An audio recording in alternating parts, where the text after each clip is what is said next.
Practice of Brahmacharya by Swami Sivananda. Section 1. The phenomenon of sex, the present-day degradation. There is a great illusion in front of man. It troubles him in the form of woman. There is a great illusion in front of woman. It troubles her in the form of man. Go wherever you like, Amsterdam, London, or New York, analyze this world of phenomenal experience. You will find only two things, sex and ego. The sex instinct is the greatest urge in human life. Sex energy or lust is the most deep-rooted instinct in man. Sex energy entirely fills the mind, intellect, prana, senses, and the whole body. It is the oldest of the factors that have gone into the constitution of a human being. A man has 1,001 desires, but the central strong desire is the sexual desire. The fundamental desire is the urge for a mate. All hang on this central basic desire. The desire for money, the desire for a son, the desire for property, the desire for houses, the desire for cattle, and other desires come later on. Because the whole creation of this universe is to be kept up, God has made the sexual desire very, very powerful. Otherwise, many Jivanmuktas would have cropped up quite easily, just as graduates from universities. It is easy to get university qualifications. It demands a little money, memory, intelligence, and a little strain. But it is an uphill climb to obliterate the sexual impulse. He who has completely eradicated lust and is established in mental brahmacharya is Brahman or God himself. This world is nothing but sex and ego. Ego is the chief thing. It is the basis. Sex hangs on the ego. If the ego is destroyed by vichara or inquiry of who am I, the sex idea takes to its heels by itself. Man, master of his destiny, has lost his divine glory and has become a slave, a tool in the hands of sex and ego on account of ignorance. Sex and ego are the products of avidya or nescience.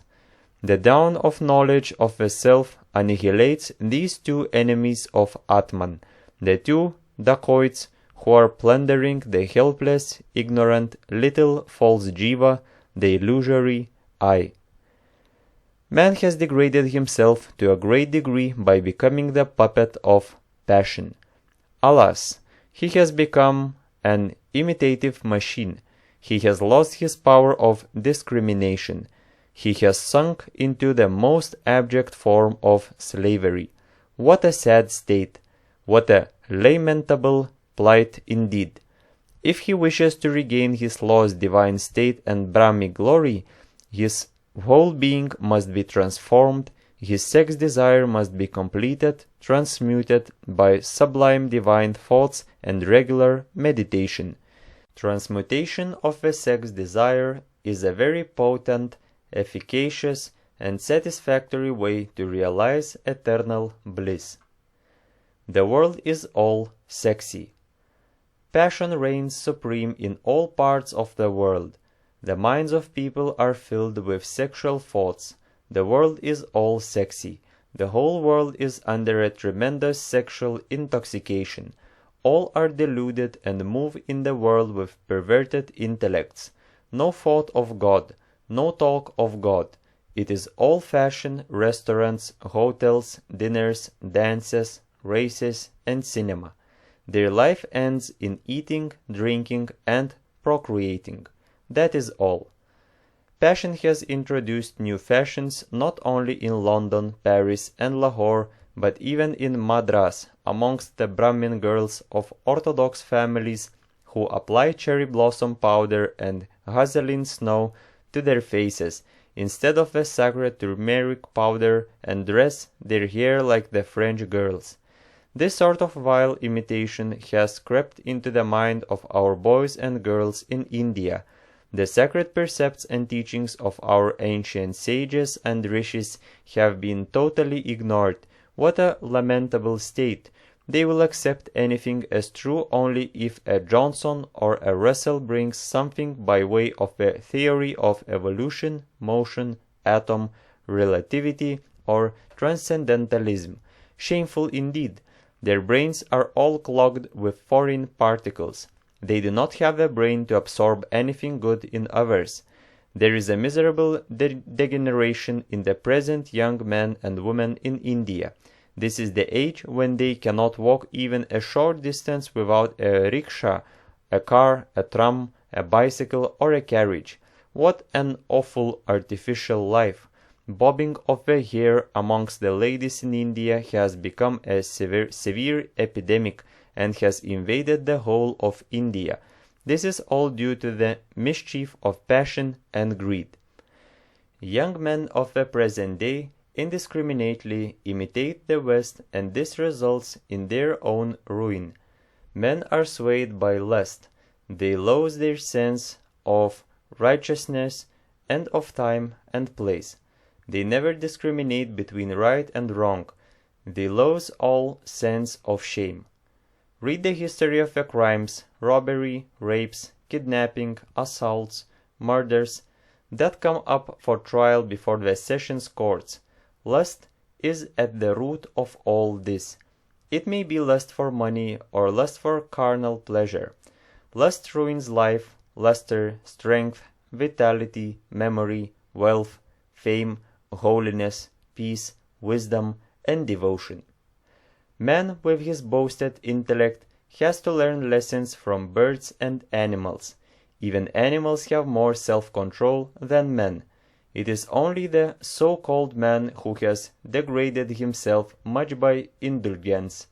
At the heat of sexual excitement, he repeats the same ignoble act again and again. He has not a bit of self-control. He is an absolute slave to passion. He is a puppet in the hands of passion. Like rabbits, he procreates and brings forth countless children to swell up the numbers of beggars in the world. Lions, elephants, bulls, and other powerful animals have better self-control than men. Lions cohabit only once in a year. After conception, the female animals will never allow the male animals to approach them till the young ones are weaned and they themselves become healthy and strong. Man only violates the laws of nature and consequently suffers from innumerable diseases. He has degenerated to a level far lower than that of animals in this respect. As a king is no king without a treasury, subjects, and an army, as a flower is no flower without fragrance, as a river is no river without water, so also a man is no man without brahmacharya. Ahara, nidra, bhaya, and maithuna, food, sleep, fear, and copulation, are common to both animals and men. That which differentiates a man from an animal is dharma, viveka, and vichara shakti. Jnana and vichara can be secured only by the preservation of virya. If a man has not got these qualifications, he should really be reckoned as a veritable animal only. If lust, which is the source of all enjoyments in this world, ceases, then all worldly bondage, which has its substratum in the mind, will cease. Even the most virulent poison is no poison when compared to lust. The former defiles one body only, whereas the latter adulterates many bodies in successive births. You are a slave of passions and desires, emotions and attractions. When are you going to rise up from this miserable state?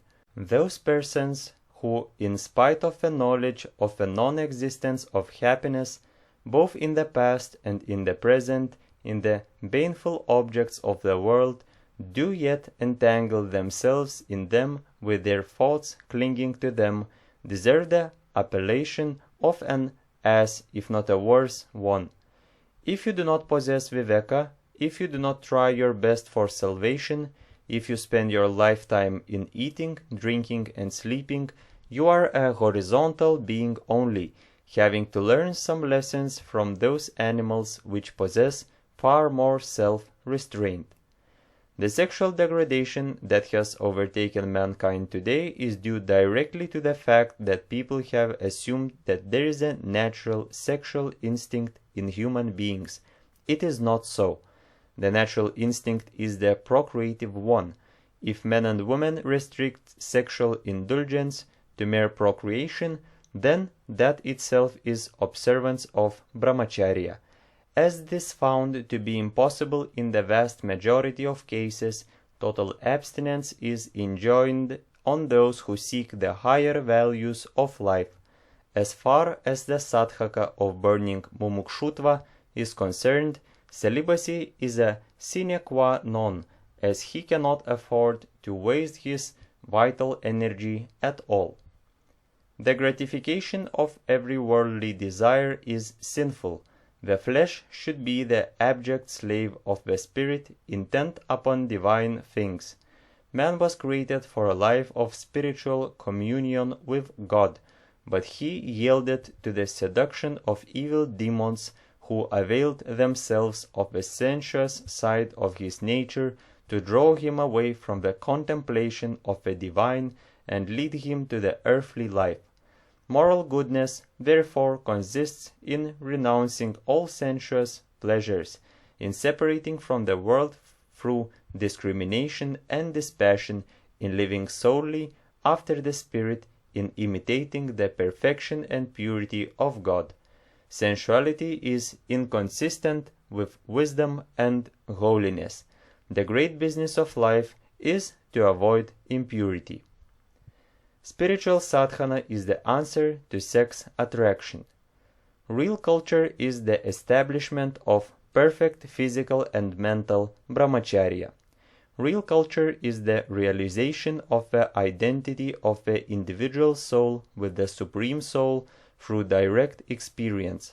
For a passionate, worldly-minded man, the terms self-realization, God, self, vairagya, renunciation, death, and burial ground are very revolting and terrifying because he is attached to objects.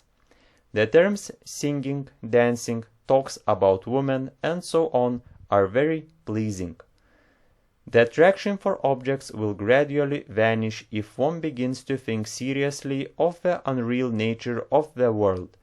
People are burned by the fire of lust. All measures that are calculated to eradicate this dire desire should be initiated and put through. All people should be made fully conversant with the different methods that will help them to root out the dire enemy lust.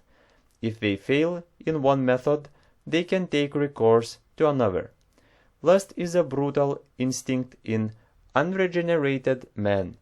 One should be ashamed to repeat again and again the essential acts when one is fully aware that the goal of life is self-realization through the attainment of purity and the practice of constant meditation.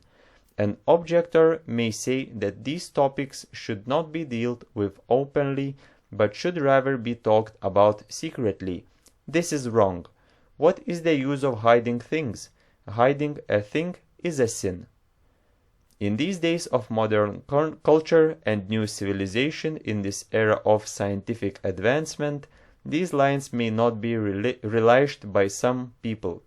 They may remark that some of the terms are jarring, revolting, offending, and indecent, and will not suit the people of refined tastes. They are entirely mistaken. These lines will produce a very deep impression in the minds of thirsting aspirants who are longing for liberation. Their minds will be entirely changed. There is no real spiritual culture amongst the people of modern society. Etiquette is mere show. Everywhere you can see much show, hypocrisy, pretended politeness, meaningless formalities and conventions. Nothing emanates from the core of the heart. People lack sincerity and integrity. The utterances of the Mahavakyas of the sages and the valuable teachings of the scriptures will not produce any impression in the minds of passionate, worldly-minded persons. They will be like seeds thrown in rocky soil. They will be like pearls thrown before swine. If one clearly understands the serious damage that comes through an impure life and determines to attain the goal of life by leading a pure life, he must keep his mind busily engaged in divine thoughts, concentration, meditation, study, and service of humanity. Lack of spiritual sadhana is the main cause for all sexual attractions. Mere theoretical abstention from sensuality will not bring you good results. You must mercilessly cut off all formalities in social life and lead a pious life freed from the business of bodily existence. Leniency to internal lower tendencies will land you in the region of suffering. Excuse will be of no use in this respect. You must be sincere in your quest for the sublime life of spirituality. Half-heartedness will leave you in your old state of misery. Wake up, friends, from the mire of illusory samsara now. Passion has wrought great havoc in you as you are drowned in avidya. How many millions of fathers, mothers, wives, and sons you have had in previous births? This body is full of impurities. What a shame it is to embrace this filthy body. It is mere foolishness only. Give up moha for this body. Also give up identification with this body by meditating upon the glory of the Suddha Atman. Give up worship of the body. Worshippers of the body are asuras and rakshasas. Brahmacharya, the need of the hour.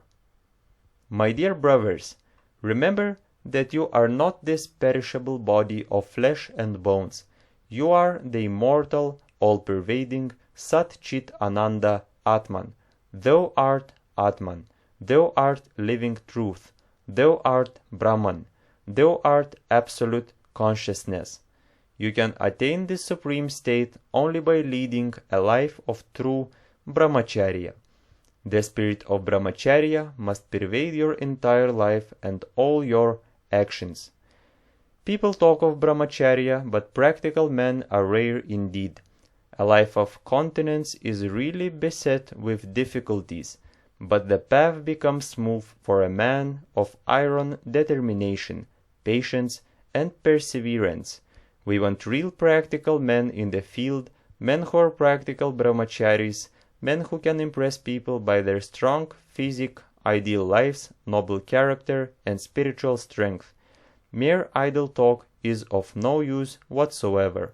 We have had enough of idle talkers in the field and on the platforms. Let some practical men come forward and lead the youngsters by their exemplary lives and spiritual aura. Let me remind you once more, example is better than precept.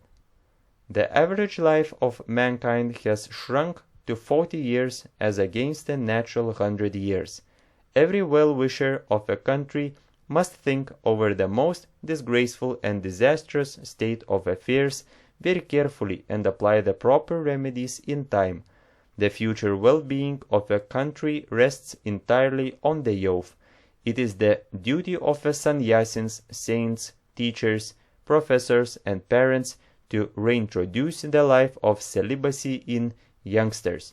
I pray that the educational authorities and the elders will pay their special attention to this vital subject of Brahmacharya for the uplift of the future generation. Training of the youth means nation building. The future well-being of India rests entirely on Brahmacharya and Brahmacharya alone. It is the duty of sannyasins and yogis to train students in Brahmacharya, to teach asana and pranayama and disseminate the knowledge of Atman far and wide. They can do a lot in improving the situation as their whole-time men. They should come out of their caves and kutirs for loka sangraha. If our motherland wants to rise high in the scale of nations, her children, both male and female, should study the important subject of brahmacharya in all its bearings, understand its supreme importance, and observe the great vrata strictly.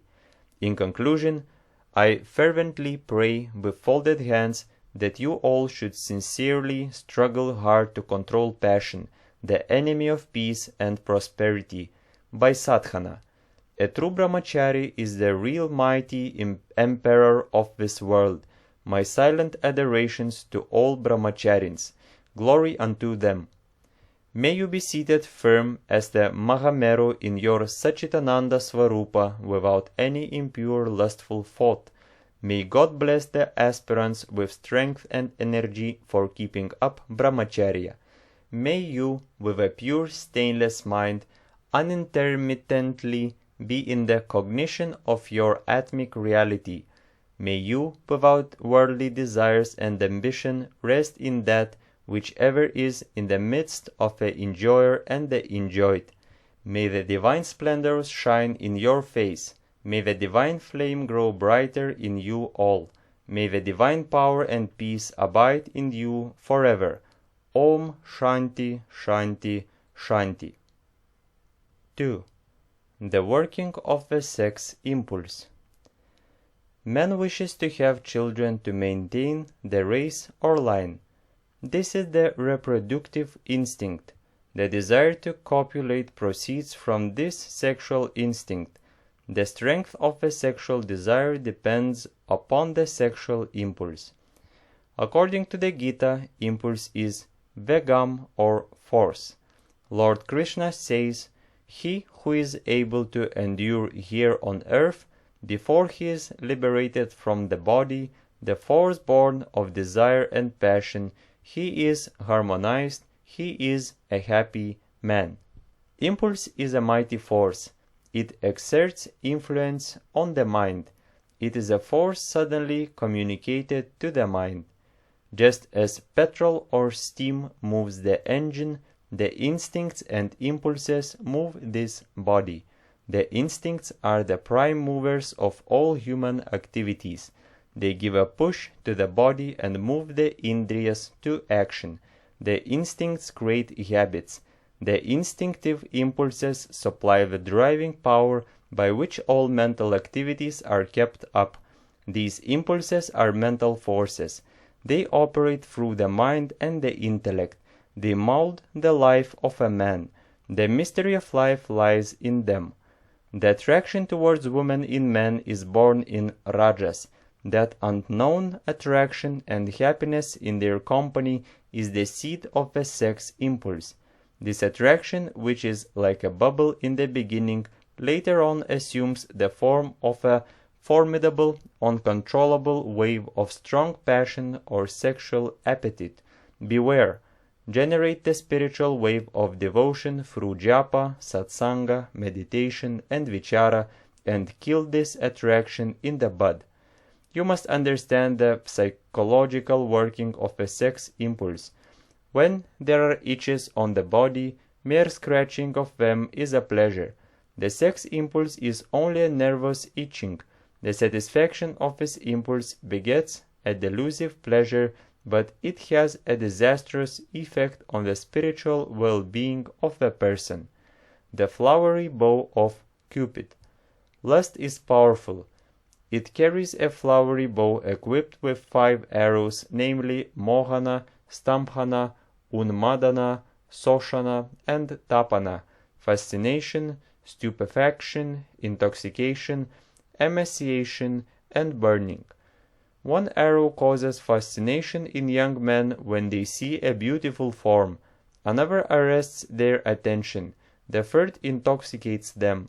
The fourth arrow causes intense attraction towards the form. The fifth arrow inflames and burns their heart. It pierces their cardiac chambers deeply. No one on this earth, nay, in all the 3 worlds, has the power to resist the potential influence of these arrows. These arrows pierced even the heart of Lord Shiva and many rishis of yore. These arrows induced even Indra to molest Ahalya. Cupid directly shoots an arrow through the bewitching eyebrows and piercing glances of a young lady with tender waist, rosy cheeks, and red lips.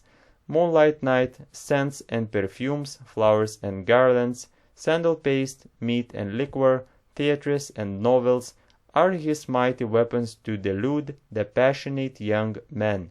Reason and discrimination take to their heels the moment their hearts are filled with burning passion. They all become absolutely blind. Cupid makes intellectual persons great orators, ministers, and research scholars, doctors and barristers, as pleasure deer or pet dogs in the laps of young ladies. Reason has temporarily taken its seat in the dry intellect of a learned pundit or a professor. He has no real stamina.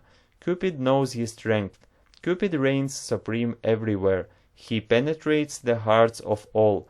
He knows how to tickle their nerves. Within the twinkling of an eye he destroys reason, discrimination, and understanding by simply inflaming the passion of young men. Even in dreams, Cupid has full sway, even when all the Indriyas are silent. Ladies are his infallible agents. They are always at his beck and call. Cupid operates through their smiles, bewitching glances, and sweet words, through their melodious songs and bold dances. Young girls work quickly the ruin of men and can disturb the peace of even the minds of sages. Cupid can make the nervous system of Brahmacharins quiver in the delirium of imaginary pleasure, even when they think of the pictures of young beautiful ladies, even when they hear the gentle sounds of their bracelets and anklets, even when they think of their blooming faces. What to speak of touch then? The samskaras in the subconscious mind. A sexual act produces a samskara or impression in the subconscious mind or chitta. The samskara raises a vritti or thought wave in the mind, and the vritti again causes a samskara. Enjoyment thickens the vasanas. Through memory and imagination, a revival of the sexual desire comes in. Remembrance of the image of woman unsettles the mind. When a tiger has once tasted human blood, it always runs to kill human beings. It becomes a man-eater. Even so, when the mind has once tasted sexual pleasures, it always runs after woman. From the bed of samskaras and vasanas in the mind emanates kalpana or imagination through smriti or memory. Then comes attachment. Along with imagination, emotion and impulse manifest. Emotion and impulse exist side by side. Then comes sexual irritation, craving and burning in the mind and throughout the body. The irritation and burning in the mind percolate into the physical body just as the water inside a pot percolates into the surface of the pot. If you are very vigilant, you can drive off the bad imagination in the very beginning itself and avert the impending danger. Even if you allow the thief imagination to enter the first gate, keep a careful watch at the second gate when the sexual irritation manifests. You can stop the burning now. You can stop also easily the strong sexual impulse from being transmitted to the indriya itself. Draw the sex energy up towards the brain through Udiyana and Kumbhaka. Divert the mind, chant Om or any other mantra with concentration. Pray, meditate. If you still find it difficult to control the mind, immediately seek satsanga and do not remain alone. When the strong impulse manifests suddenly and is transmitted to the organ, you forget everything and become blind. You become a prey to lust. Later on, you repent. Even in a blind man who is a celibate, who has not seen the face of a woman, the sexual impulse is very strong. Why? This is due to the force of samskaras or impressions of previous births that are embedded in the subconscious mind. Whatever you do, whatever you think, are all lodged or printed or indelibly impressed in the layers of the chitta or subconscious mind. These impressions can be burnt or obliterated only by the dawn of knowledge of Atman or the Supreme Self. When the sexual vasana fills the whole mind and body, the samskaras assume the form of big vrittis or waves and torment the poor blind man. It is easy to control the conscious mind, but it is very difficult to control the subconscious mind. You may be a sannyasi, you may be a moral man. Mark how the mind behaves or conducts itself in dreams. You begin to steal in dreams. You commit adultery in dreams. The sex impulses, ambitions, and low desires are all ingrained in you and deep-rooted in the subconscious mind. Destroy the subconscious mind and its samskaras through vichara, Brahma bhavana, and meditation on Om and its meaning. A man who is established in mental brahmacharya can never have even a single thought of evil in dreams. He can never have a bad dream. There is a lack of vichara or viveka in dream. That is the reason why you get bad dreams, even though thought you are pure in the jagrat state through the power of viveka and vichara. An aspirant complains, as I continue meditation, layer after layer of impurities keep rising from the subconscious mind.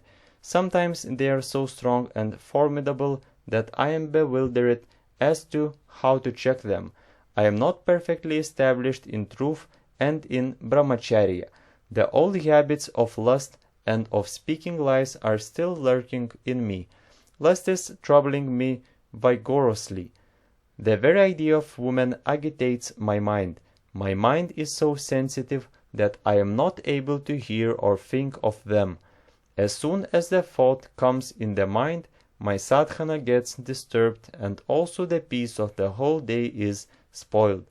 I advise my mind, coax it, frighten it, but it is of no avail. My mind revolts. I do not know how to control this passion. Irritability, egoism, anger, greed, hatred, and attachment are still lurking in me. Lust is my chief enemy, and it is a very strong one too. I request you to be kind enough to advise me as to how destroy it. When the impurities emerge from the subconscious mind and come to the surface of the conscious mind with formidable force, do not try to resist them. Repeat your Ishta mantra. Do not think of your defects or evil qualities much. It is enough if you introspect and find out your defects. Do not try to attack the evil qualities. Then they will show their long faces. Develop positive virtues. Do not worry yourself often. I have got so many defects and weaknesses. Cultivate sattvic virtues through meditation and by the development of positive qualities through the pratipaksha bhavana method.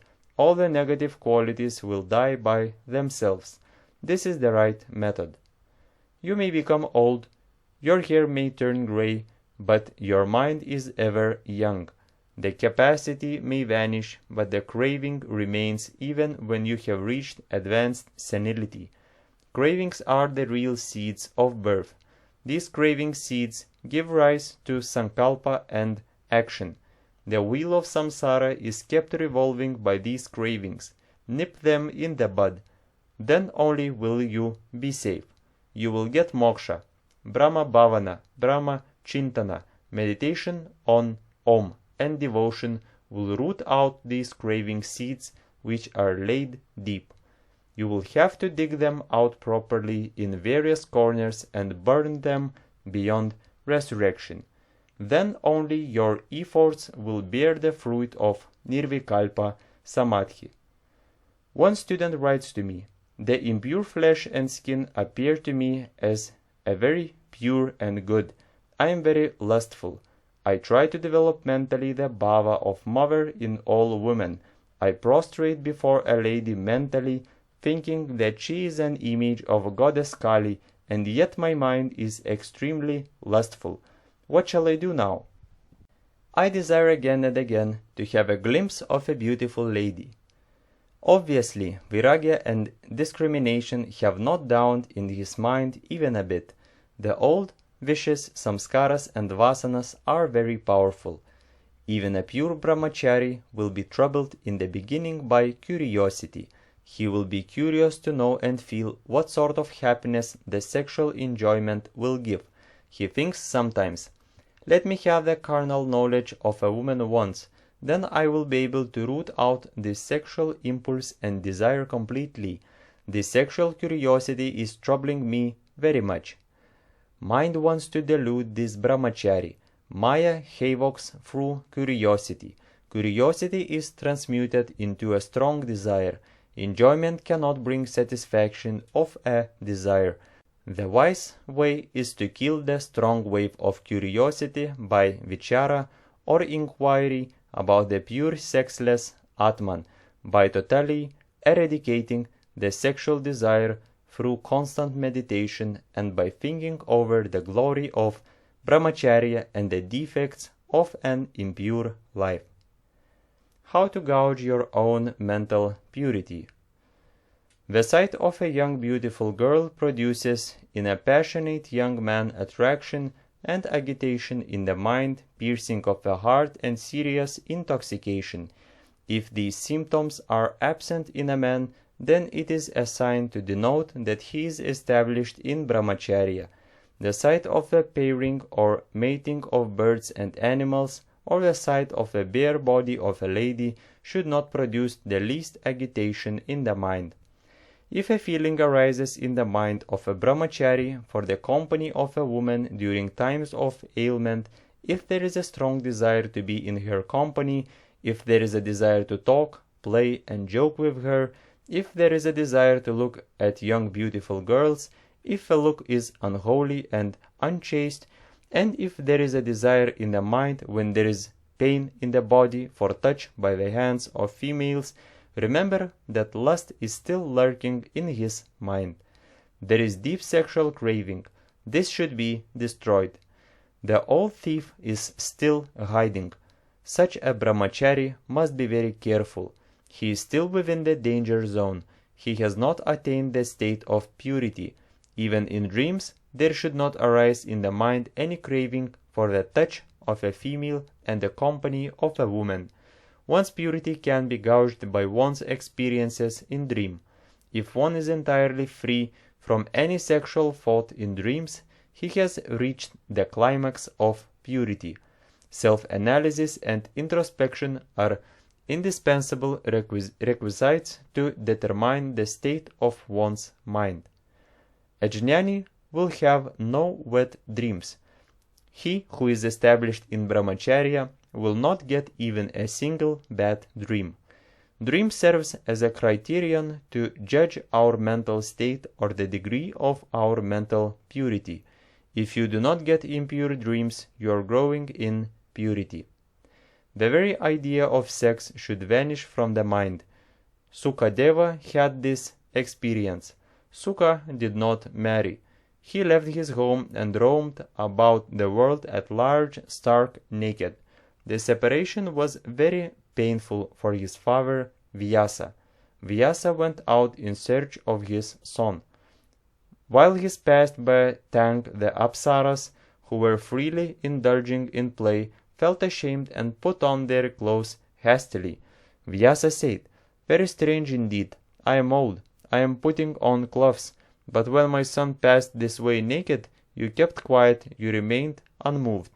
The Apsaras replied, "O venerable sage, thy son knows not man and woman, but thou knowest." Eradication of lust is no easy task. You will have to search out carefully this dire enemy, lust that lies hidden in the various corners of your heart, just as the fox hides itself within the bush So also this lust hides itself in the substratum and corners of the mind. You can detect its presence only if you are vigilant. Intense self-examination is very necessary. Just as powerful enemies can be conquered only if you attack them from all sides, so also you can keep the powerful senses under control only if you attack them from all sides, from within and from without, from above and from beneath.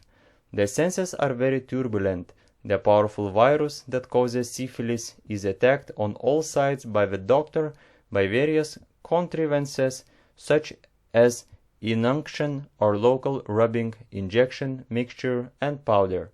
So also the senses must be controlled by various methods such as fasting, restriction in diet, pranayama, japa, kirtan, meditation, vichara, or inquiry of who am I, pratyahara or abstraction, dhamma or self-restraint, asanas, bandhas, mudras, thought control and destruction of vasanas. Safeguard yourself against the error of foolish imagining that you have succeeded in getting rid of lust by the mere fact of having lived a single life for a number of years or experiencing a little feeling of serenity or purity. You must not labor under the delusion that you have eradicated lust completely by adjusting the diet a bit, by practicing pranayama and by doing a little japa, and that you have nothing more to do. Temptation or mara may overcome you at any moment.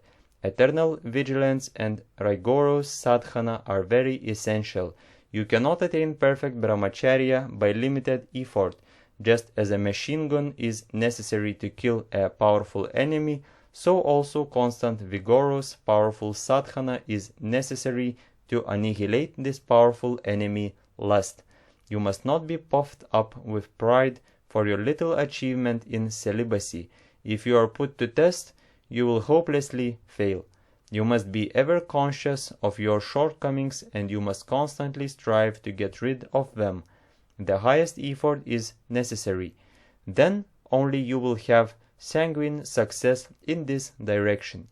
It is easy to tame a wild tiger or a lion or an elephant. It is easy to play with cobra. It is easy to walk over the fire.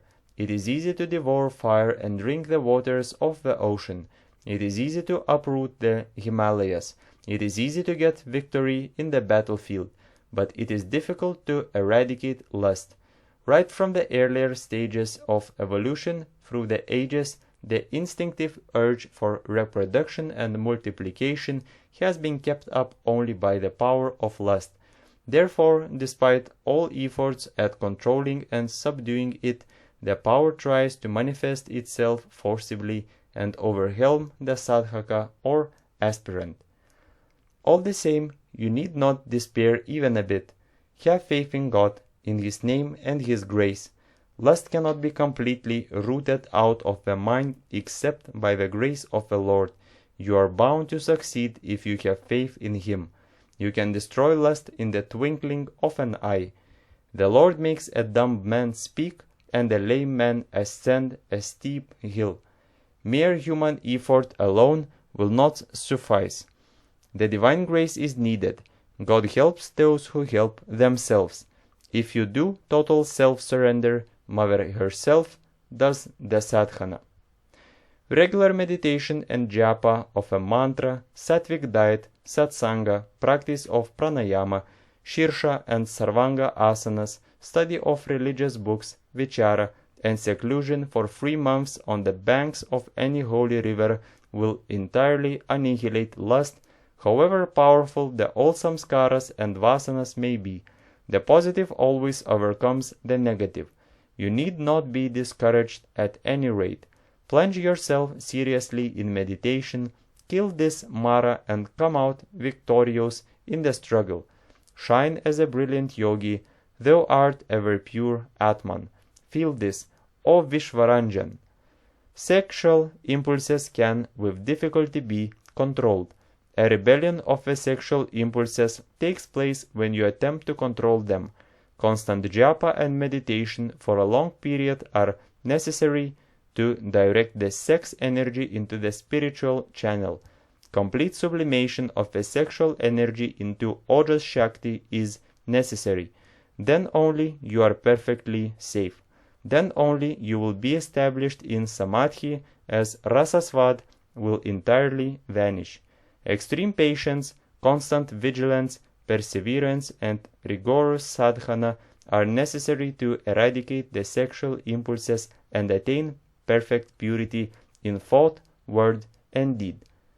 Brahmacharya or purity can be attained only through constant striving. It cannot be achieved in a day or a week. Lust is doubtless very powerful. It is your deadly enemy. But your most powerful friend is the name of the Lord. It will destroy lust from its very root. So always recite and sing Ram, Ram, Ram. Yogic practices, meditation, and so on will attenuate or thin out the sexual desire to a very great extent, but self-realization alone can completely destroy or burn the sexual desire and the samskaras in toto. As the Bhagavad Gita rightly points out, the objects of the senses turn away from the abstinent man, leaving the longing behind, but this longing also turns away after he attains self-realization. Sex urge is a creative force. Unless you are inspired by spiritual ideals, it is difficult to keep the sexual instinct in check. Direct the sex energy to the higher spiritual channel. It will be sublimated. It will be transformed into divine energy. Complete eradication of lust, however, cannot be done through personal effort. It can be accomplished only by God's grace. 3. Intensity of the cravings in different persons. Passion is a very strong desire. A mild desire becomes a strong passion by frequent repetition or frequent enjoyment. In a broad sense, passion means any strong desire. There is passion for service to the country in patriots. There is passion for God realization in first-class aspirants. In some people, there is a strong passion for novel reading. There is passion for reading religious books, but generally, in common parlance, passion means lust or a strong sexual appetite. This is a physical craving for sexual or carnal gratification. When any sexual act is repeated very often, the desire becomes very keen and strong. The sexual instinct or the reproductive instinct in man involuntarily prompts him to engage in sexual acts for the preservation of his species.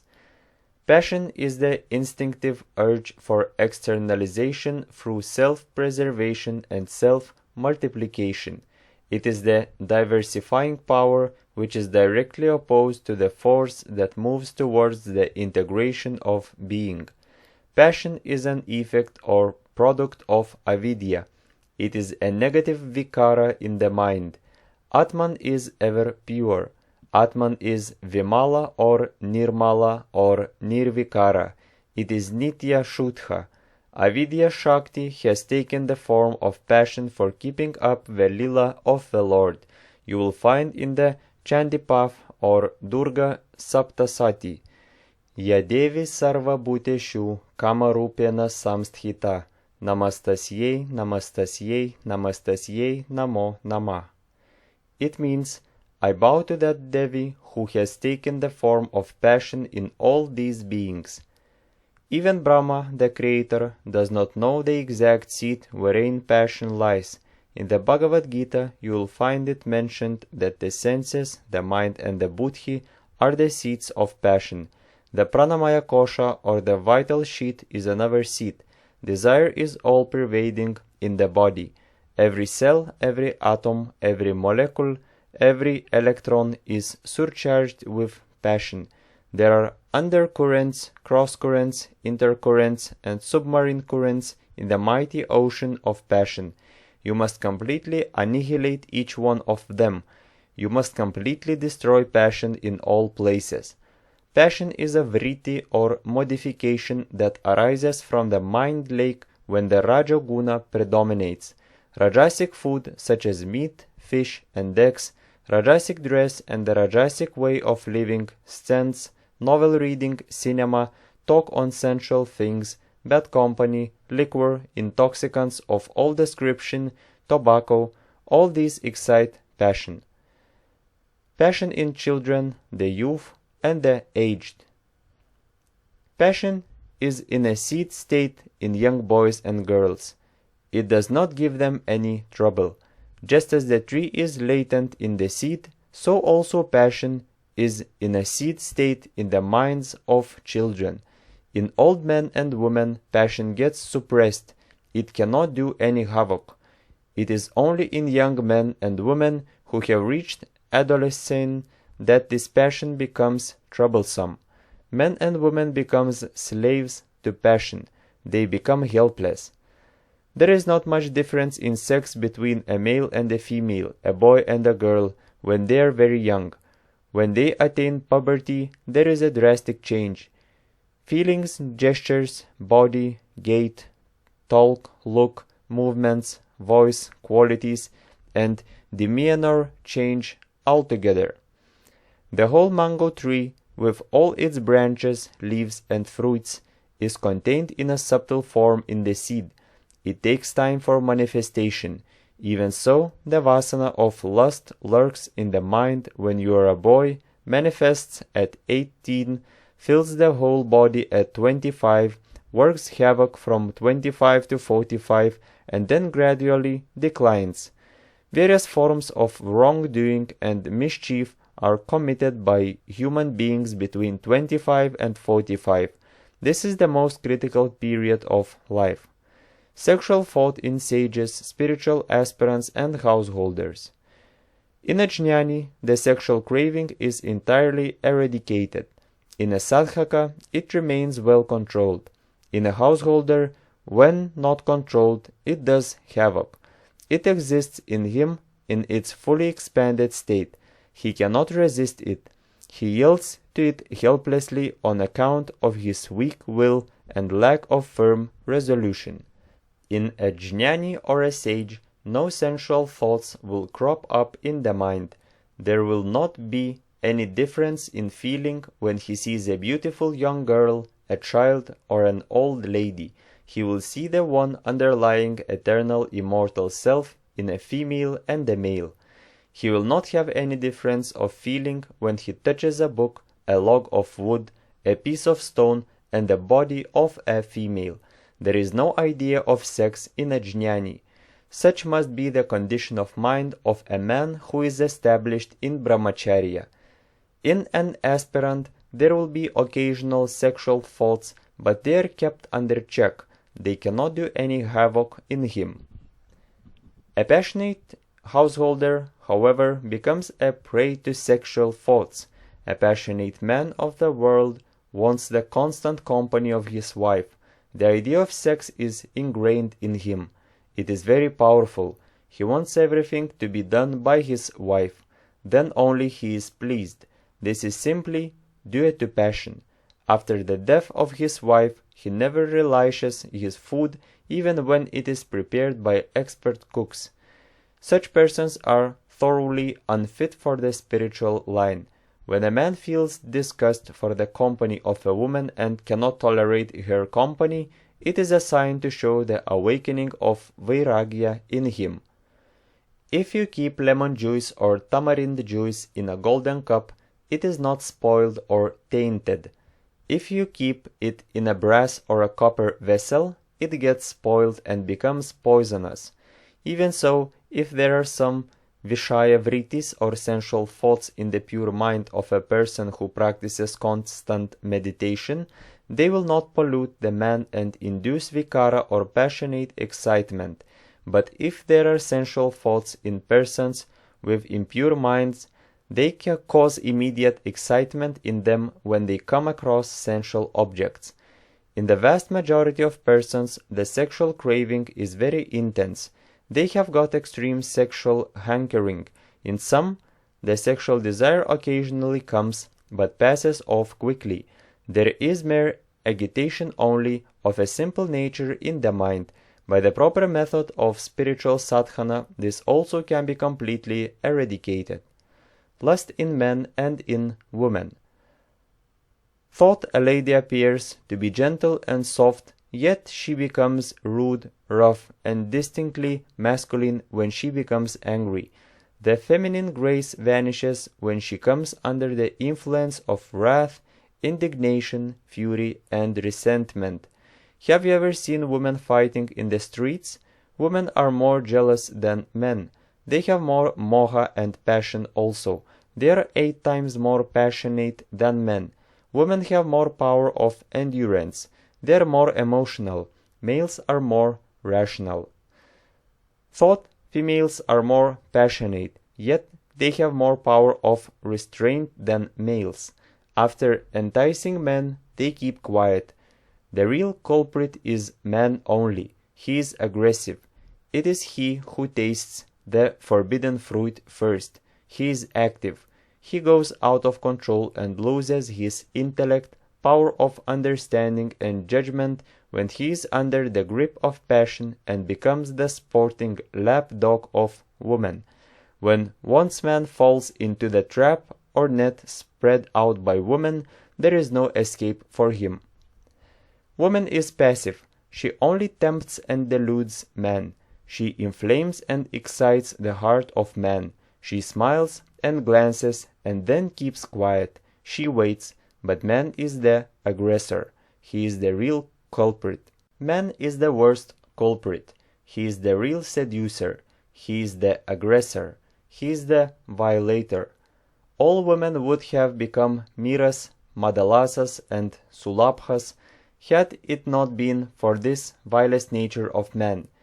He must be corrected and molded first. He has not got so much self-restraint as women have.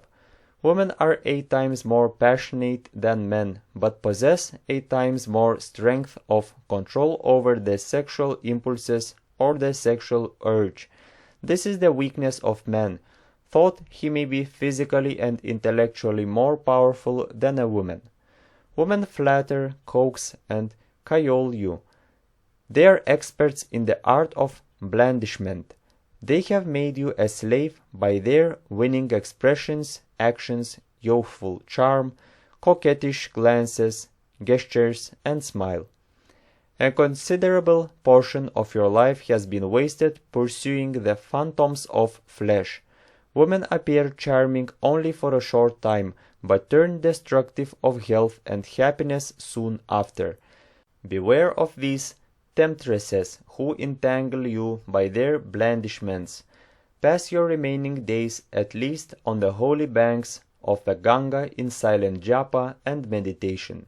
The scorpion has the venom in its tail, the cobra in its fangs, the mosquito in its saliva, and the scandal monger in his tongue. Woman has poisoned arrows in her eyes. She sends the message of passion to the lustful youth and pierces their heart through the poisoned arrows that dart from her piercing glances. But she cannot do any harm to a viveki who is always on the alert and who sees the doshas of a woman and who knows the Sat Chit Ananda, pure nature of Atman.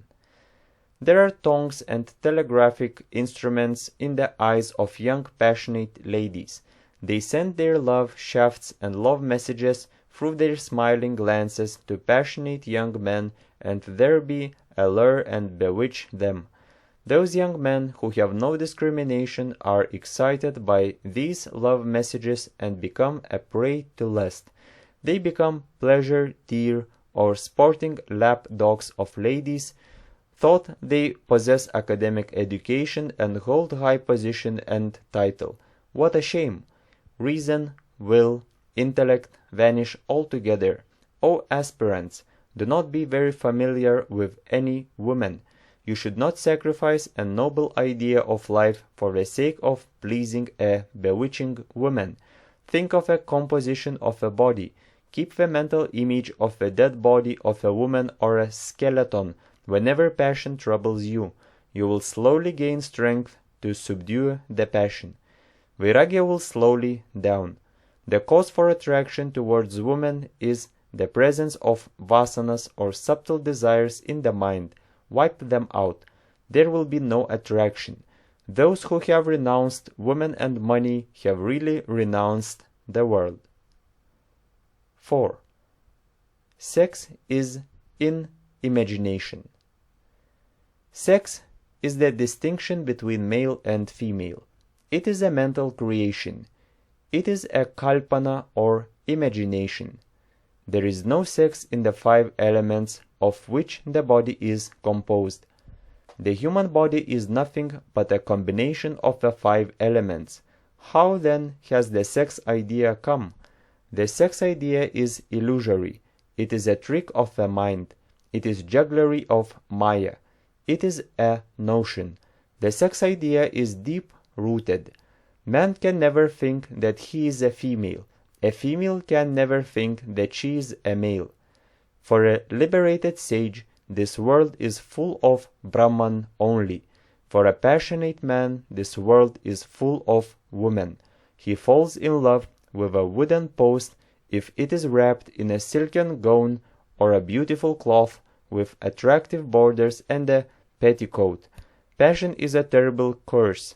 When a man is under the influence of passion, excitement and the sex impulse or force destroy his understanding and reason, overwhelm his mind and make him utterly helpless. A householder who has rightly understood the magnitude of the sufferings of samsara tries to get rid of the samsaric life, whereas a bachelor full of passion imagines that he is very miserable on account of the absence of a wife and children and tries to get married. This is Maya. This is mental trick. Beware. A passionate bachelor is ever thinking, when can I live with a young wife? A dispassionate householder in whom Viveka has dawned is ever thinking, when can I disentangle myself from the clutches of my wife and retire into the forests for contemplation on Atman? You must think over the difference. Thousands of young graduates and young doctors come to me with earthen pots in their hands, attired in orange-colored robes, in quest of caves in Uttarakashi and Gangotri for deep meditation and practice of pranayama, and some young research students in science and some Rajakumars go to Punjab and Kashmir in silk suits with stiff collars and ties in search of girls for marriage. Is there pleasure or pain in this world? If there is pleasure, why do the young educated men retire into forests? If there is pain, why do young men run after wealth, women, and position? Mysterious is Maya. Mysterious is Moha. Try to understand the riddle of life and the riddle of the universe. Beauty is a mental concept. Maya havocs through the imagination of the mind. Woman is not beautiful, but the imagination is beautiful. Sugar is not sweet, but the imagination is sweet. Food is not palatable, but the imagination is palatable. Man is not weak, but the imagination is weak. Understand the nature of Maya and mind and become wise. Curb this imagination of the mind by vichara or right thinking and rest in Brahman, wherein there is neither imagination nor thought. Beauty and ugliness are false imaginations of the mind. Mind itself is a false illusory product. Conceptions of the mind also must therefore be false. They are all like a mirage in the desert. What is beautiful for you is ugly for another. Beauty and ugliness are relative terms. Beauty is only a mental concept.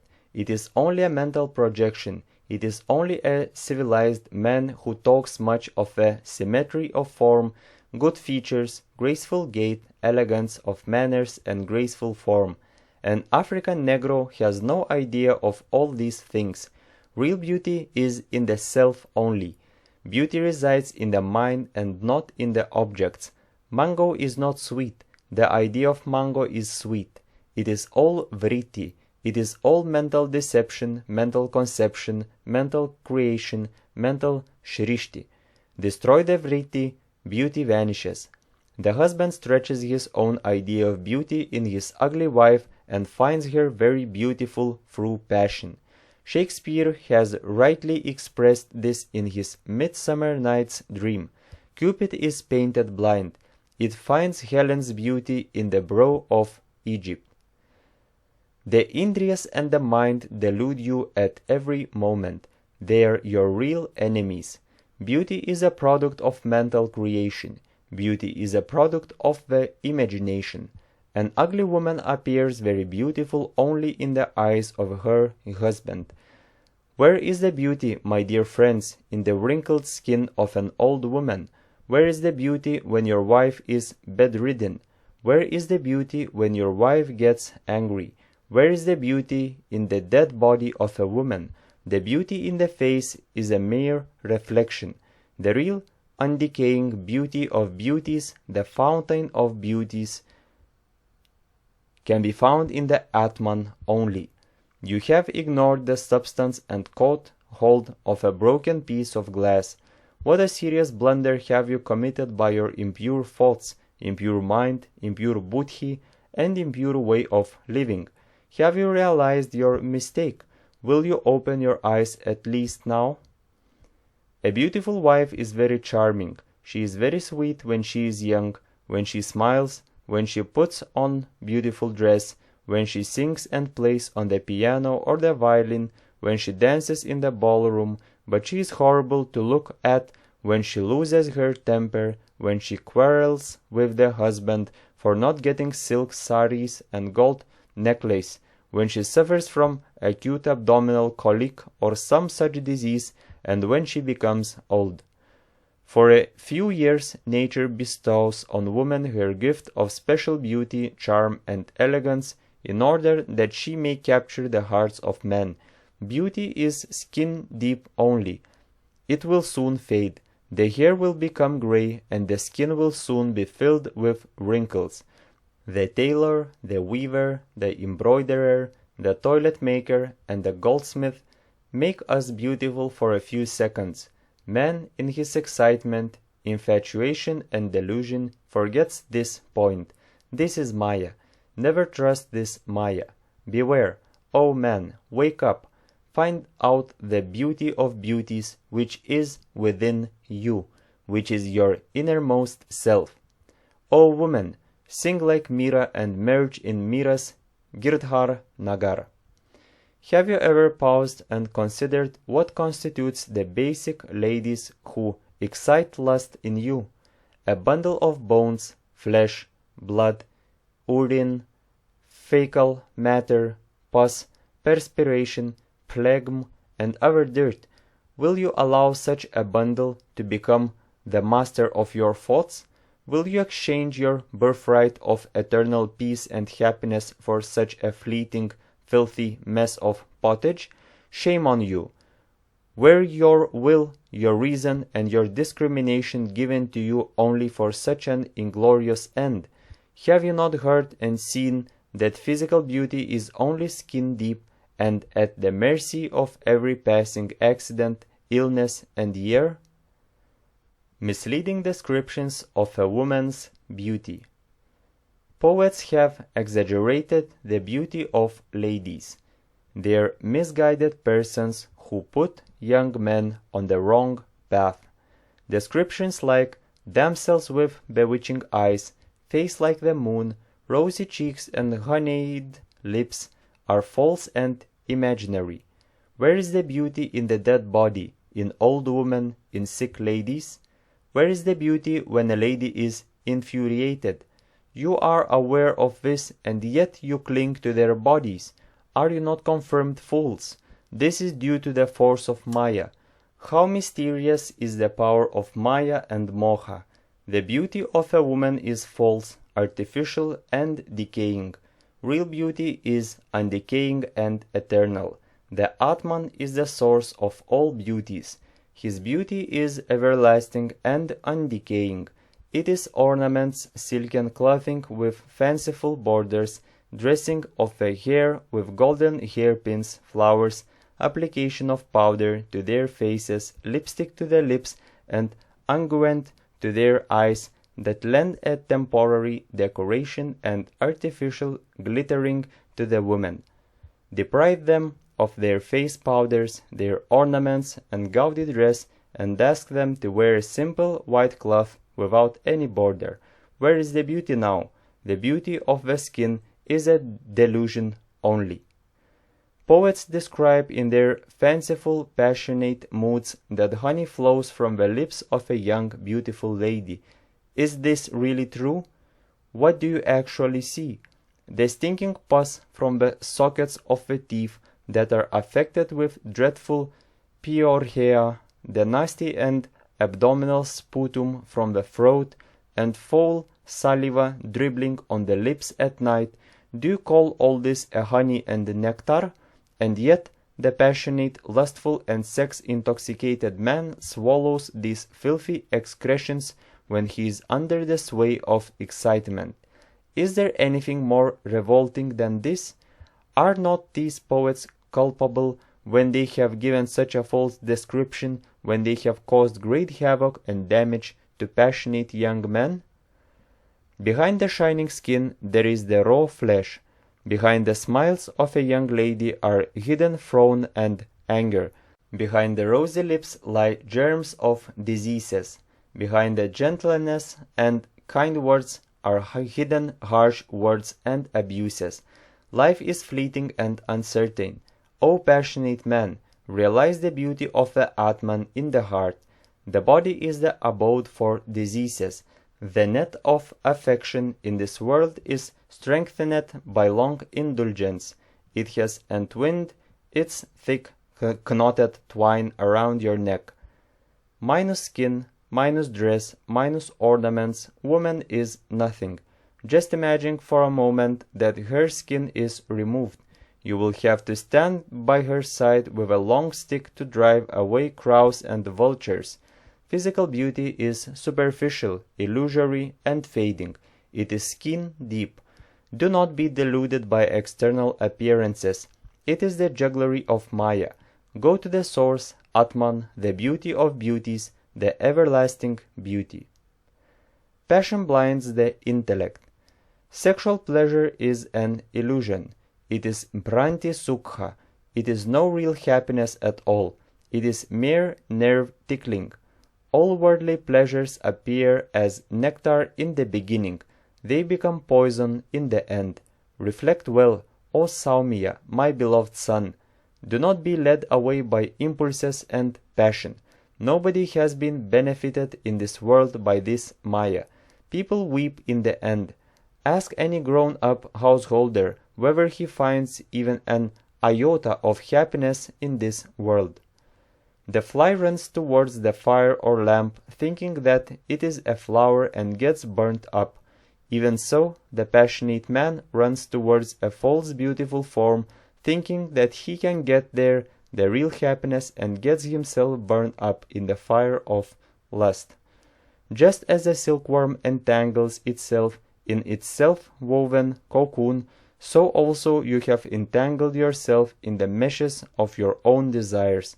Tear the meshes by the knife of this passion, and soar high in the realm of eternal peace on the wings of devotion and knowledge. A passionate man is a real blind man. Thought he may be an intellectual man, he becomes blind when he is under the sway of sexual excitement. His intellect proves to be of no use when he suffers from this kind of blindness. Pitiable is his lot. Satsanga, prayer, japa, inquiry, and meditation will eradicate this dire disease and bestow on him the eye of wisdom. There is no sex in the elements. There is mind in the body, which is made up of these elements. There is kalpana in the mind, and that kalpana or desire for lust is sex desire. If you kill this mind, which is a bundle of desires, you kill lust and everything. Kill that kalpana. You will have no lust then. You have killed lust. The sex idea is a mental creation. The whole Maya or avidya is nothing but the body idea or the sex idea. The whole spiritual sadhana is calculated to destroy this one idea. The extinction of this one idea alone is moksha. 5. The disastrous effects of sexual indulgence. The most devitalizing and demoralizing of pleasures is the sex pleasure. Sensual enjoyment is attended with various defects. It is attended with various sorts of sins, pains, weaknesses, attachments, slave mentality, weak will, severe exertion and struggle, craving, and mental restlessness. Worldly persons never come to their proper senses, although they get severe knocks, kicks, and blows from different corners. The strolling street dog never stops from visiting the houses, even though it is pelted with stones every time. Eminent doctors of the West say that various kinds of diseases arise from the loss of semen, particularly in young age. There appear boils on the body, acne or eruptions on the face, blue lines around the eyes, absence of beard, sunken eyes, pale face with anemia, loss of memory, loss of eyesight, short-sightedness, discharge of semen along with urine, enlargement of the testes, pain in the testes, debility, drowsiness, laziness, gloominess, palpitation of the heart, dyspnoea or difficulty in breathing, phthisis, pain in the back, loins, head and joints, weak kidneys, passing urine in sleep, fickle-mindedness, lack of thinking power, bad dreams, wet dreams, and restlessness of mind. Mark carefully the evil after effects that follow the loss of seminal energy. Persons are physically, mentally, and morally debilitated by wasting the seminal power on so many occasions for nothing. The body and the mind refuse to work energetically. There is physical and mental lethargy. You experience much exhaustion and weakness. You will have to take recourse to drinking milk, to eating fruits and aphrodisiac confections to make good the loss of energy. Remember that these things can never repair the loss completely. Once lost is lost forever. You will have to drag on a dreary, cheerless existence. Bodily and mental strength gets diminished day by day. Those who have lost much of their virya become very irritable. Little things upset their minds. Those who have not observed the vow of celibacy become the slaves of anger, jealousy, laziness, and fear. If you have not got your senses under control, you venture to do foolish acts which even children will not dare to do. He who has wasted the vital energy becomes easily irritable, loses his balance of mind, and gets into a state of explosive fury for trifling things. When a man becomes furious, he behaves improperly. He does not know what he is exactly doing, as he loses his power of reasoning and discrimination. He will do anything he likes. He will insult even his parents, guru, and respectable persons. It behoves, therefore, that the aspirant who is trying to develop good behavior must preserve the vital energy. Preservation of this divine energy leads to the attainment of strong willpower, good behavior, spiritual exaltation, and shreyas or moksha eventually. Excessive sexual intercourse drains the energy enormously. Young men do not realize the value of the vital fluid. They wasted dynamic energy by immoderate copulation. Their nerves are tickled much. They become intoxicated. What a serious blunder they commit! It is a crime that demands capital punishment. They are slayers of Atman. When this energy is once wasted, it can never be recouped by any other means. It is the most powerful energy in the world. One sexual act shatters completely the brain and the nervous system. People foolishly imagine that they can recover the lost energy by taking milk, almonds, and makaradhvaja. This is a mistake.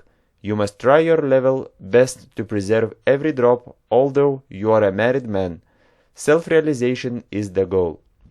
The energy that is wasted during one sexual intercourse is tantamount to the energy that is spent in physical labor for 10 days or the energy that is utilized in mental work for 3 days.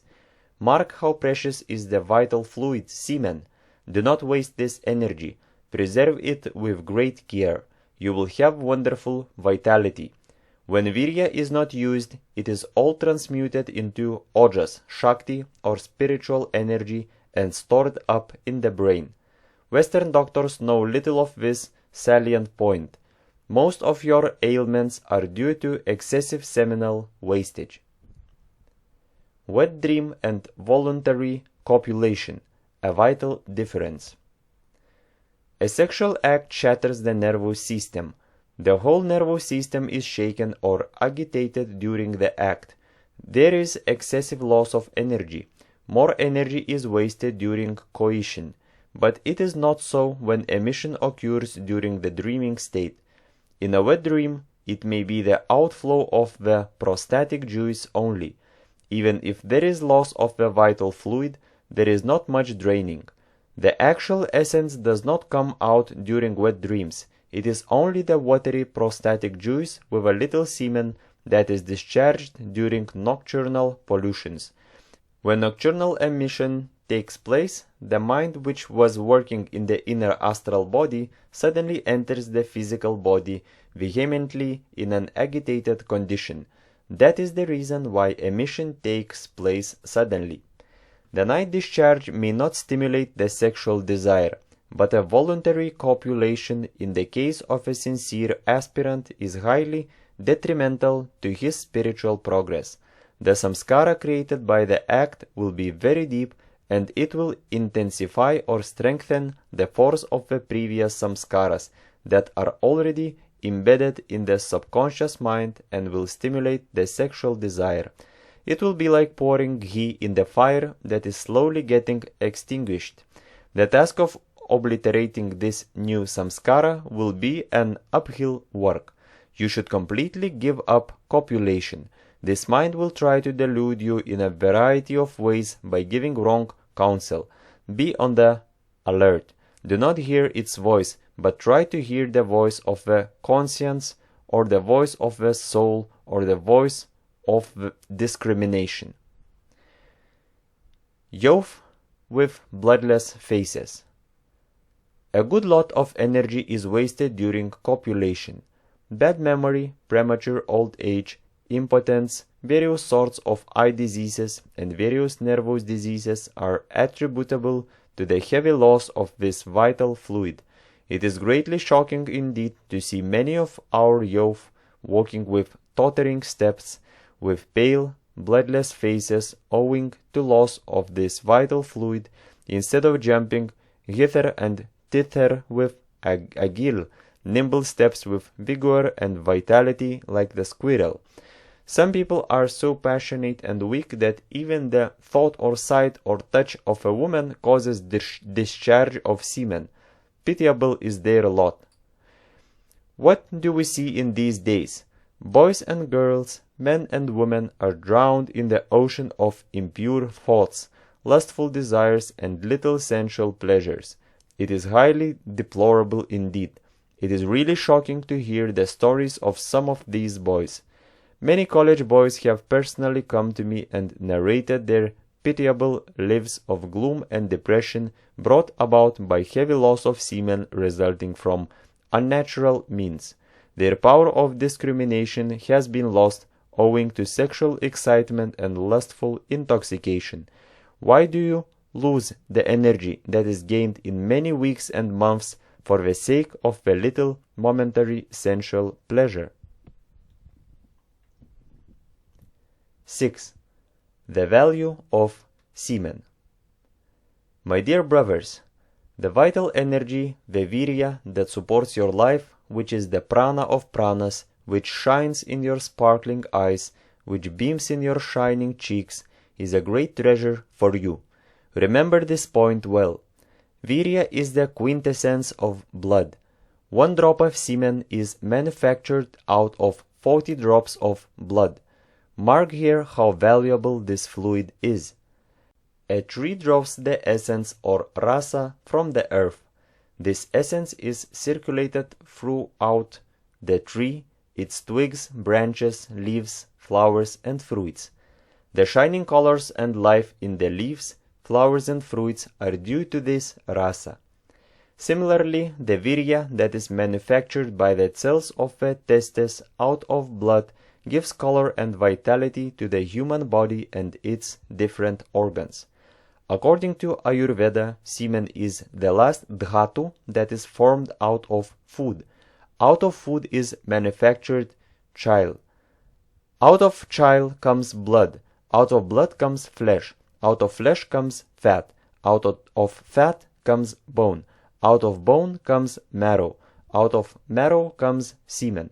These are the sapta dhatus, or the 7 dhatus that support this life and body. Mark here how precious is semen. It is the last essence. It is the essence of essences. The virya comes out of the very marrow that lies concealed inside the bones. There are 3 divisions in each dhatu.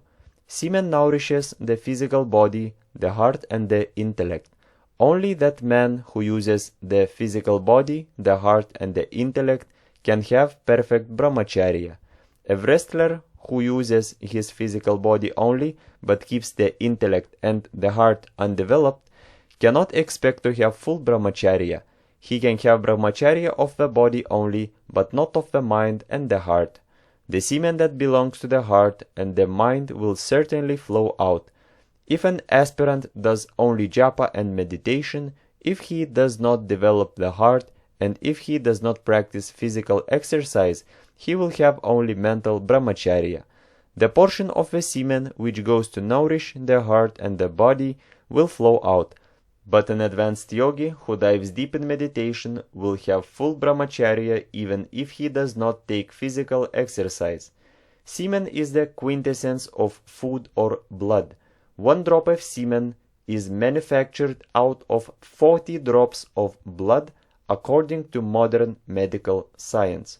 According to Ayurveda, it is elaborated out of 80 drops of blood. The 2 testes or seeds that are located in the scrotal bag are called secretory glands. The cells of these testes have been endowed with the peculiar property of secreting semen from the blood. Just as bees collect honey in the honeycomb drop by drop, so also the cells of the testes collect semen drop by drop from the blood.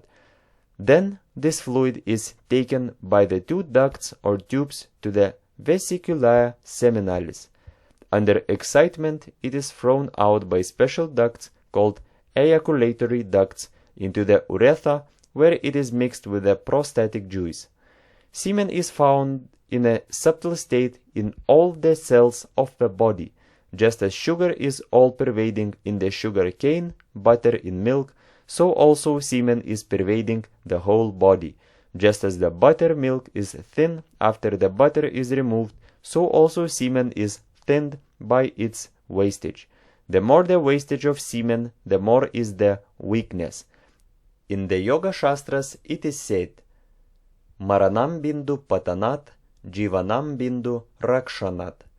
Falling out semen brings death, preservation of semen gives life. Semen is the real vitality in man. It is the hidden treasure in man. It imparts Brahma tejas to the face and strength to the intellect. Modern medical opinion. Eminent European medical men also support the statement of the yogins of India. Dr. Nicol says, "It is a medical and physiological fact that the best blood in the body goes to form the elements of reproduction in both the sexes. In a pure and orderly life, this matter is reabsorbed. It goes back into circulation ready to form the thinnest brain, nerve, and muscular tissues. This vital fluid of man carried back and diffused through his system makes him manly, strong, brave, and heroic.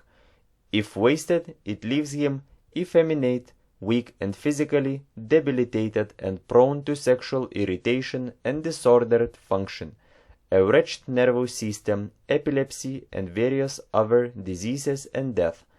The suspension of the use of the generative organs is attended with a notable increase of bodily and mental and spiritual vigor. If the spermatic secretion in men is continuous, it must either be expelled or be reabsorbed.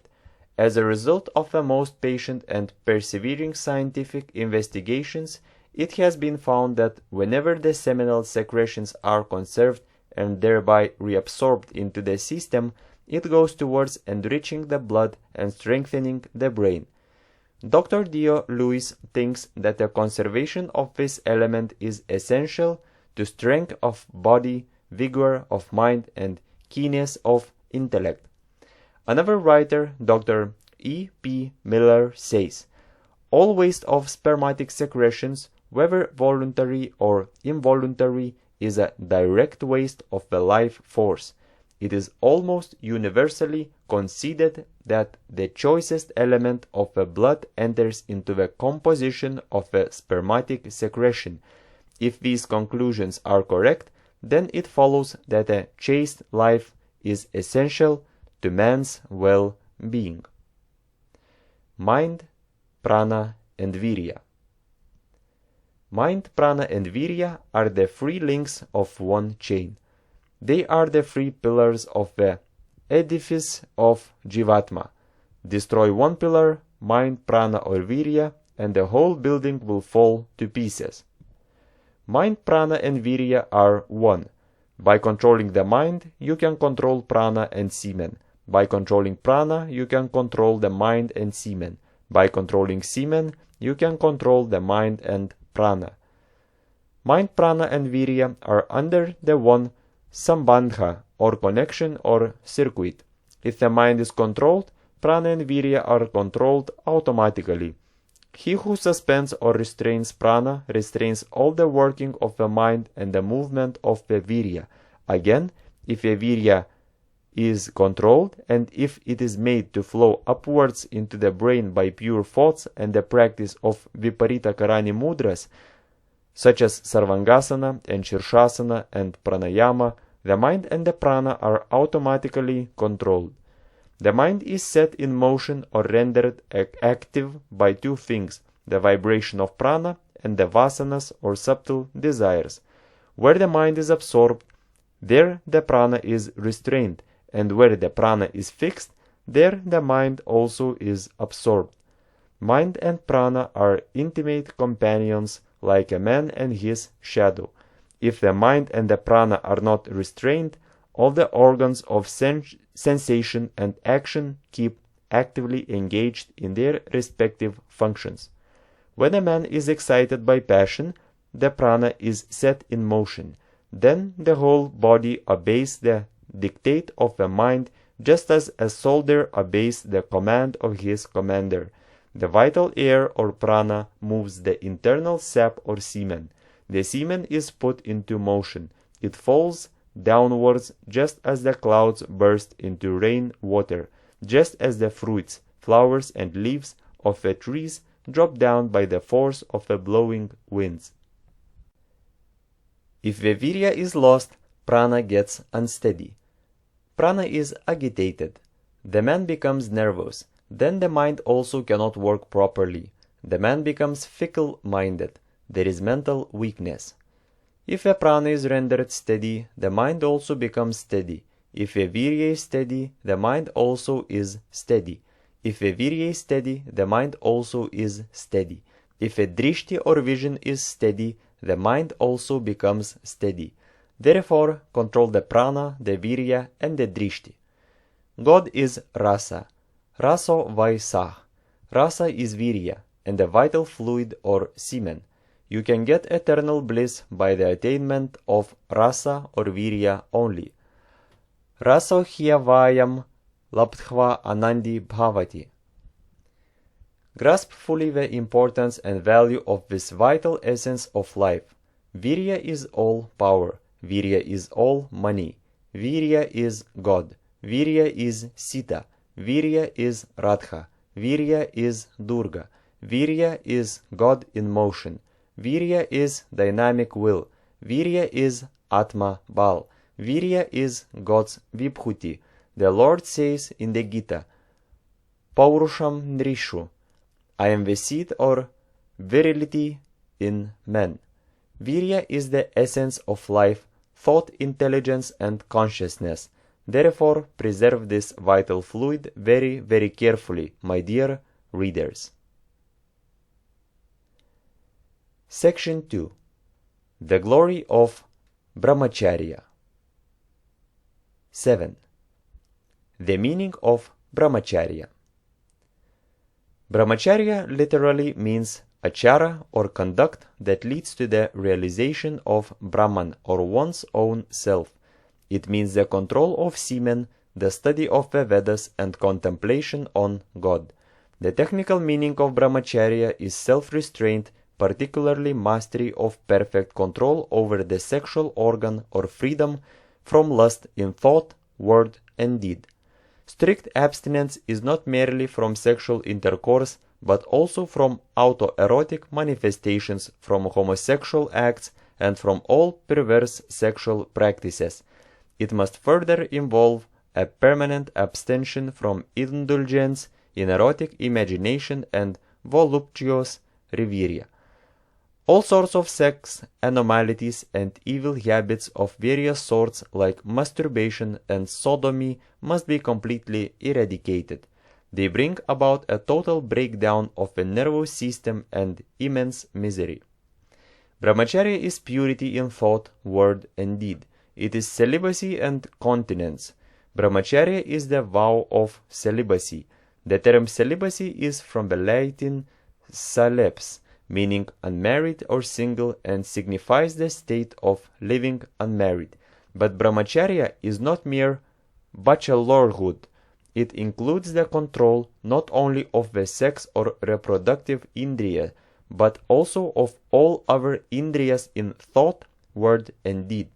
This is the definition of Brahmacharya in a broad sense of the term. The door to nirvana or perfection is complete Brahmacharya. Complete celibacy is the master key to open the realms of Elysian bliss. The avenue to the abode of supreme peace begins from Brahmacharya or purity. Brahmacharya is absolute freedom from sexual desires and thoughts. A real brahmachari will not feel any difference in touching a woman, a piece of paper, or a block of wood. Brahmacharya is meant for both men and women. Bhishma, Hanuman, Lakshman, Mirabai, Sulabha, and Gargi were all established in Brahmacharya. Mere control of the animal passion will not constitute Brahmacharya. This is incomplete Brahmacharya. You must control all the organs, the ears that want to hear lustful stories, the lustful eye that wants to see objects that excite passion, the tongue that wants to taste exciting things, and the skin that wants to touch exciting objects. To look lustfully is adultery of the eyes. To hear anything that excites passion is adultery of the ears. To speak anything that excites passion is adultery of the tongue. The 8 breaks in Brahmacharya. You should carefully avoid the 8 kinds of enjoyment, namely darshan or looking at women with passionate resolve, sparshan or touching them, keli or play, kirtan or praising the qualities of the other sex, guhya bhashan or talking in private, sankalpa or determination, adhya vasaya or nearing the other sex with a desire for gratification, and kriya nivriti or the actual sexual act. These 8 kinds of enjoyment are 8 kinds of breaks, so to say, in the current of Akhanda Brahmacharya practice. You must avoid these 8 interruptions with great care, sincere exertion, and vigilant circumspection. Only he who is free from all these breaks can be called a true Brahmachari. A real Brahmachari should ruthlessly avoid all these 8 breaks. A brahmachari should avoid looking at a woman with lustful eyes. He should not have the desire to touch her or go near her with evil intention. He should not play, cut jokes, or converse with her. He should not praise a woman's qualities within himself or before his friends. He should not speak to a woman in secrecy. He should not think of woman at all. He should not have a carnal desire to have sexual enjoyment. A brahmachari should, without fail, avoid sexual intercourse. If he breaks any of the above rules, he violates the vow of brahmacharya. Fourth, the first 7 kinds of maithuna do not cause the actual loss of semen, yet the semen is separated from the blood and it tries to escape when opportunity arises, either in dreams or in other ways. In the first 7 kinds, man enjoys mentally. Aspirants should not indulge in talk about sex. They should not think about ladies. Bring the image of your Ishta Devata into your mind if the thought of a woman crops up. Repeat the mantra vigorously. Lustful look, lustful thinking, wet dreams are all failures or breaks in brahmacharya. Be chaste in your look. Give up drishti dosha or lustful look. A lustful look itself is a break in brahmacharya. There is internal discharge. Virya is separated from the system. See Mother Kali in all women. Cultivate sublime divine thoughts. Do japa and meditation regularly. You will be established in brahmacharya. Physical brahmacharya and mental brahmacharya. It is very necessary that you should be pure in mind if you wish to be a brahmachari. Mental brahmacharya is more important. You may succeed in physical brahmacharya, but you must succeed in mental brahmacharya also. That state of mind wherein no single sexual thought enters the mind is termed mental brahmacharya. If thoughts are impure, the sex impulse will be very strong. Brahmacharya depends upon regulating the whole course of life. When you cannot control the lustful thoughts, at least control the physical body. Physical brahmacharya must be strictly practiced at first. Control the body when the sex impulses troubles you. Mental purity or mental brahmacharya will gradually manifest. Surely it is better to control the karma indriyas at least than to indulge actually in sensual pleasures. Gradually the thoughts will be purified if you persist in your japa and meditation. Eventually there will be direct control of the mind also. A sexual act, a sexual contact, revives all bad ideas and gives them a new lease of life. Therefore, the body should be controlled first. Physical brahmacharya must be maintained first. Then only you can achieve mental purity and mental brahmacharya. You may be able to stop copulation for months and years, but there should not be any sexual craving or attraction for women. Evil thoughts also should not arise when you look at a woman when you are in the company of women. If you succeed in this direction, then you are established in perfect brahmacharya. You have crossed the danger zone. Thought is the real action. An evil desire is tantamount to adultery. The desire is more than the act, but there is a great deal of difference between the actual shooting of a man and thinking to shoot a man, between actually copulation and thinking to have intercourse with a woman. Philosophically speaking, thinking to shoot a man or thinking to have copulation is the real act. Even if there is a single impure sexual thought in the mind, you can hardly expect to have strict mental brahmacharya. You cannot then be termed as urdhvaretas or one in whom the seminal energy flows upwards towards the brain for being stored up as ojas shakti. There is tendency for the semen to flow downwards even if there is a single impure thought. The state of mental brahmacharya must be kept up even amidst temptations and sickness. Then only you are safe. The senses begin to revolt during times of ailment and also when you come in contact with sense objects. If thoughts of a lustful nature manifest in your mind, it is due to hidden passion. The cunning diplomatic mind seeks silent gratification by looking at a lady and talking to her. Mental maithunam takes place secretly or unconsciously. The force that drags you is hidden passion. The sex energy has not been sublimated throughoutly. The vital being or pranamaya kosha has not been regenerated and purified perfectly. This is the reason why impure thoughts enter your mind. Do more japa and meditation. Do selfless service in some form for the society. You will soon attain purity. Learn to cleanse your mind with the water of purity or celibacy, with the soap of divine love. How can you expect to become pure internally by merely washing the body with soap and water? Internal purity is more important than the external purity. Continue the life of Brahmacharya. Herein lies your spiritual progress and realization. Do not give a new lease of life to this dire enemy lust by repetition of the sinful act. Keep the mind fully occupied. Intense musing on the objects of sense does more harm to the inner spiritual life than actual sense gratification. If the mind is not rendered pure by sadhana, mere mortification of the external senses will not produce the desired effect. Although the external senses are mortified, their internal counterparts, which are still energetic and vigorous, revenge upon the mind and produce intense mental disturbance and wild imagination. It is the mind that really does all actions. A desire arises in your mind and then you think.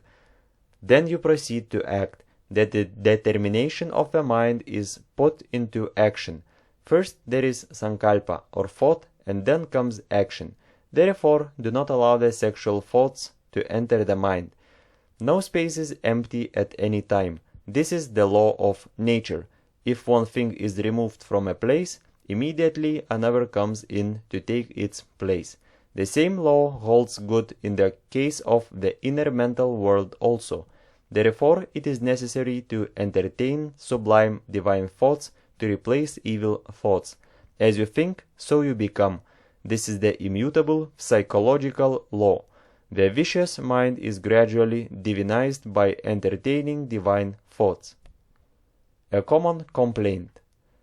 There is always a complaint amongst men that they do not get good success in Brahmacharya despite their earnest efforts and sincere practices. They get unnecessarily alarmed and discouraged. It is a mistake. There is a thermometric registration in the spiritual realm also. It is very subtle. The spiritual thermometer registers or indicates the advancement in mental purity even to the minutest degree. You want a vishuddha buddhi or pure intellect to comprehend the degree of purity. Intense sadhana, burning vairagya, and burning mumukshutva or desire for liberation bring on the highest degree of mental purity quickly. Even if anyone repeats the Gayatri or the Pranava for just half an hour, the spiritual thermometer registers at once a minute degree of Brahmacharya or purity. You are unable to note it on account of your malina buddhi or impure intellect. Do sadhana regularly for 1 or 2 years and then compare your state of mind with that of the previous year. You will surely find a vast change. You will experience or feel more calmness, more purity, more inner moral force or strength. There is no doubt about this. Because the old vicious samskaras are very powerful, it takes some time for mental purification. You need not be discouraged. Nil desperandum, never despair. You have to fight against the samskaras of anadi kala or beginningless time. Therefore, a great deal of exertion is needed. 8. The glory of Brahmacharya. There cannot be any language without vowels. You cannot draw a picture without a canvas or a wall. You cannot write anything without paper. Even so, you cannot have health and spiritual life without Brahmacharya. Brahmacharya brings material progress and physical advancement. It is the basis for morality. It is the basis for eternal life. It is a spring flower that exhales immortality from its petals. It is the substratum for a life of peace in Atman. It is the firm support for Brahmanishta, which is eagerly longed for by sages, aspirants, and yogic students. It is the shield for waging war against the internal asuras, lust, anger, and greed. It serves as a gateway to the bliss beyond. It opens the door of moksha. It contributes to perennial joy, to the uninterrupted and undecaying bliss. Even rishis, devas, gandharvas, and kinnaras serve at the feet of a true brahmachari. Even Ishvara applies to his forehead the dust of the feet of a genuine celibate. Brahmacharya is the only key to open the sushumna and awaken kundalini. It brings glory, fame, virtue, and mana pratishtha. The 8 siddhis and the 9 riddhis roll under the feet of the true celibate. They are ever ready to obey his command. The Lord of Death flees from him. Who can describe the magnanimity, majesty, and glory of a true brahmachari? Brahmacharyana tapasa deva mrityumupagnata. The Vedas declare that by brahmacharya and penance the devas have conquered death. How did Hanuman become a Mahavira? It is with this weapon of brahmacharya that he acquired unsurpassable strength and valor. The great Bhishma, the grandfather of the Pandavas and the Kauravas, conquered death by brahmacharya. It is only Lakshman, the ideal brahmachari, who put down Meghanad, the man of inestimable prowess, the conqueror of the three worlds, the son of Ravana. Even Lord Rama could not face him. It is through the force of brahmacharya that Lakshman was able to defeat that invincible Meghanada. The valor and greatness of Emperor Prithviraj was due to the strength of brahmacharya. There is nothing in the three worlds that cannot be attained by a brahmachari. The rishis of yore knew fully well the value of brahmacharya, and that is the reason why they sang in beautiful verses about the glory of brahmacharya. Just as the oil comes up in a wick and burns with glowing light, so also the virya or semen flows up by the practice of yoga sadhana and is converted into tejas or ojas. The brahmachari shines with brahmic aura in his face. Brahmacharya is the bright light that shines in the house of the human body. It is the blossomed flower of life around which the bees of strength, patience, knowledge, purity, and dhriti wander about humming hither and thither. In other words, he who observes brahmacharya will be endowed with the above qualities. The scriptures declare emphatically, Ayusteyo balam viryam prajna shrecha yasha statha punyamcha sat priyatvamcha vardate brahmacharyaya. By the practice of brahmacharya, longevity, glory, strength, vigor, knowledge, wealth, undying fame, virtues, and devotion to the truth increase. Secret of health and longevity. Pure air, pure water, wholesome food, physical exercise, outdoor games, walking with brisk steps, rowing, swimming, light games like tennis, all contribute to the maintenance of good health, strength, and a high standard of vitality. There are indeed many ways to gain health and strength. These ways are doubtless indispensably requisite, but brahmacharya is the most important of all. Without brahmacharya, all your exercises are nothing. It is the master key for opening the realms of health and happiness. It is the cornerstone of the edifice of bliss and unalloyed felicity. It is the only specific that keeps up true manliness. The preservation of semen is the secret of health and longevity, and of all success in the physical, mental, intellectual, and spiritual planes. He who has even a little bit of brahmacharya will tide over a crisis of any disease very easily. If it takes a month for an ordinary man for recovery, this man will be completely all right in a week. The Shrutis declare a full life or age of 100 years for a man. This you can attain only by the establishment or brahmacharya. There are instances of men who have attained longevity and intellectual powers despite their loose immoral ways. but they would have been still more powerful and brilliant had they possessed a good character and continence as well. After Dhanvantari had taught all the details about Ayurveda to his disciples, they inquired about the keynote of this medical science. The master replied, "I tell you that Brahmacharya is truly a precious jewel. It is the one most effective medicine, nectar indeed, which destroys diseases, decay, and death. For attaining peace, brightness, memory, knowledge, health, and self-realization, one should observe Brahmacharya, which is the highest dharma. Brahmacharya is the highest knowledge. Brahmacharya is the greatest strength. Of a nature of Brahmacharya is verily the Atman, and in Brahmacharya it resides. Saluting Brahmacharya first, the cases beyond cure I cure. I, Brahmacharya, can undo all the inauspicious signs." Practice of Brahmacharya gives good health, inner strength, peace of mind, and long life. It invigorates the mind and the nerves. It helps to conserve physical and mental energy. It augments memory, will force, and brain power. It bestows tremendous strength, vigor, and vitality.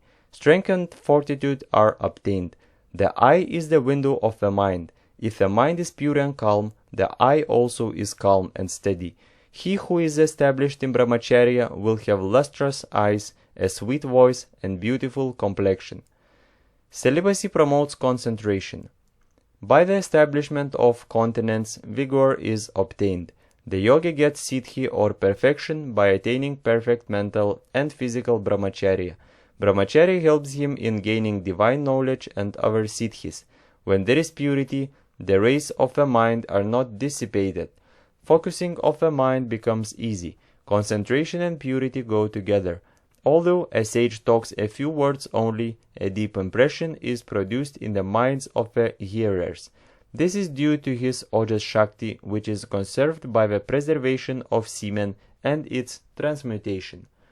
A true brahmachari in thought, word, and deed has wonderful thought power. He can move the world. If you develop strict celibacy, vichara shakti and dharana shakti will develop. Vichara shakti is the power of inquiry. Dharana shakti is the power of grasping and holding the truth. If a man persistently refuses to yield to his lower nature and remains a strict celibate, the seminal energy is deflected upwards to the brain and is stored up as ojas shakti. Thereby, the power of the intellect is intensified to a remarkable degree. The intellect becomes sharp and clear by continence. Continence increases infinitely the power of retentive memory. The strict celibate has keen to acute memory even in old age. A man who has the power of Brahmacharya can turn out immense mental, physical, and intellectual work. He has a magnetic aura around his face. He can influence people by speaking just a few words or even by his very presence. He can control anger and move the whole world. Look at Mahatma Gandhi. He had acquired this power by constant and careful practice of ahimsa, satyam, and brahmacharya, non-violence, truth, and celibacy. He influenced the world through this power alone. Through brahmacharya and brahmacharya alone can you get physical, mental, and spiritual advancement in life. It is worth repeating that a true brahmachari possesses tremendous energy, a clear brain, gigantic willpower, bold understanding, retentive memory, and good vichara shakti. Swami Dayananda stopped the carnage of a Maharaja. He broke the sword with his hands. This was due to his power of brahmacharya. Jesus, Shankara, Jnana Deva, and Samarth Ramdas were all brahmacharins. Have you realized, my dear friends, the importance of brahmacharya? Have you recognized, my dear brothers, the true significance and glory of brahmacharya? How can you expect to be strong and healthy if the energy that is acquired through various means with great difficulty and at great price is wasted daily? It is impossible to be strong and healthy unless males and females, boys and girls, try their level best to keep a brahmacharya or the vow of celibacy. Even among electrons, there are bachelor electrons and married electrons. Married electrons manifest in pairs. Bachelor electrons exist singly. It is these bachelor electrons only that create magnetic force. The power of Brahmacharya is seen in electrons also. Friend, will you learn some lessons from these electrons? Will you practice Brahmacharya and develop power and spiritual force? Nature is your best teacher and spiritual guide. Through Brahmacharya, get over the miseries of mundane life and attain health, strength, peace of mind, endurance, bravery, material progress, psychic advancement, and immortality. One who has a perfect control over the sexual energy attains powers unobtainable by any other means. Therefore, dissipate not thy energy in sensual pleasures. Conserve the energy, do noble deeds, and practice meditation.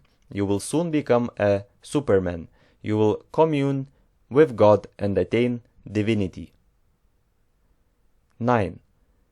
Importance of celibacy in spiritual life. Brahmacharya is a divine word. It is the sum and substance of yoga. Through avidya, this is forgotten. The importance of Brahmacharya was emphasized by our great rishis.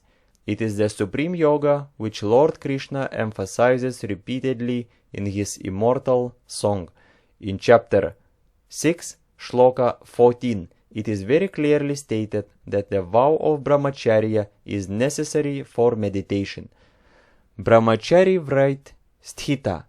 In chapter 17, shloka 14, he says that Brahmacharya is one of the requisites for the austerity of the body. Now we have another statement made in chapter 8, shloka 11, that yogis practice Brahmacharya in order to attain the goal spoken of by the knowers of the Vedas. A similar statement is also found in the Kathopanishad. In the Raja Yoga of Patanjali Maharishi also, Yama is the first step. Yama is the practice of ahimsa, satya, asteya, brahmacharya, and aparigraha, non-killing, truthfulness, non-stealing, celibacy, and non-receiving of gifts. Among these, brahmacharya is the most important. In Jnana Yoga, too, Dhamma or self-control is the foundation for the student. In the Mahabharata, again, you will find in the Shanti Parva, many are the branches of Dharma, but the Dhamma is the basis of them all. Brahmacharya is the vital subject for those who want success in material and spiritual life. Without it, a man is absolutely unfit for worldly activities as well as the spiritual practices. Celibacy in the different religious orders. Down the ages, the highest stress has been laid on brahmacharya or sexual abstinence in every religion. Throughout, folklore runs the idea that second sight and the vision of the supernatural are especially, if not solely, the privilege of the celibates. Western Mac favors the explanation that pollution destroys holiness. A tribe on the Rio Negro enjoyed celibacy upon their shamans, because they believed that medicine would prove ineffectual if administered by a married man. Lambicus states that the gods do not hear him who invokes them if he is impure from sexual connections. In Islam, strict continence is required on the pilgrimage to Mecca. It is required for the Hebrew congregation during the Theophany at Sinai and before entering the temple.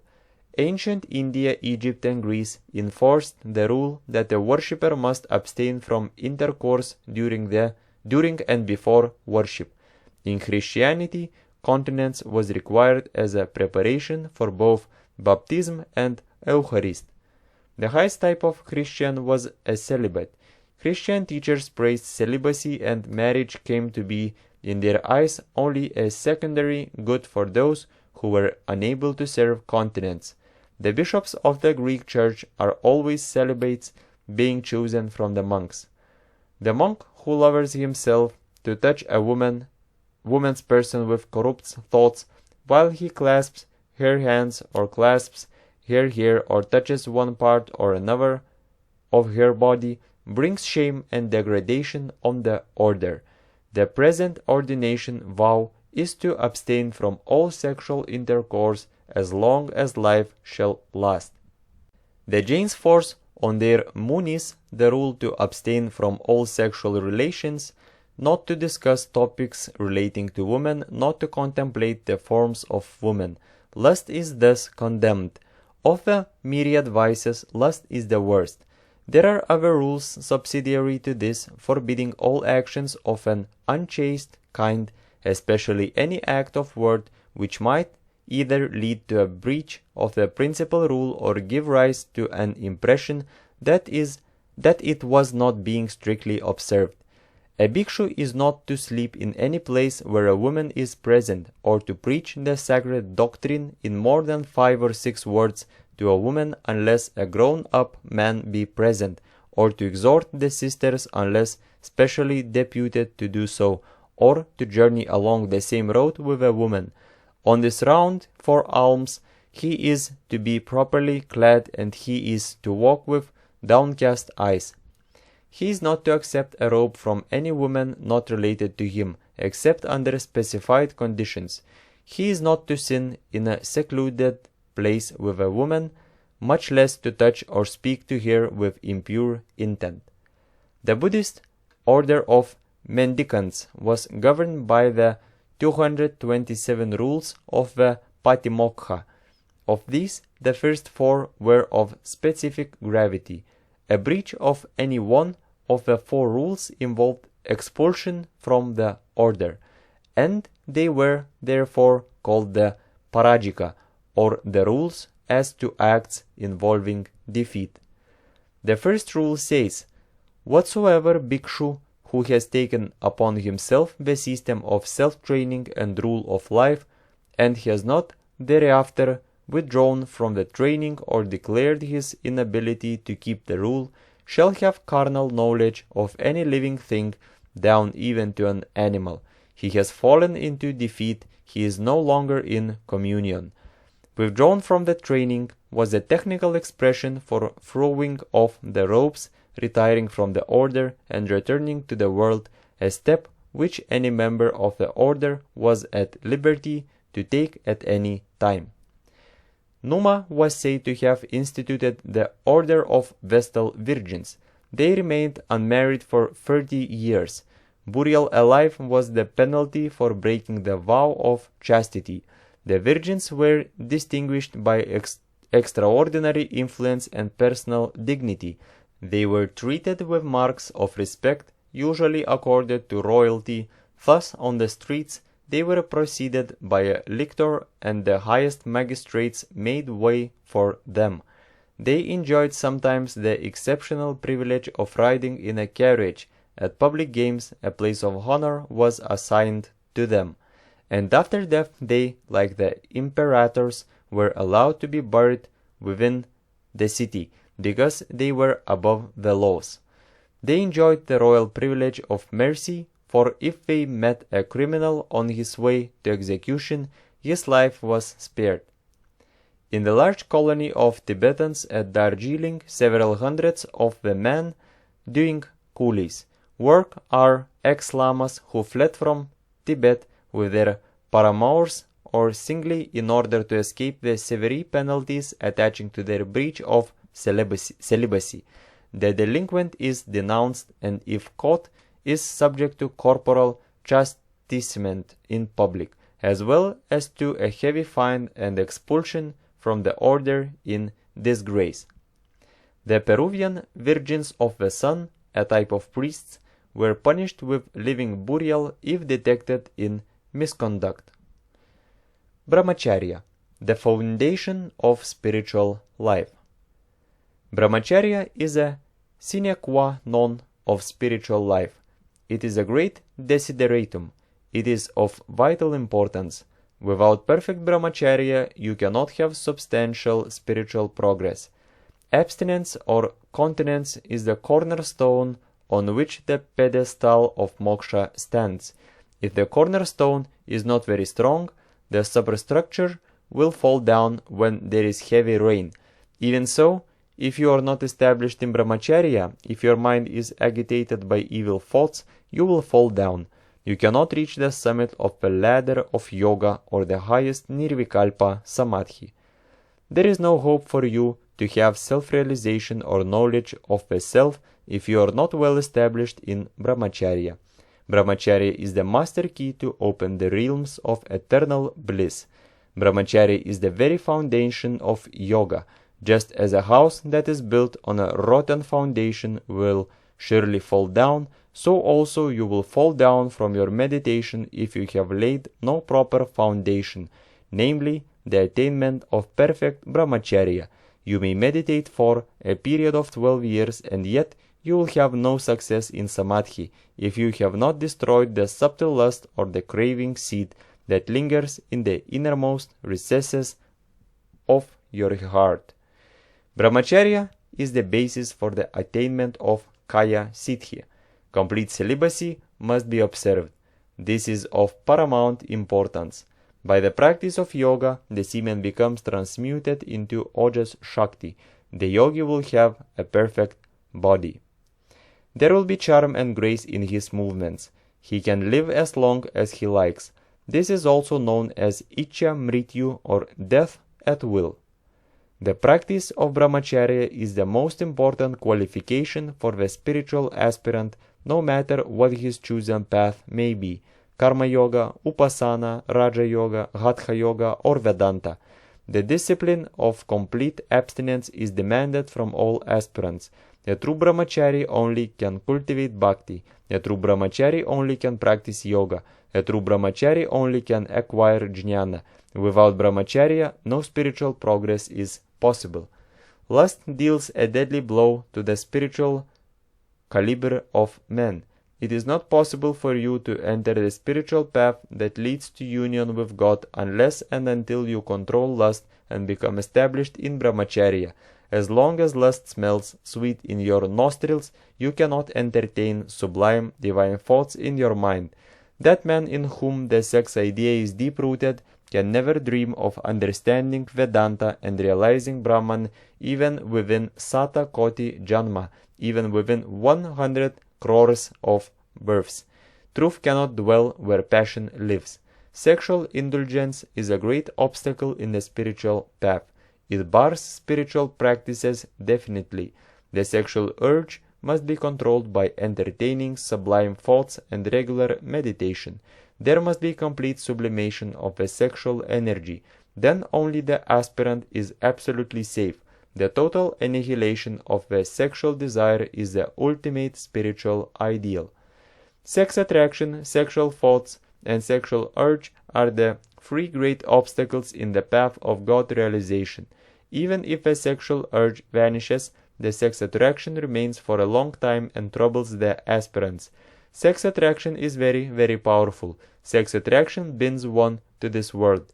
Each cell in the body of a male or a female is surcharged with the sex element. The mind and the senses are filled with sex juice. Man cannot remain without looking at a woman, without talking to her. He derives pleasure in the company of a woman. Woman also cannot remain without looking at a man, without talking to him. She derives pleasure in the company of a man. That is the reason why he or she finds it extremely difficult to annihilate the sex attraction. Sex attraction cannot be destroyed without the grace of the Lord. No human effort can eradicate in toto this mighty force of sex attraction. The organ of sight does grieve mischief. Destroy the lustful look, the adultery of the eye, try to see God in all faces. Again and again generate the currents of dispassion, discrimination and enquiry. Eventually you will be established in Brahman or the Eternal. Again and again generate sublime divine thoughts and increase your japa and meditation. The sexual thought will be annihilated. Of what avail is knowledge of the arts and sciences? Of what avail is reputation or titles? Of what avail is repetition of the Lord's name or meditation or enquiry of who am I, if you become a slave of lust? Control this strong urge first by a rigorous penance of sense control. Before you take to advanced meditation, first become at least a strict physical celibate. Then endeavor to have perfection in mental chastity.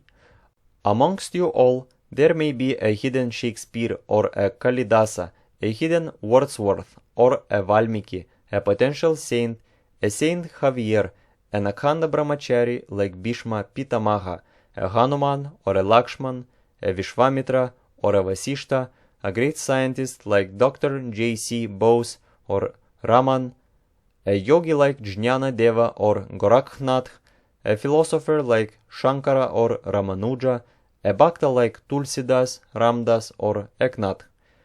Awaken then your hidden faculties, potential energies of all description through Brahmacharya and attain God consciousness quickly and get over the miseries of this mundane life with its concomitant evils of birth, death and sorrow.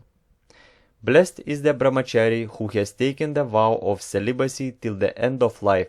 Twice blessed is that Brahmachari who is sincerely struggling to destroy lust and attain perfect purity. Thrice blessed is that Brahmachari who has completely rooted out lust and has attained self-realization. Glory to be such exalted Brahmacharins. They are veritable gods on earth. May their blessings be upon you all. 10. Brahmacharya for householders. It is beyond all doubt that a life of Brahmacharya is glorious and marvelous. At the same time, a life of moderation in the household life is equally good and helpful for spiritual growth. Both have their own advantages. You must have great strength to tread the path either way. Varnashram dharma is practically extinct now. Everyone is a Vaishya or a Banya with greed for accumulation of wealth by hook or by crook, by begging, borrowing or stealing. Almost all Brahmins and Kshatriyas are Banyas or Vaishyas only. There is no real Brahmin or Kshatriya in these days. They want money anyhow. They do not attempt to practice the dharmas of their caste or order of life. This is the fundamental cause for the downfall of man. If a householder discharges strictly the duties of his stage of life, if he is an ideal grihasthi, there is no necessity for taking sannyasa. The swelling up in the number of sannyasins at the present moment is due to the failure of the householders in the discharge of their duties. The life of an ideal householder is as much difficult and rigid as that of an ideal sannyasin. Pravritti Marga, or the path of Karma Yoga, is as much difficult and rigid as that of Nivritti Marga, or the path of renunciation. If a man leads a life of celibacy even in his householder's life, and has copulation occasionally for the sake of progeny only, he can bring forth healthy, intelligent, strong, beautiful, and self-sacrificing children. The ascetics and savants of ancient India, when married, used to follow this excellent rule very carefully, and also used to teach by practice and precept how to lead the life of a brahmachari even as a householder. Our ancestors indeed followed the ascetics in creating progeny for the defense of the motherland and for other ennobling works of the nation. Those who have read Srimad Bhagavata know the lives of Devahuti, daughter of Manu, and her husband Kardama Rishi. Kapila Muni, founder of the Sankhya philosophy, was born of Devahuti after Kardama Rishi visited her once to give her a son. Parasara visited Matsya Gandhi to bring forth Sri Vyasa, founder of the Vedanta philosophy. Great rishis of yore were married, but they did not lead the life of passion and lust. Their life of grihasthashram was a life of dharma only. If it is not possible for you to emulate them to the very letter, you will have to keep their lives before you as landmarks, as an ideal for emulating, and you must tread the path of truth. Grihasthashram is not a life of lust and loose living. It is a strict life of selfless service, of dharma, pure and simple, of charity, goodness, kindness, self-help, and all that is good and all that is helpful to humanity. If you can live such a life, the life of a grihasthi is as good as the life of a sannyasin. What is brahmacharya in married life? Lead a well-regulated, moderate married life. Even as a householder, you can be a brahmachari by sticking to the principles of grihastha dharma, by moderation and regular worship of God. Marriage should not in any way lead you downwards in your spiritual path. You should keep the spiritual fire ever blazing. You should make your wife also understand the real glory of a spiritual life. If both of you observe brahmacharya for some time and then avoid excesses, she will give birth to robust children who will be the pride of the country. Conserved energy can be used for higher spiritual purposes. Prevention of frequent maternity will preserve your wife's health too.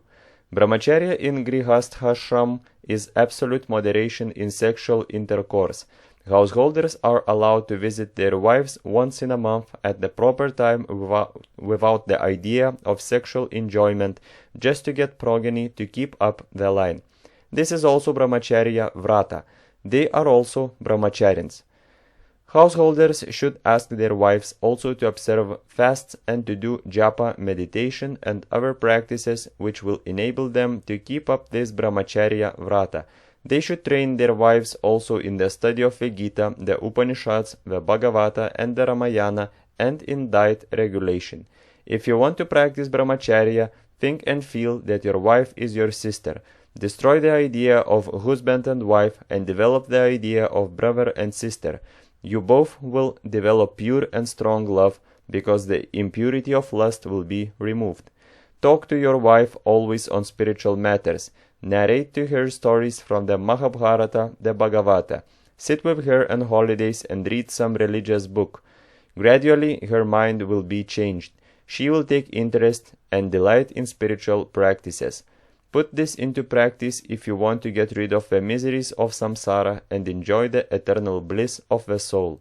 Young men of the present day imitate Westerners in taking their wives always with them when they go out. This practice creates a strong habit in men for having the company of women at all times. A little separation brings a great deal of pain and suffering. Many get a shock when they lose their wives. Further, it becomes very difficult for them to take a vow of celibacy even for a month. Poor, miserable weaklings, spiritual bankrupts. Try to be away from your partners in life as much as you can. Talk little with them. Be serious. Do not laugh or joke with them. Go along for an evening walk. What did your wise forefathers do? Assimilate from the West only what is good. Vile imitation in fashion, style, dress, and food is dangerous. When the wife becomes the mother. As soon as a son is born to you, your wife becomes your mother, because you yourself are born as the son. A son is nothing but the energy of the father. Change the mental attitude. Serve your wife as the world mother. Start spiritual sadhana. Destroy passion. Every morning, as soon as you get up from bed, touch your wife's feet and prostrate before her, taking her for Kali or the world mother. Do not feel ashamed. This practice will remove the idea of wife from your mind. If you cannot do the prostration physically, at least do it mentally. As soon as a child is born, man must give up lust. He must observe celibacy. He must treat his wife as his own mother. When once this thought is brought foremost in the mind, how can he, even when the child dies, change his mental outlook and think of his wife with a lustful look? This is a great sadhana for the householder. If a child is not born, it is not advisable to marry a second wife. Both husband and wife may then pursue the spiritual path jointly, observing celibacy. Living a life of spiritual partnership. Says Manu, the firstborn child is born of dharma and the rest of kama or lust. The sexual act for mere pleasure is not justifiable. Thirsty aspirants who are treading the path of self-realization, who are householders above 40 years of age, should give up contact with their partners in life, because a sexual contact revives all bad ideas and gives them a new lease of life.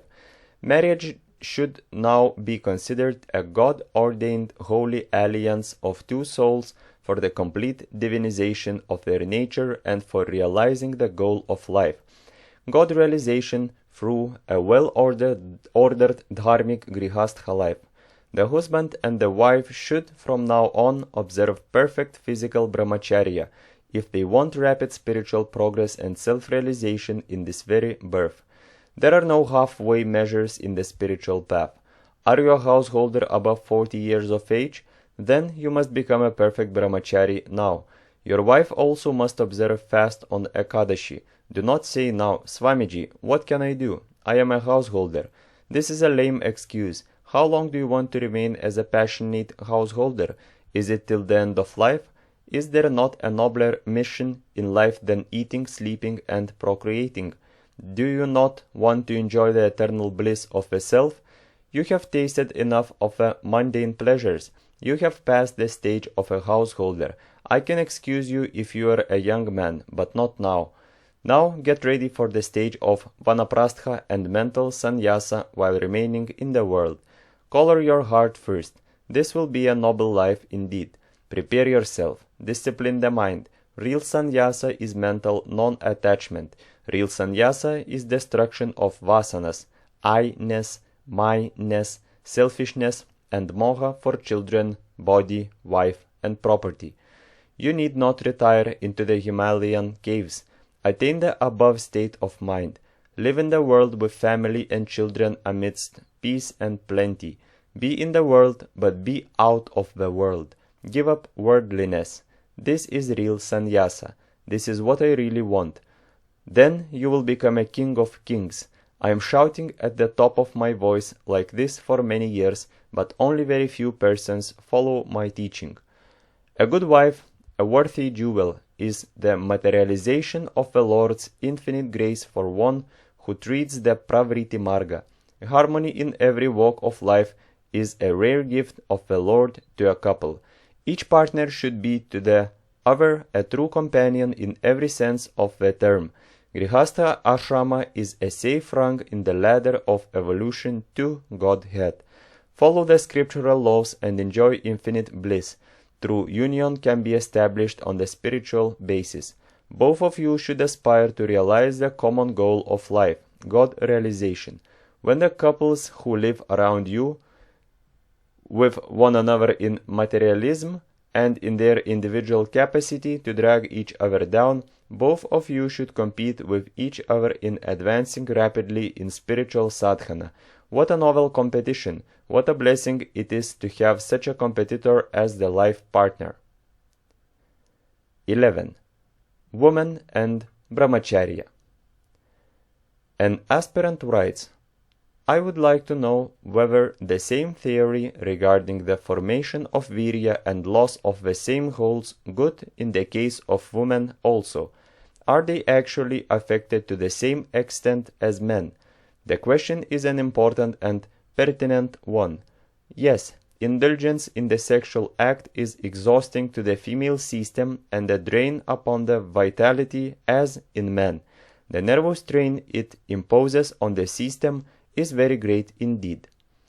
The female gonads, the ovaries corresponding to the testes in the males, produce, develop and mature precious vital force like semen. This is the ovum.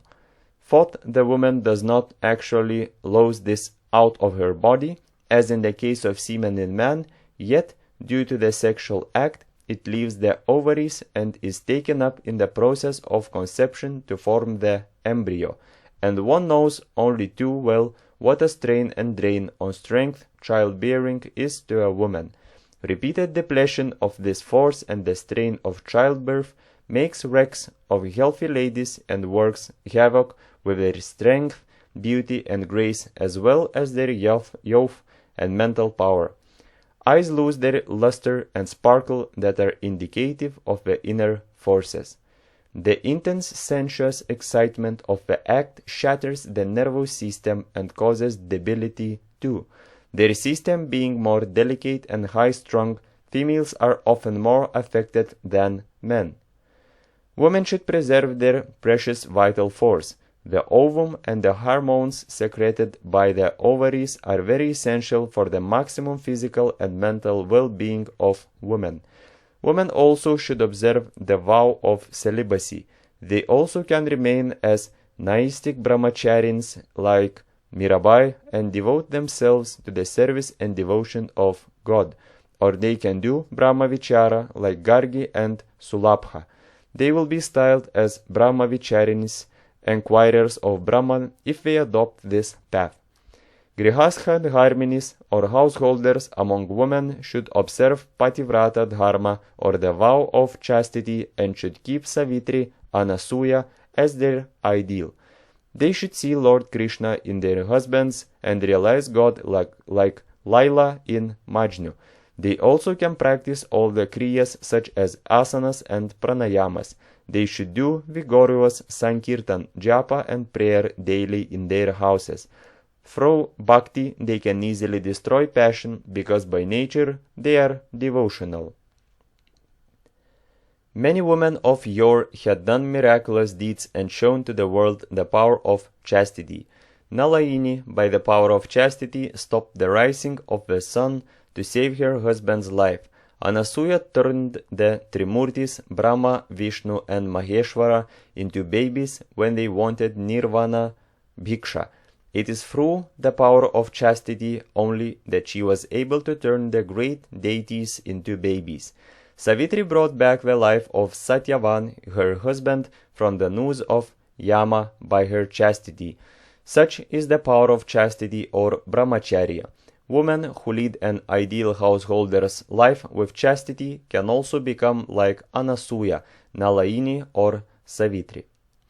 Brahmacharinis, ancient and modern. In older days, there were Brahmacharinis in India.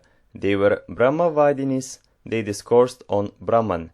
They did not wish to lead the life of Grihastha dharminis devoted to a householder's duties. They served the rishis and sages in their hermitages and did Brahma Vichara or enquiry of Brahman. King Janashruti placed his daughter at the service of Rishi Raikva. You will find this in the Chandogya Upanishad. Sulabha was a very learned lady. She was born in a royal family. She was a brahmacharini. She was instructed in the religion of emancipation. She observed the practice of asceticism. She was firm in the practices that belonged to the mode of life she led. She was steady in her vows. She never uttered a word without reflecting on its property. She was a yogini. She led the life of a sannyasini. She appeared before Janaka in his court and had a great discussion with him on Brahma Vidya or the science of the self. Gargi was also a brahmacharini. She also was a highly cultured lady. She also had a lengthy discussion with Yajnavalkya on Brahma Vidya. The dialogue between them comes in the Brihadaranyaka Upanishad. In Europe also there were many women who were celibate and who dedicated their lives entirely to severe austerity, prayer and meditation. They had their own hermitages. In India, even at the present moment, there are educated women who lead the life of brahmacharinis. They do not wish to marry. This is due to the force of good samskaras of previous births. They give education to the girls in school. They give free tuition privately to poor girls and train them in sewing and other household works. They study religious books and practice meditation in the morning and in the evening. They do kirtan. They keep a daily spiritual diary. They conduct satsanga classes and kirtan among women. They train girls in the practice of asanas and pranayama. They give discourses on the Gita and the Upanishads. They deliver lectures on the religious subjects in English, Sanskrit, and Hindi. During holidays and on important occasions, they hold religious conferences for ladies on a grand scale for mass spiritual awakening. Sometimes they visit nearby villages and distribute medicines freely to the poor. They are equipped with the knowledge of first aid, homeopathy, allopathy, and the biochemical system of medicine. They are trained in nursing the sick. There is a highly educated brahmacharini who is well versed in Sanskrit, English, and Hindi, who is the head of an institution for girls. She maintains a free private school also for poor girls at her own expense. This is a very noble service indeed. Such girls and women are really a blessing to India. They lead a life of purity and self-sacrifice. They enjoy bliss, prosperity, and renown here, and will also attain the immortal abode of supreme peace hereafter. India is in need of more brahmacharinis of this description who can dedicate their lives to service, meditation, and prayer. There was a Maharani in the erstwhile United Provinces who wore simple dress, ate simple food, served sadhus and poor people, and always lived amongst sannyasins. She had a sound knowledge of the scriptures, and she did regular meditation and prayer. She observed Mauna, or the vow of silence, for months together and spent some time in seclusion and ruled her state also. There is an educated woman who is an MBBS. Her husband is holding a good position. She treats the patients freely. She does not charge any fees for visiting. She does very good service to the society. She is not a job hunter. She is free from greed. She does medical service for the purification of her heart. She regards medical service of the poor people as worship of God. She looks after the house and serves her husband. She studies religious books and spends sometimes in meditation, worship, and prayer. She is an ideal woman who leads a glorious and pious life. Loose life is not freedom. The world is in dire need of such ideal women. I wish that the world may abound with such glorious women. I do not condemn women. I do not oppose giving them education and freedom. I have the highest veneration for women. I adore them as devis or goddesses, but I am not in favor of such freedom for women as will ruin them. I am in favor of such education and culture as will make them immortal and glorious, as will make them ideal women like Sulabha, Mira, and Maitreyi, like Savitri and Damayanti. This is what I want. This is what everybody would like. Loose life is not perfect freedom. Some women of India have ruined themselves by taking advantage of this false freedom. There is no limit to the freedom which the so-called educated woman enjoys now. This freedom has caused many homes to be wrecked. It has created disorders in society. It has brought shame on many respectable families. The girls, in their insatiable craving for freedom, have overstepped the limit and lost that priceless possession which the woman of the past could keep untarnished. By mixing with men freely, woman loses her dignity, modesty, feminine grace, and the sanctity of her person and character. A woman who mixes freely with men cannot preserve her chastity for long. There can be and there have been exceptions. A woman who mixes with men freely in public life and yet remains pure must be certainly superhuman. An ordinary woman with her natural passion will soon succumb. Human nature will fulfill itself. What is there in a woman's life if her purity is lost? She is only a living corpse if there is no purity, although she may be rolling in wealth and moving in high circles in society. Promiscuous mixing will lead to disastrous results. Even rishis and yogins who are clad in rags, who live on roots in seclusion, will be pulled down by the dark forces of nature if they are careless. Then what to speak of women who eat daily dainties and sweetmeats, who are clad in perfumed velvet and silk with lace borders, who are given to too much mixing, who do not lead a life of self-control, who have no religious training and discipline, who have no idea of the inner life and the religion of emancipation. O wise reader, I leave this for your own consideration, reflection, cogitation, and deliberation. Women should not do anything that can bring dishonor or infamy on them and their family and a blot on their character. Without character, a man or a woman is considered as dead while living. Women should be very careful and cautious when they move in society. They should avoid too much talking, too much mixing, guffaw, and giggling. They should always walk in a dignified manner and not with the swinging of the hips. They should never look at men with a fleeting gesture. Clothes should not be too tight or revealing. Abandon make-up. A call to spiritual life. O Devis, do not waste your lives in fashion and passion. Open your eyes. Walk in the path of righteousness. Preserve your pativrata dharma. See divinity in your husband. Study the Gita, the Upanishads, Bhagavata, and Ramayana. Become good grihastha dharminis and brahmacharins. Bring forth many Gaurangas. The destiny of the world is entirely in your hands. You are holding the master key of the world. Open the door of Elysian bliss. Bring Vaikuntha in your home. Train your children in the spiritual path. Sow the spiritual seed when they are young. O Devis of the world, should you not strive for the higher life, the grand, the sublime, the only real life in the soul? Is it sufficient if you are satisfied with the petty material necessities of life on earth? Do you remember what Maitreyi said to the Yajnavalkya? What should I do with the wealth of this whole world if thereby I would not become immortal? Said she to her husband.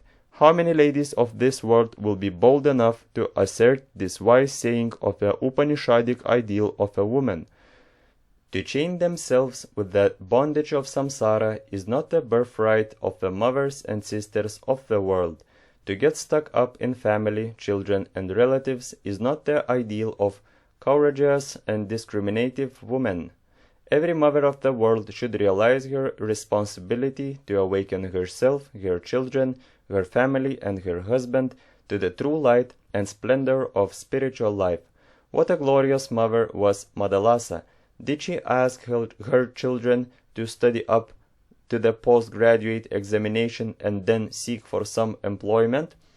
Shudosi budosi niranjanosi samsara maya parivarjitosi.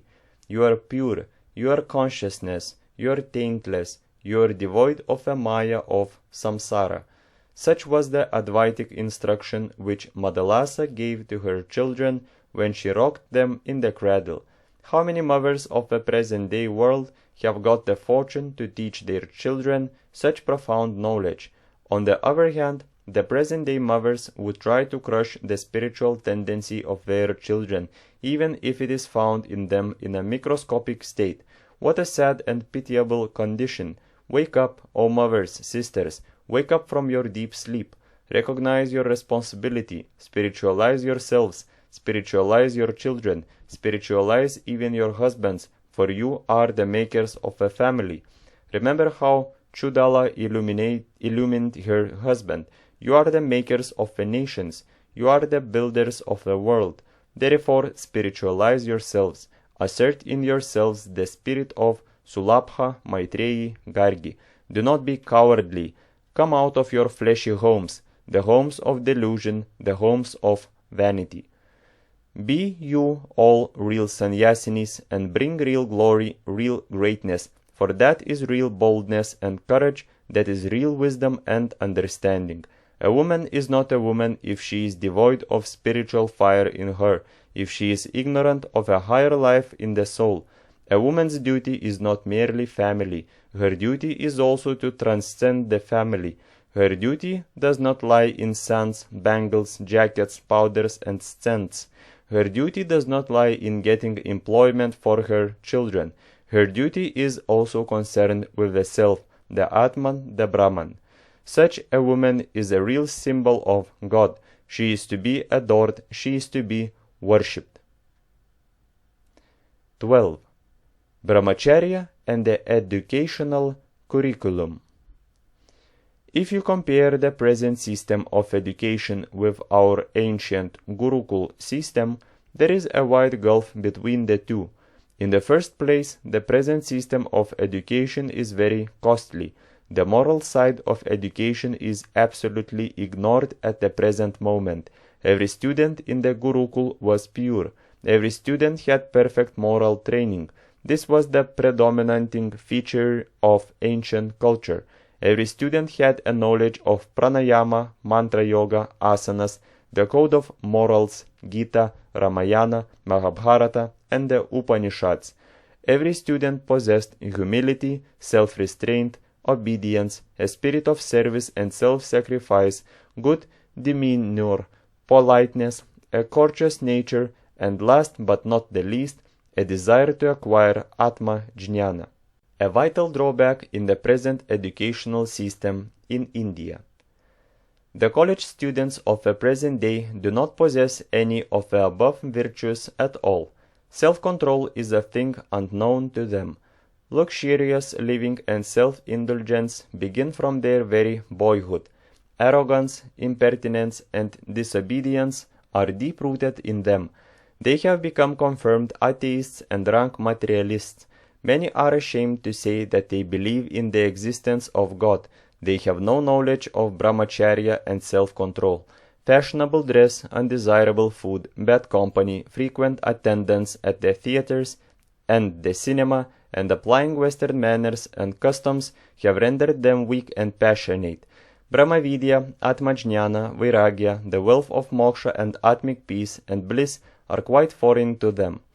Fashion, style, Epicureanism, gluttony, and luxury have occupied their minds. It is very pitiable to hear the life history of some of the college students. In the ancient Gurukul, boys were healthy and strong and lived long.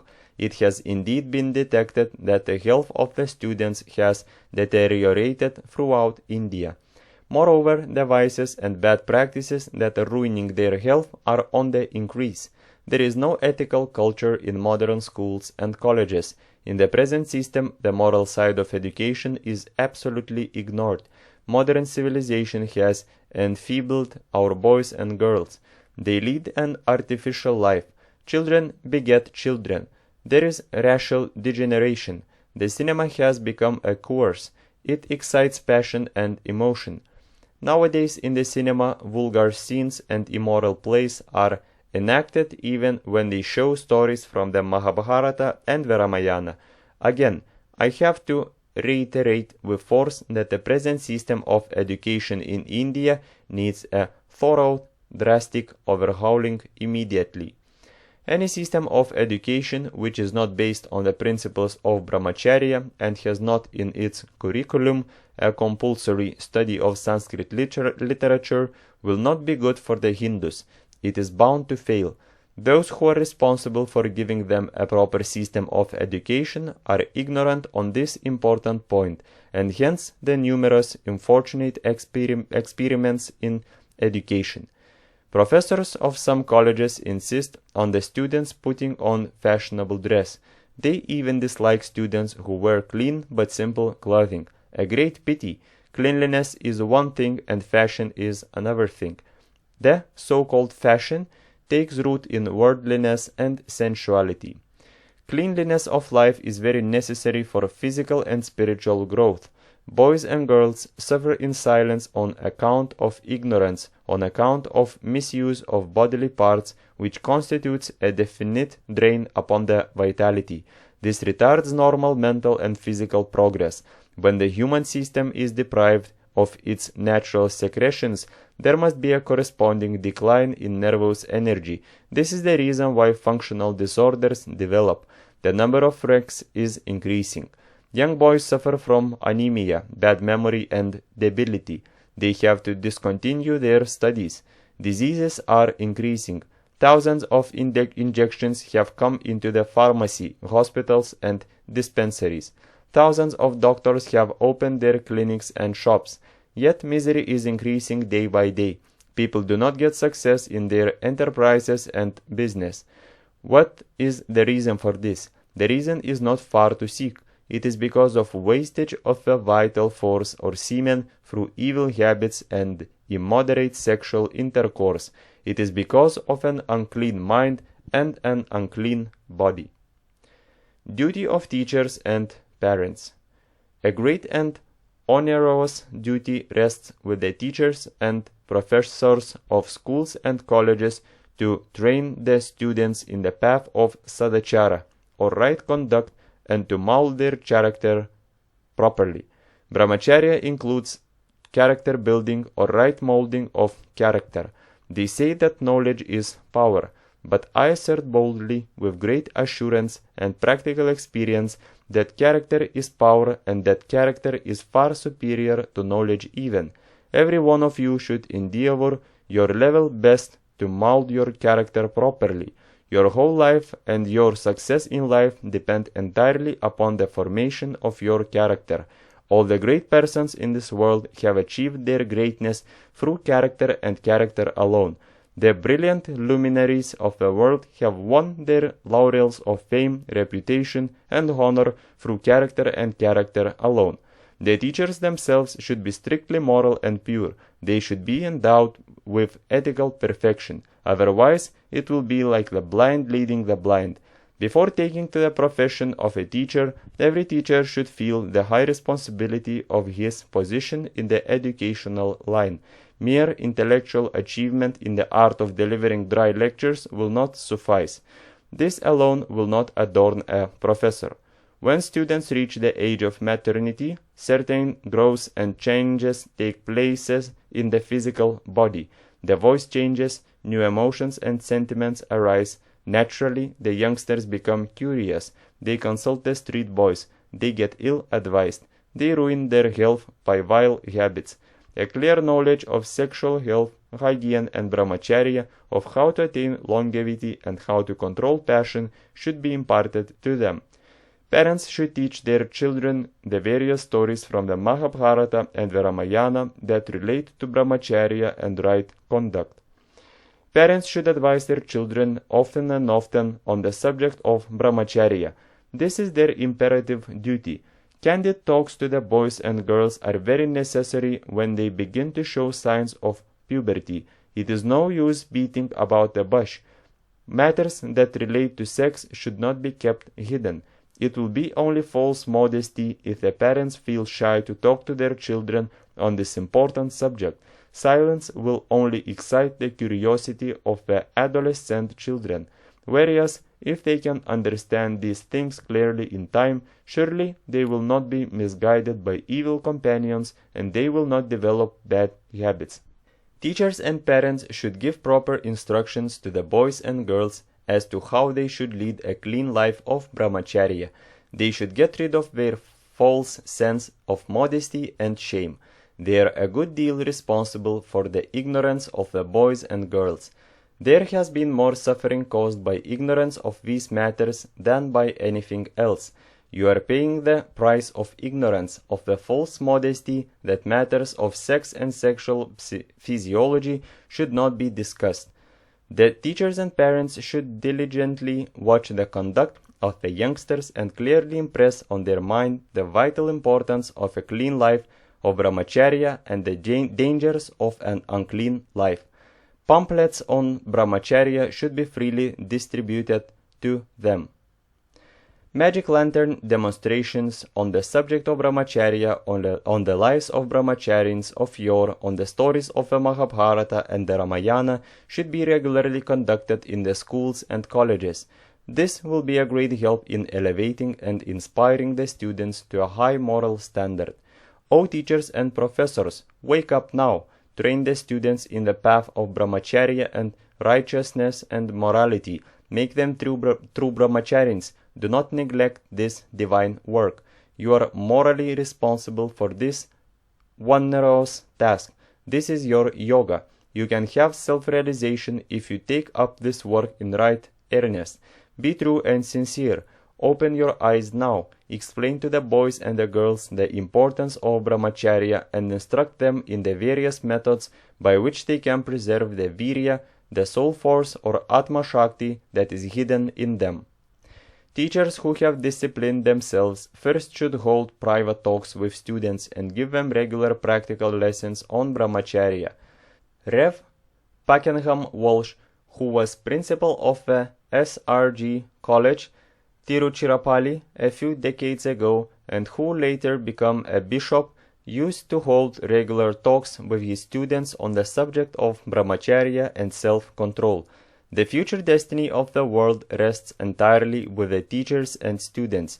If the teachers train their students in the right direction, in the path of righteousness, the world will be filled with ideal citizens, yogis and jivanmuktas, who will radiate light, peace, bliss, and joy everywhere. Blessed is he who truly endeavors in making his students true brahmacharins. Twice blessed is he who tries to become a real brahmachari. May the blessings of Lord Krishna be upon them. Glory to the teachers, professors, and students. 13. Some ideal brahmacharins. Hanuman. Hanuman was born of Anjana from Pavana, the wind god. He was named Hanuman after the name of the city Hanuman, over which his maternal uncle Parthi Surya ruled. Hanuman's body was as hard as stone, so Anjana named him Vajranga. He is also known by the name Mahavir, or mightiest hero, because he exhibited several heroic feats. His other names are Balabhima and Maruti. The world has not yet seen, and will not see in the future also, a mighty hero like Sri Hanuman. During his lifetime, he worked wonders and exhibited superhuman feats of strength and valor. He has left behind him a name which, as long as the world lasts, will continue to wield a mighty influence over the minds of millions of people. Hanuman is one of the 7 Chiranjeevis. He is the only learned scholar who knows the 9 Vyakaranas, or sciences of granular. He learned the Shastras from the sun god. He is the personification of Brahmacharya. He is the wisest of the wise, the strongest of the strong, and the bravest of the brave. He is the Shakti, or energy of Rudra. He who meditates on Hanuman and repeats his name attains power, strength, glory, prosperity, and success in life. Hanuman is worshipped in all parts of India, particularly in Maharashtra. Hanuman had the power to assume any form he liked, to swell his body to an enormous extent, and to reduce it to the length of a thumbnail. His strength was superhuman. He was the terror of the Rakshasas, or demons. He was well versed in the 4 Vedas and other sacred books. His valor, wisdom, knowledge of the scriptures, and superhuman strength attracted everybody who came near him. He had extraordinary skill in warfare. Hanuman was the chosen messenger, warrior, and servant of Sri Rama. He was a votary and devotee of Lord Rama. Rama was his all in all. He lived to serve Rama. He lived in Rama. He lived for Rama. He was a minister and intimate friend of Sugriva. Hanuman was born on the morning of the 8th of the lunar month, Chaitra, on the most blessed day, Tuesday. From his very birth, Hanuman exhibited extraordinary physical strength and worked many miracles. When he was a child, he jumped up at the sun and caught hold of him to eat. All the gods were very much troubled. They came with folded hands to the child and humbly entreated him to release the sun. The child set free the sun at their request.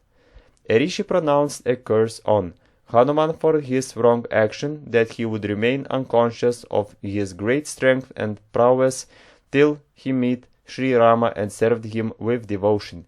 Hanuman saw Sri Rama for the first time in Kishkinda. Sri Rama and Lakshmana came there in the course of their search for Sita, whom Ravana had carried away. As soon as Hanuman beheld Sri Rama, he became quite conscious of his own strength and power. Hanuman burnt the whole of Lanka and brought news of Sita to Rama. In the great war between Rama and Ravana, Hanuman killed many heroes of the Rakshasa army. He did many superhuman acts. Carrying a big mountain and other great activities were nothing for Hanuman. All those were due to the power of Brahmacharya. When the great war was over, Vibhishana was installed on the throne of Lanka. The time of banishment was over. Sri Rama, Lakshmana, Sita, and Hanuman sat on the Pushpaka Vimana, or aeroplane, and reached Ayodhya in time. The coronation ceremony of Lord Rama was celebrated with great eclat and pomp. Sita presented a necklace of pearls to Hanuman. Glory to Hanuman, the blessed devotee of Lord Rama. Glory, glory to Sri Anjaneya, the mighty hero, undowned warrior and learned brahmachari, the like of whom the world has not yet seen and will not see in all time to come. May we derive inspiration from Hanuman's ideal life of brahmacharya. May his blessings be upon you all. Let us sing his glory. Jaya Siya Ram, Jaya Jaya Siya Ram, Jaya Hanuman, Jaya Jaya Hanuman, Jaya Siya Ram, Jaya Jaya Siya Ram, Jaya Hanuman, Jaya Jaya Hanuman. Shri Lakshmana. Lakshmana, the son of Dasharatha by his second queen Sumitra, was the younger brother of Sri Rama. He was an avatar of Adishesha. He was the constant companion of Rama both in pleasure and in pain. Rama and Lakshmana lived, dined, played, and studied together. One could not bear the separation of the other. Lakshmana was a loving servant also of Sri Rama. He carried out Sri Rama's commands to the very letter. He lived in perfect obedience to Sri Rama. Lakshmana had pure and untainted brotherly love. His object of life was service to his elder brother. Obedience to the commands of his brother was the motto of his life. He would not do anything without getting Rama's permission. He regarded Sri Rama as his god, guru, father, and mother. He followed Rama as a shadow. He was quite unselfish at heart. He abandoned all the comforts of a royal life willingly only for the company of his brother. He served Rama's cause in all possible ways. He made Rama's cause his own. He sacrificed every personal consideration on the altar of brotherly love. Sri Rama was his all in all. Lakshmana could relinquish anything, his life even, for the sake of Rama. He abandoned in a moment his mother, his wife, and his royal comforts to follow Sri Rama and Sita in exile. What a magnanimous soul! What a great Tyagi he was! Here is an unprecedented example in the history of the whole world of a disinterested, noble, and devoted soul who lived only to serve his brother. That is the reason why the readers of Ramayana eulogize Lakshmana for his pure and unique love towards his brother. Some eulogize Bharata, while others speak very highly of Hanuman, but Lakshmana was in no way inferior to Bharata or Hanuman. Lakshmana followed Sri Rama for a long period of 14 years, through he was perfectly aware of the dangers of the forest. He accompanied Rama with his bow and arrow, through his help was not required by Vishwamitra. It was all due to his devotion and love towards his brother Sri Rama. Sri Rama also had intense love for Lakshmana. When Lakshmana fell down unconscious by the fatal arrow of Meghanada, Rama's heart was broken. He wept bitterly. He made a determination not to revisit Ayodhya when he lost his dear brother. He said, "A wife like Sita can be had, but a real devoted brother of the type of Lakshmana cannot be had again. The world is nothing for me without my brother." Lakshmana was pure in thought, word, and deed. He led the life of an ideal brahmachari during the 14 years of exile. He never looked at the face or body of Sita. His eyes were ever directed towards her lotus-like feet only. When Sugriva brought Sita's cloak and jewels, which, while she was being carried away, she had allowed to fall on the earth, seeing the monkeys on the mountain, Rama showed them to Lakshmana and asked whether he recognized them. Lakshmana said, "Naham janami keyure naham janami kankane, nupura eva janami nityam padabhivandanat." I do not recognize the bracelets or earrings. I know only the anklets, for I worshipped her feet alone. See how Lakshmana revered Sita as mother or goddess. Meghanada, the son of Ravana, had conquered even Indra, the lord of gods. By virtue of this victory, Meghanada also came to be known as Indrajit. He had a boon of being invincible to all except to one who could abstain from all sorts of sensual enjoyments, at least for a full 14 years. He was unconquerable, but Lakshmana destroyed him by the power of his purity, by the power of Brahmacharya. O Lakshmana, we shall ever sing thy glory and repeat, Ram, Lakshman, Janaki, Jai Bolo Hanuman Ki. Introduce us to our beloved Lord Rama, thy dear brother and master. Help us also in holding communion with Lord Rama. O Lakshmana, be ever merciful to those neophyte sadhakas who grope in the darkness of ignorance. Teach us the secret of success and help us in becoming staunch celibates till the end of our lives. Once again, salutations to thee, O Lakshmana, the darling of Sumitra and the apple of Sri Rama's eyes. Bhishma. Bhishma's father was Santanu, who was the ruler of Hastinapura. His mother was Ganga Devi. His early name was Devavrata. He was an incarnation of Vasu Devata. One day Santanu went into the forests close to the banks of the Yamuna for hunting. He came across a handsome maiden. He said to her, "Who are you? What are you doing here?" She replied, "I am the daughter of Dasharaja, the fisher chief. My name is Satyavati. I am engaged at his command in rowing the boat for taking passengers across the river." King Shantanu wanted to marry her. He went to Dasharaja and asked his consent. The fisher chief replied, "I am quite willing to give my daughter to you in marriage, but first I want you to give me a promise." The king replied, "O Dasharaja, what is that? I will certainly do what lies in my power." The fisher chief said, "The son born of my daughter should succeed you." Santanu did not wish to give this pledge to the fisher chief because his valiant and intelligent son Devavrata, whom he loved intensely, would have to abandon the throne. He would not longer be the heir apparent, but the fire of love for the maiden burned him. He was in a great dilemma. He grew pale and did not take any interest in the affairs of the state. He opened his heart to the chief minister whom he trusted, but the latter was not able to advise him in the matter. Santanu tried to conceal his love for the maiden from his son Devavrata. Devavrata was wise and was very strong. He suspected something and thought that his father was unhappy. He said to his father, "O beloved father, you are prosperous.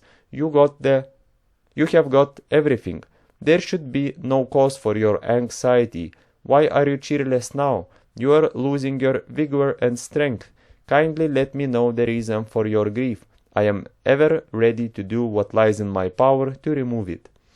The king replied, "O beloved Devavrata, you are my only son.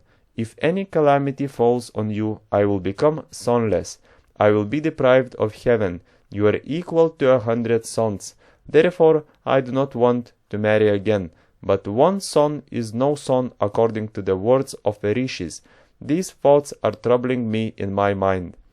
Thereupon Devavrata, accompanied by the old minister and many respectable Kshatriya chiefs, went to Dasharaja and pleaded on behalf of his father. He asked him to give his daughter to his father in marriage. The fisher chief replied, "O amiable prince, I have already told your father about a condition on which I can give my daughter in marriage to him." Devavrata said, "O fisher chief, I make a solemn declaration now that the son that may be born of this girl shall succeed my father to the throne. I shall do all that you wish." The fisher chief said, "I highly appreciate your noble character and high ideal, but your sons may expel my daughter's son at any time at their sweet will. I entertain a grave doubt on this point." Devavrata prayed, "O truth, dwell in me forever. Come and pervade my whole being. Give me inner strength to stick to the vow of perfect celibacy that I am going to take now in the presence of these people." He then resolutely said to the fisher chief, "O Dasharaja, listen to what I said. From today I shall lead a life of strict Naishtika Brahmacharya till the end of my life. All the women of the world are my mothers. I am the most devoted and loyal subject of a king of Hastinapura. If I die sonless, I shall yet attain the abode of eternal bliss and immortality." From heaven at that time the celestial damsels, the gods, and the assemblage of sages showered flowers on him and said, "This is verily Bhishma, the terrible." The fisher chief said, "O prince, I am quite ready now to give my daughter in marriage to your father." Thereupon the fisherman and his daughter accompanied Devavrata to the palace of Santanu. The old minister informed the king about all that had happened. The monarchs who assembled in the hall greatly appreciated the extraordinary spirit of self-sacrifice and renunciation of Devavrata and said, "Devavrata is really Bhishma the Terrible." Since then, Devavrata bore the name of Bhishma. King Santanu was immensely pleased with the noble conduct of his son and conferred upon him the boon of death at will. He said, "May the gods protect you. Death shall never come to you as long as you wish to live." What an exalted soul! This noble example is an unprecedented one in the history of the world. No one save Bhishma on the surface of this earth had made such a great sacrifice for the sake of filial duty at such a young age. Bhishma's filial duty and piety might very well be compared to that of Lord Rama. Bhishma was very firm in his principles. He was absolutely free from the slightest thing of selfishness. He was an embodiment of self-denial and self-sacrifice. His power of endurance and patience in all the difficult trials he met with were marvelous and unprecedented. He was matchless in fortitude and courage. All men honored him. All the Kshatriya chiefs paid their homage to him. He was a mighty yogi and a sage. He was above body consciousness. He rested in his own Satchitananda Svarupa. That is the reason why he was peaceful and serene, even thought he was pierced by sharp arrows all over his body. Lying on the bed of sharp arrows, which was as soft as a bed of flowers to him, he gave wonderful discourses on political, philosophical, religious, social, and moral subjects to Yudhishthira. Have you ever heard of anyone save Bhishma in the history of the world who was able to give lofty and sublime discourses on his deathbed? Bhishma laid his life for others. He lived to serve and elevate others. The noble life led by the high-souled Bhishma of mighty will force still inspires sterling virtues in those who study his discourses in the Shanti Parva. Bhishma died long, long ago, but his voice in the Shanti Parva and his ideal and exalted life awaken slumbering people to action, righteousness, duty, and inquiry, rigorous tapas and meditation to this day. Glory to Bhishma, whose exemplary life of Brahmacharya inspires our hearts even today, and elevates our minds to magnanimous heights of divine glory and splendor. Section 3. Techniques of Sex Sublimation. 14. Suppression and Sublimation. In the practice of Brahmacharya, what is wanted is elimination of lust, but not suppression. Suppression of the sex urge is not eradication. You can never be free of that which is suppressed. The suppressed sex desire will attack you again and again and will produce wet dreams, irritability, and restlessness of mind. Repression or suppression of a sexual desire will not help you much. If lust is suppressed, it will again manifest with redoubled force when a suitable opportunity arises. When the will becomes weak, then vairagya wanes. When there is slackering in meditation or yogic sadhana, when you become weak owing to an attack of disease. Do not try to run away from woman, then Maya will chase you terribly. Try to see the self in all forms and repeat the formula Om Ek At Sat Chit Ananda Atma very often. Remember that Atman is sexless. Mental repetition of this formula will give you strength. Ignorant people adopt foolish methods to kill the indriyas. They fail eventually. Many foolish aspirants amputate the organ of reproduction. They think that lust can be eradicated by such a procedure. What a great foolish act! Lust is in the mind. If the mind is subdued, what can the external fleshy organ do? Some swallow tons of nux vornica to kill this organ. they fail in their attempts to be centered in Brahmacharya. The state of their mind remains the same, thought they become impotent by taking nux vomica. What is wanted is a judicious control of the indriyas. The indriyas should not be allowed to run riot in sensual grooves. They should not be allowed to throw us ruthlessly into the deep pit of worldliness, like the turbulent horse carrying away the rider wherever it likes. Brahmacharya means control, but not suppression, of a sex desire or sex force. The mind should be rendered pure by meditation, japa, kirtan, and prayer. If a mind is filled with sublime divine thoughts by meditation, japa, prayer, and study of holy scriptures, the sex desire will be devitalized or de-energized by the withdrawal of the mind. The mind also will be thinned out. From sex energy to spiritual energy. The sexual energy must be transmuted into spiritual energy or ojas shakti by the practice of japa, prayer, meditation, study of religious books, pranayama, and asanas. You must develop devotion and a burning desire for liberation.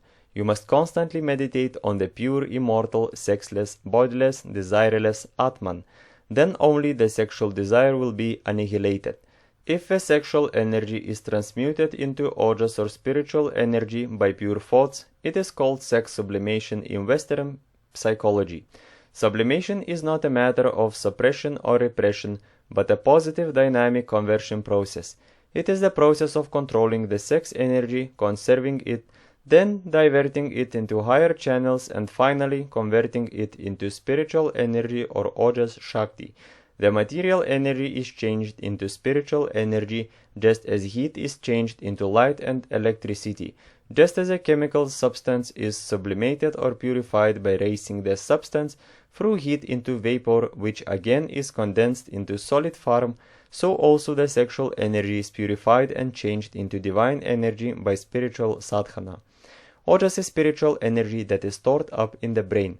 By entertaining sublime soul-elevating thoughts of the self or Atman, by meditation, japa, worship, and pranayama, the sexual energy can be transmuted into ojas shakti and stored up in the brain.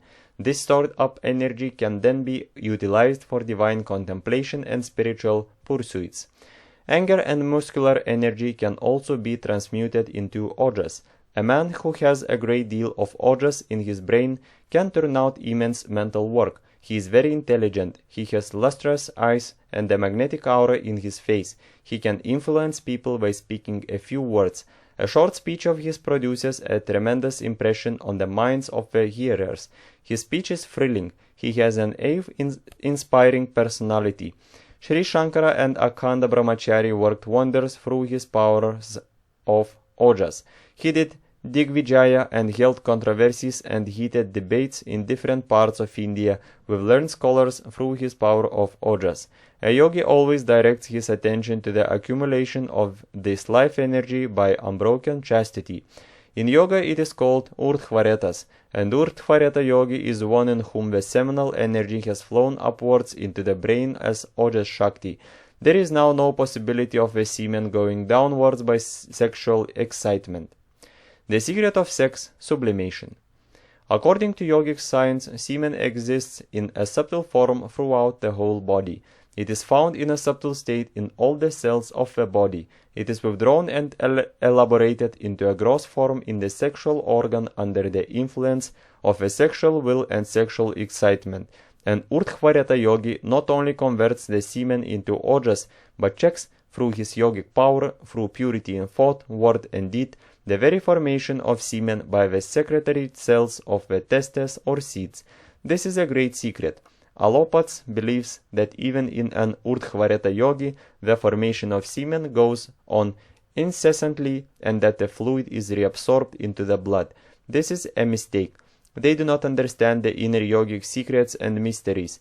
They are in the dark. Their drishti or vision is concerned with the gross things of the universe. The yogi penetrates into the subtle hidden nature of things through yogic chakshu or the inner vision of wisdom. The yogi gets control over the astral nature of semen and thereby prevents the formation of the very fluid itself. The body of a man who is truly an urdhvaretas has the scent of a lotus. A man who is not a brahmachari, in whom gross semen is formed, may on the other hand smell like a buck goat. The semen dries up in those who practice pranayama seriously. The semen energy stands up to the brain. It is stored up as ojas shakti or spiritual energy and comes back as amrita or nectar. The process of sex sublimation is extremely difficult. It demands constant and protracted sadhana and perfect discipline. That yogi who has achieved perfect sublimation has perfect control over lust. Complete sublimation is achieved through ceaseless meditation on Atman and self-realization. That yogi or jnani who has attained the highest nirvikalpa samadhi, in whom the seeds of samskaras are fried in toto, can claim to be perfect urdhvaretas or one who has complete sex sublimation. There is no fear of his downfall. He is perfectly safe. He will have absolutely free from impurity. This stage is a very high stage. A microscopic minority only have attained this sublime exalted state. Shankara, Dattatreya, Jnana Deva of Alandi and others reached this stage.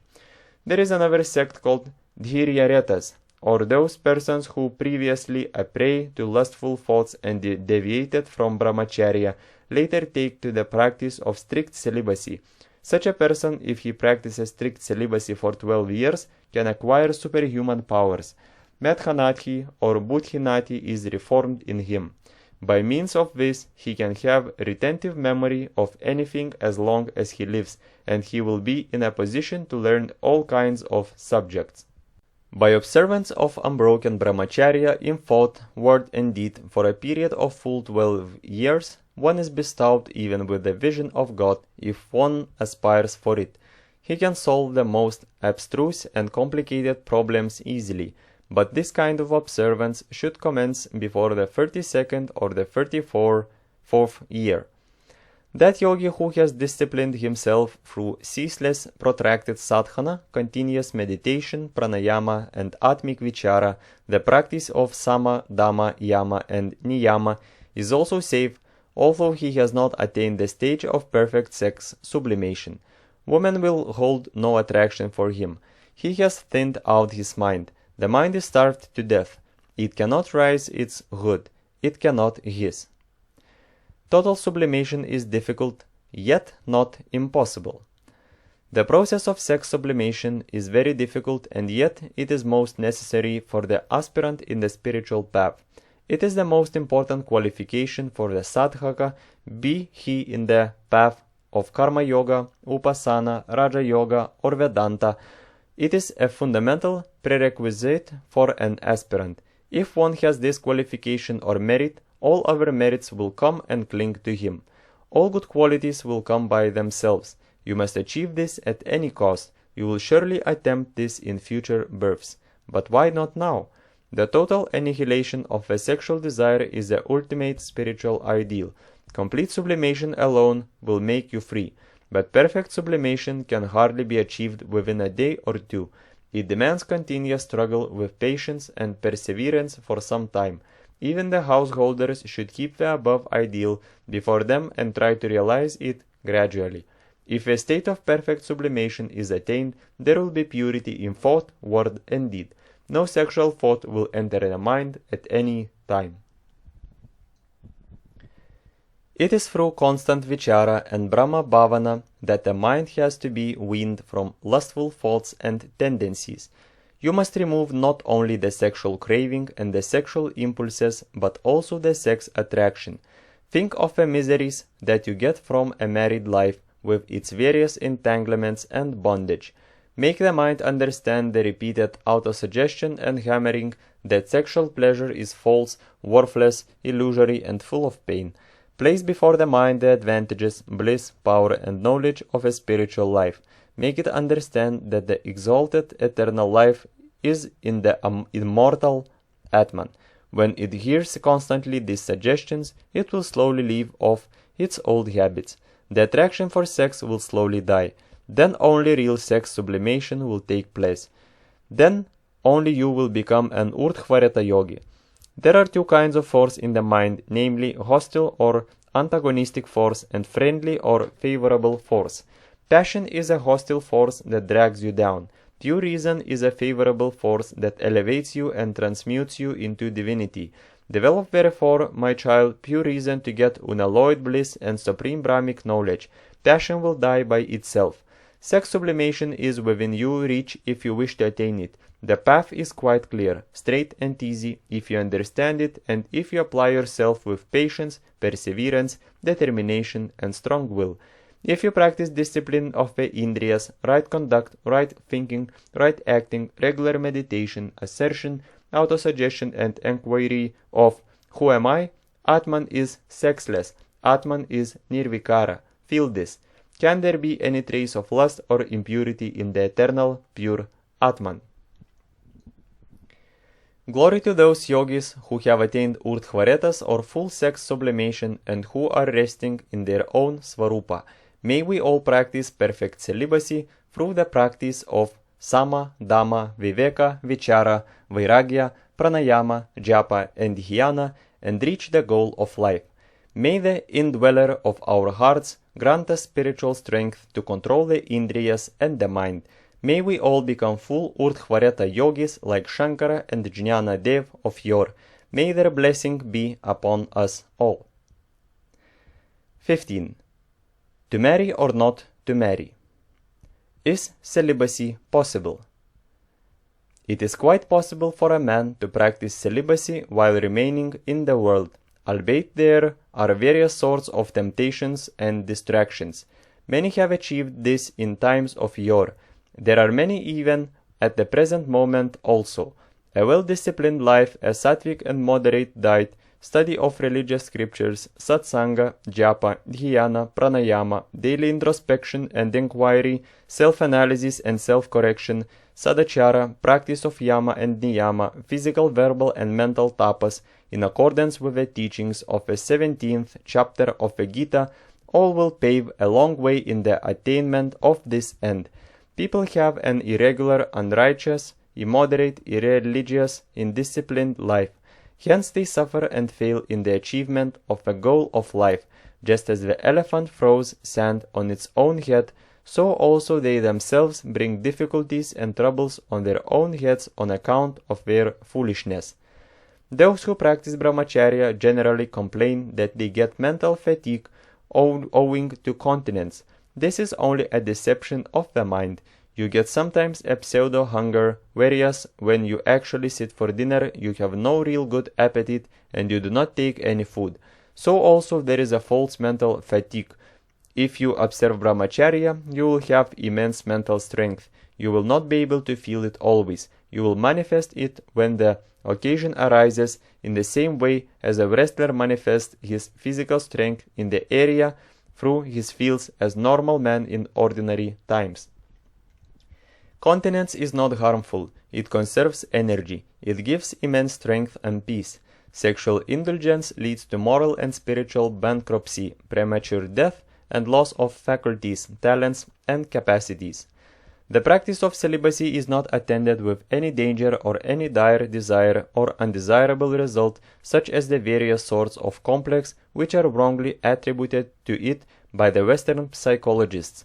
They have no practical knowledge of the subject on hand.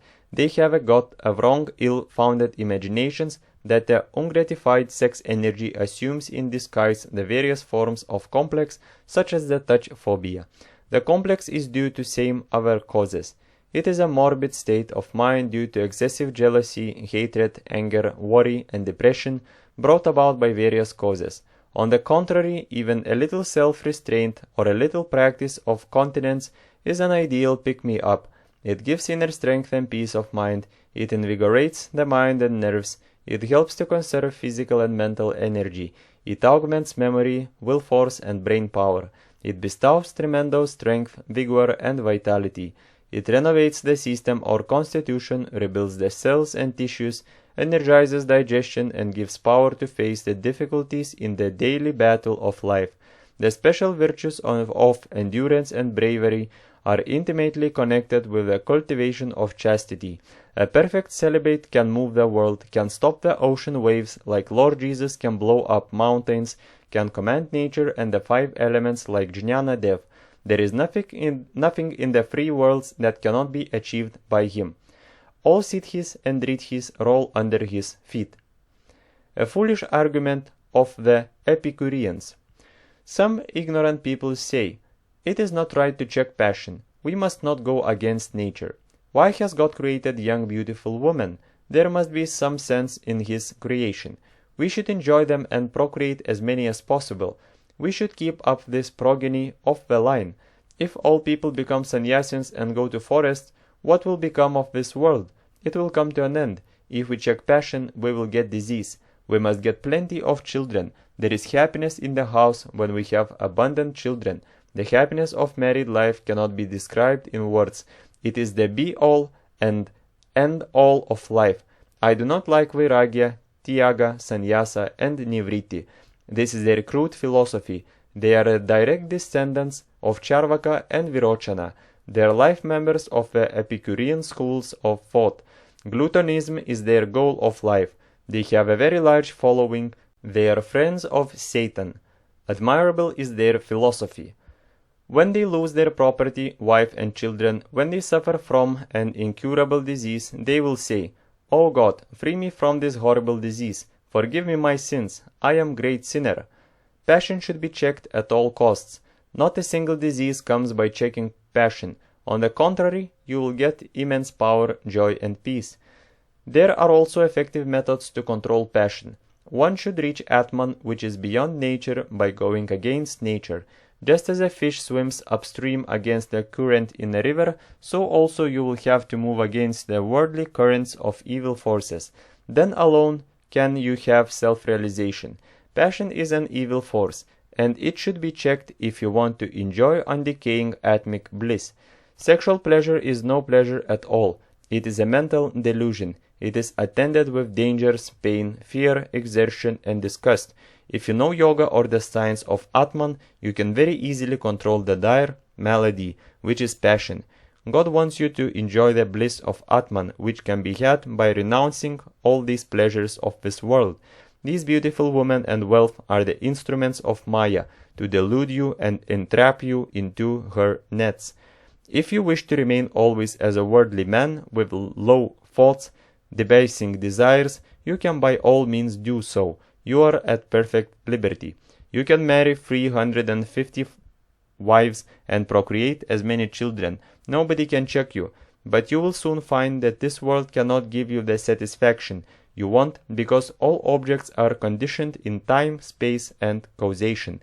There are death, disease, old age, cares, worries, and anxieties, fear, loss, disappointment, failure, abuse, heat, cold, snake bites, scorpion stings, earthquakes, and accidents. You cannot at all find rest of mind even for a single second. As your mind is filled with passion and impurity, your understanding is clouded and your intellect is perverted now. You are not able to understand the illusory nature of the universe and the everlasting bliss of Atman. Passion can be effectively checked. There are potent methods. After checking passion, you will enjoy real bliss from within, from Atman. All men cannot become sannyasins. They have various ties and attachments. They are passionate and cannot, therefore, leave the world. They are pinned to their wives, children, and property. Your proposition is wholly wrong. It is asambhava. It is impossible. Have you ever heard in the annals of the world's history that this world became vacant as all men became sannyasins? Then why do you bring in this absurd proposition? This is an ingenious trick of your mind to support your foolish arguments and satanic philosophy, which has passion and sexual gratification as its important tenets. Do not talk like this in future. This exposes your foolishness and passionate nature. Do not bother yourself about this world.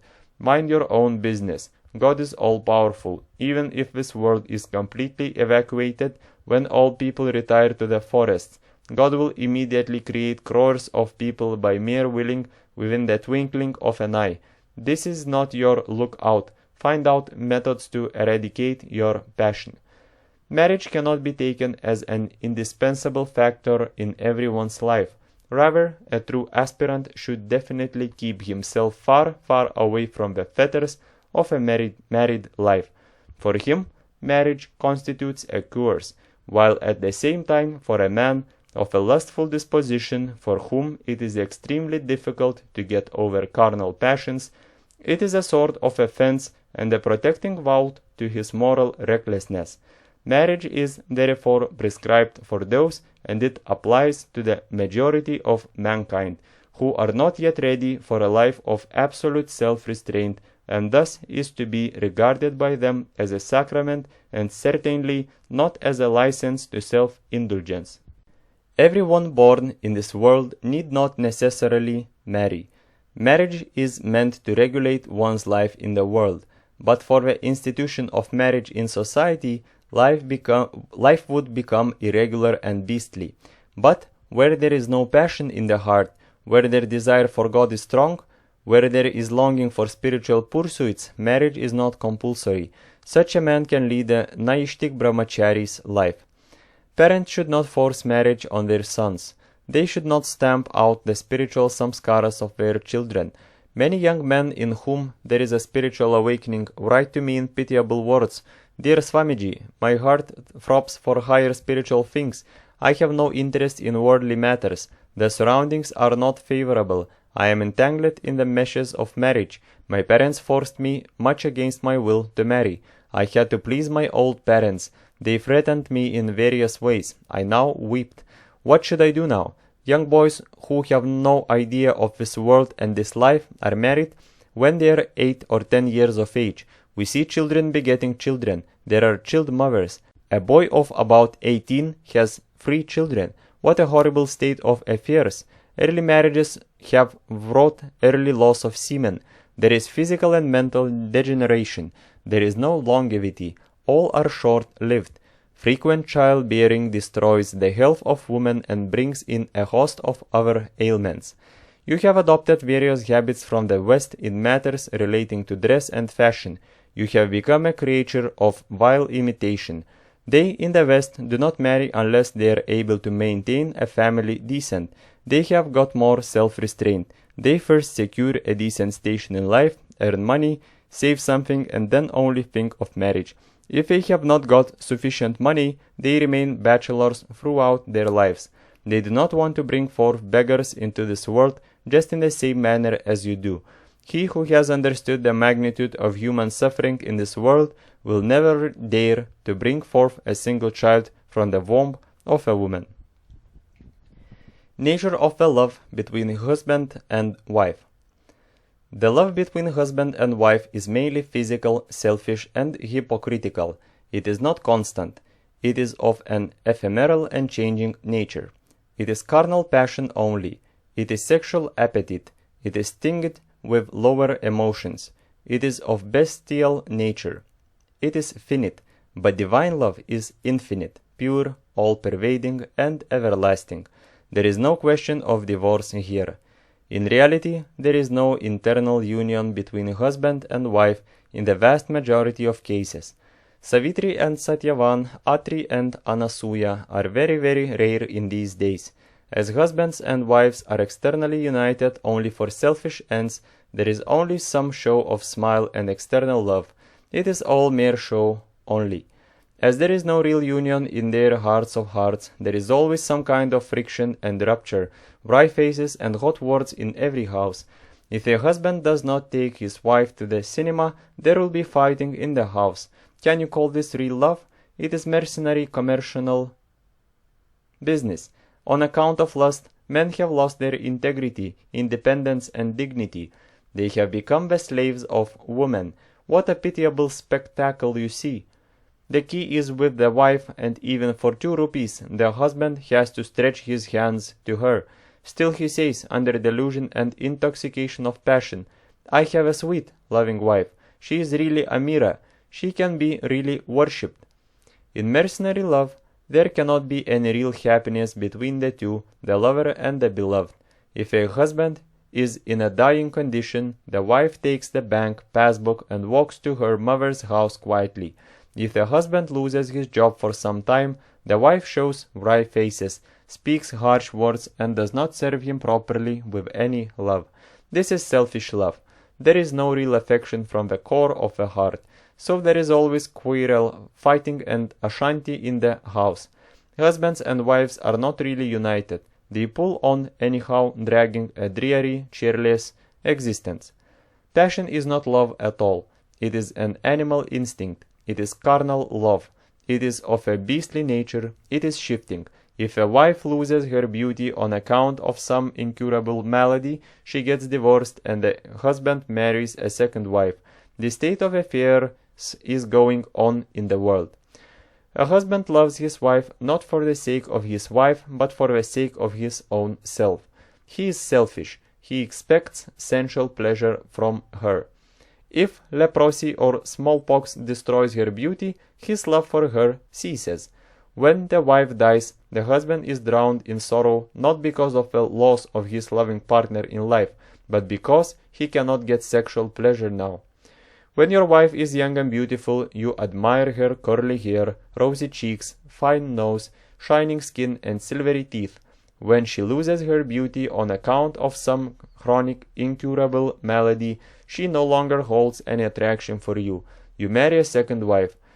Had you loved your first wife with Atma Bhava, had you a comprehensive understanding that the self in you and in your wife was the same, your love for her would have been pure, unselfish, lasting, undecaying, and unchanging. Just as you love old sugar candy or old rice the more, so also you would love your wife more and more, even when she becomes old, as you have Atma Bhav through Jnana. Jnana only will intensify Prem and make it lasting. Physical love is animalism. Love of the body or skin is passion. It is passion exalted and refined. It is gross and sensual. Passion for the flesh or body is not pure or real love. It is only moha or infatuation born of ignorance. You do wicked deeds and kill your soul on account of this passion. Even our sisters of ill fame show for some time abundant love, sweet smile, and honeyed words towards their customers. This they do as long as they can extract money. Can you call this love and real happiness? Just tell me frankly. There is cunningness, diplomacy, crookedness, and hypocrisy here. There is no element of sacrifice in this love. To be a celibate or to be a householder. It is only for passionate people that a grihastha ashram or householder's life is prescribed because they cannot control their lust. If one is born with sufficient spiritual samskaras, inborn viveka and vairagya like Shankara or Sadashiva Brahman, he will not enter the grihastha ashram. He will at once take to naishtik brahmacharya and then embrace sannyasa. The Shrutis also endorse this. Says the Jabala Upanishad, renounce the world on the very day you get vairagya. To some marriage hinders the spiritual progress, to others it helps. For Raja Bhartrihari it was a hindrance, for Saint Tukaram it was a help. Man reaches the same goal in the long run. Let the run be the shortest. Let the short cut be preferred to the long walk. That is what man always wants. A life of celibacy is 100 times better than the life of a grihasthi. I believe in celibacy, for it is the thing that unfolds the hidden power in man. Brahmacharya is the straight road to God realization. Marriage is a serpentine road. The former is more preferable than the latter, but man takes to the latter road on account of his lower passions. The realization of a self, however, is not denied even to a grihasthi just because he has the burden of a family on his shoulders. Saint Tukaram was married twice and had children, yet he reached Vaikuntha in a vimana or an aerial car. If your outlook on worldly life is simple, true, and honest, if your world-be partner is one who is pious and one who will obey you in all matters, there is no harm in marrying. But if the married life is more likely to prove burden, a curse on one, why should one marry and entangle oneself in chains that can never be cut asunder? If you want to observe strict celibacy, do not marry. Do not allow yourself to be duped by saying, I will observe strict celibacy after marriage. Afterwards it will offer you its own arguments for giving up this vow of celibacy. Your dharma is to realize God. You had enough of sense and sex gratification in all your previous bodies of various animals. Animal life is meant for satisfaction of the lower appetites of sex and tongue, but human life is meant for a higher purpose. Why do you, O man, burn the sandalwood tree for serving the purpose of charcoal? This human life is very precious, envied even by the gods. One life lost means one golden opportunity to become God is lost. Sensual pleasure is tantalizing. As long as a person does not possess the object of desire, so long there is enchantment. After obtaining possession of the object, he finds that he is entangled in it. The bachelor thinks of his marriage day in and day out, but enjoyment does not and cannot bring satisfaction to him. Far from it, it only aggravates and intensifies the desire and makes the mind more restless through passion and craving. He realizes that he is in imprisonment. This is Maya jugglery. This world is full of temptations. You cannot get bliss in the objects of the world. It is only materialistic poison. Further, marriage is a lifelong imprisonment. It is the greatest bondage of the earth. The bachelor who was once free is the yoke, and his hands and feet are chained. This is the experience of all married people, invariably as it were. Therefore, do not marry if you can help it. Escape will be difficult after marriage. Realize the glory of a life in the spiritual path and the great difficulties, anxieties, worries and troubles of a married life. Develop intense vairagya. Assert your birthright of God consciousness. Art thou not Brahman itself in truth? A wife is a sharp knife to cut the life of the husband. If a gold necklace and Benares silk saris are not supplied, the wife frowns at the husband. The husband cannot get his food at the proper time. The wife lies down in bed under the false pretext of acute abdominal colic. You can see this spectacle in your own house and daily experience. Indeed, I need not tell you much. Therefore, be wedded to Shanti and have Vairagya, the worthy son, the Viveka, the magnanimous daughter, and eat the delicious divine fruit of Atmajnana, which can make you immortal. A wife is only a luxury. It is not an absolute necessity. Every householder is weeping after marriage. He says, "My son is ailing from typhoid. My second daughter is to be married. I have debts to clear. My wife is worrying me to purchase a gold necklace. My eldest son-in-law died recently." Do not marry, do not marry, do not marry. Escape will be difficult after marriage. Marriage is the greatest bondage. Woman is a source of constant vexation and trouble. What did Buddha, Patinatu, Swami, Bhartrihari, and Gopichand do? Did they not live in peace and comfort without a woman? Lust is the greatest enemy on earth. It devours a man. A great deal of depression follows the sexual act.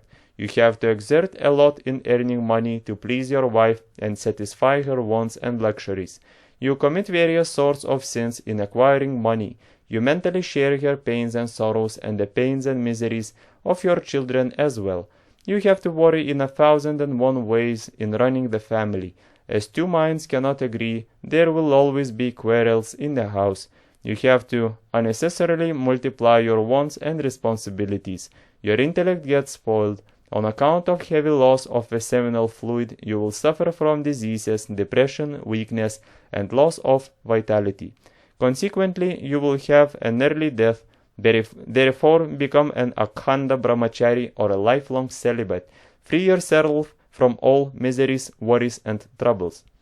In the presence of light, you cannot have darkness. In the presence of sensual pleasures, atmic bliss cannot exist. Worldlings want sensual pleasures and atmic bliss at the same time in one and the same cup. This is an absolute impossibility. They cannot renounce worldly sensual pleasures. They cannot have real vairagya in their heart of hearts. They will talk a lot. Worldly men imagine that they are happy because they get a few ginger biscuits, some money and women. What more is wanted for them, poor creatures? More beggars are brought forth into the world through lust. All worldly pleasures appear as nectar in the beginning, but become virulent poison in the end. When one gets entangled in married life, he can hardly break the different ties of moha. Therefore, give up clinging to this illusory life. Be fearless. control the indriyas and the mind. You will develop viragya. You will be perfectly established in brahmacharya. The Akhanda Brahmachari. If you can remain as an Akhanda Brahmachari, an unbroken celibate, for a period of 12 years, you will realize God immediately without any further sadhana. You will have achieved the goal of life. Mark the word Akhanda. Seminal energy is a potent shakti. Semen is Brahman itself. A brahmachari who has practiced unbroken celibacy for full 12 years will attain to the nirvikalpa state the moment he hears the Mahavakya, Tat Tvam Asi, because his mind will be extremely pure, strong, and one-pointed. An Akhanda brahmachari who, for a period of 12 years, has not allowed even a drop of semen to come out will enter into samadhi without any effort. Prana and mind are under his perfect control. Bala Brahmacharya is a synonymous term for Akhanda Brahmacharya. An Akhanda Brahmachari has strong dharana Shakti, Smriti Shakti, and Vichara Shakti, power of grasping, retentive memory, and power of enquiry. He need not practice Manjana and Nididhyasana, reflection and meditation. If he hears the Mahavakya even once, he will at once achieve self-realization. His intellect is pure and his understanding is extremely clear. Akhanda Brahmacharins are very, very rare, but there are some. You also can become an Akhanda Brahmachari if you attempt in right earnest. You will have to be very careful of reaction. The indriyas that are put under restraint for some months or 1 or 2 years become rebellious if you are not always vigilant and careful. They revolt and drag you out when opportunities arise. Some people who observe Brahmacharya for 1 or 2 years become more passionate and waste their energy considerably in the end. Some become incorrigible moral wrecks also. Mere matter here and application of ashes to the forehead and the body cannot make one an Akhanda Brahmachari. That Brahmachari who has controlled the physical body and the physical indriyas, but who constantly dwells on sexual thoughts, it is confirmed hypocrite. He should never be trusted. He may become a menace at any time. 16. The dangers of promiscuous mixing. Do not be too familiar with anybody. Familiarity breeds contempt. Do not multiply friends. Do not court friendship with women. Do not also be very familiar with them. Familiarity with women will eventually end in your destruction. Never, never forget this point. Friends are your real foes. Do not mix with members of the opposite sex. Maya works through undercurrents so stealthily that you may not be aware of your actual downfall. The sexual vasana will assume an aggravated form suddenly without a moment's notice. You will commit adultery and then repent. Then your character and fame will vanish. Dishonor is more than death. There is no crime more heinous than this. There is no prayashchita for this. So beware. Be cautious. Bhagavan Dattatreya has compared woman to a burning pit of fire and man to a pot of ghee. When the latter comes in contact with the former, it perishes. Therefore, abandon her. If you happen to live in a dharmashala or public inn, if there is a single woman in your neighboring room, leave the place at once. You do not know what will happen. It is always advisable to leave the danger zone immediately, however strong you may be through the practice of tapas and meditation. Do not expose yourself to temptation. Do not test your spiritual strength and purity when you are a beginner on the spiritual path. Do not rush into evil associations when you are a spiritual neophyte to show that you have the courage to face sin and impurity. It will be a serious mistake. You will be running into a grave danger. You will have a quick downfall. A small fire will be very easily extinguished by a heap of dust. You should remain far away from women in the beginning of your practices. After you are perfectly molded and well established in Brahmacharya, you can test your strength by moving with ladies very cautiously for some time. If your mind is very pure, then also, if there is no sex idea, if a mind ceases to act through the practice of Uparati, Sama and Dhamma, remember that you have gained real spiritual strength and made considerable progress in your sadhana. You are safe now. You should not stop your sadhana thinking that you are a Jitendriya yogi. If you stop it, you will have a hopeless fall. Even advanced aspirants who have made great progress in yoga should be very careful. They should not freely mix with women. They should not foolishly imagine that they have become great adepts in yoga. A great saint of repute had a downfall. He freely mixed with women and made women disciples whom he allowed to massage his legs. As the sex energy was not completely sublimated and turned into ojas, as lust was lurking in a subtle form in his mind, he became a victim to passion. He lost his reputation. The sexual desire was only suppressed in him, and when a suitable opportunity came, it again assumed a grave form. He had no strength or willpower to resist the temptation. Another great soul, who was regarded by his disciples as an avatar, became a yoga parashta. He also freely mixed with ladies and committed a serious lapse. He became a prey to lust. What a sad misfortune! Aspirants climb with great difficulty by the ladder of yoga, and they are irrecoverably lost forever on account of their carelessness and spiritual pride. Havoc played by mental images. The presence of or recollection of a woman usually excites unholy ideas in the minds of recluses who have abandoned this world and devoted themselves to spiritual exercises, and thus deprives them of a fruit of their austerity. It is very difficult to understand the presence of subtle lust in the mind of others, particularly in spiritual recluses. Thought, the look, tone, gestures, gait, and behavior may give a clue. Note carefully how Raja Bhartrihari had cried during his sadhana stage, "O my lord, I left my wife, my territory. I live on leaves, fruits, and roots. The earth is my sofa, the blue sky is my canopy, the quarters are my cloths, yet my passion has not left me." Such is the power of passion. Jerome writes to the Virgin Eustochium about his struggle for abstinence and the power of lust. Oh, how many times when in the desert, in that vast solitude which burned by the heat of the sun offers but a horrible dwelling to monks, I imagined I was among the delights of Rome. I was alone.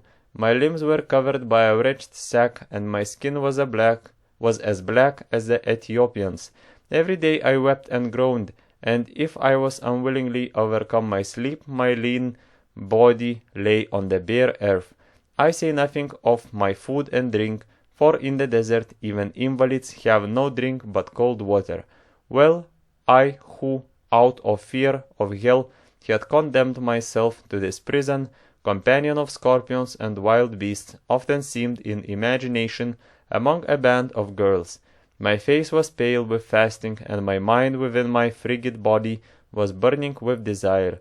The fire of lust would still flame up in a body that already seemed to be dead. Such is the power of lust. The mind is the seed of the world.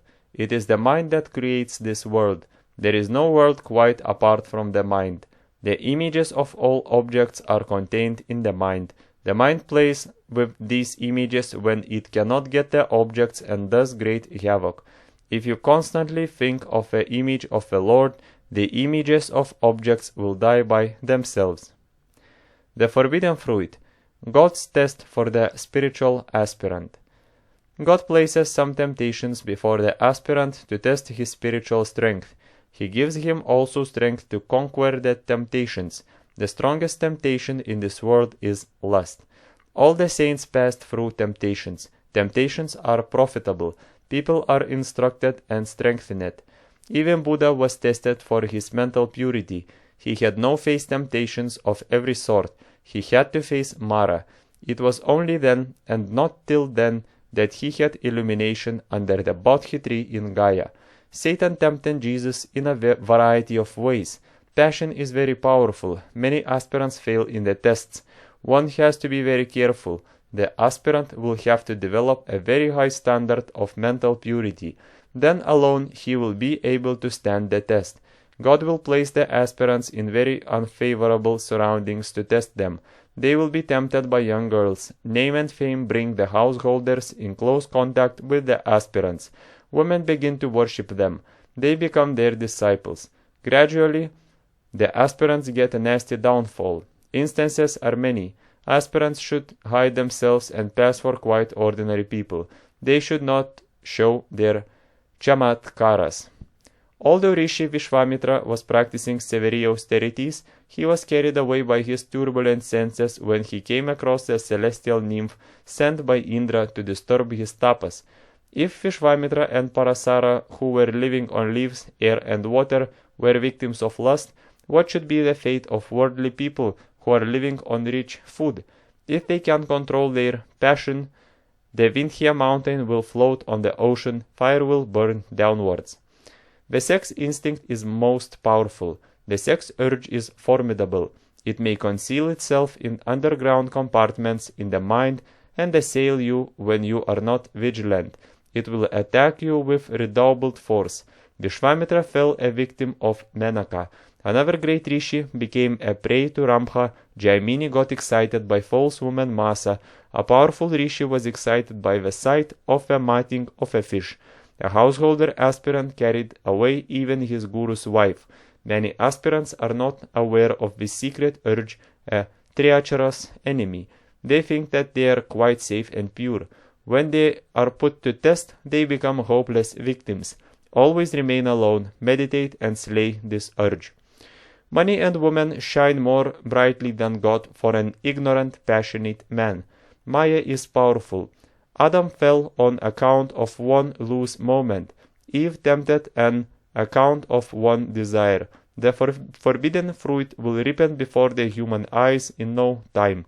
A post will look like the illustration deva and make you bow in utter submission before it. Beware of Maya and its meshes. The chains of gold can be cut asunder, but not the silken meshes of Maya.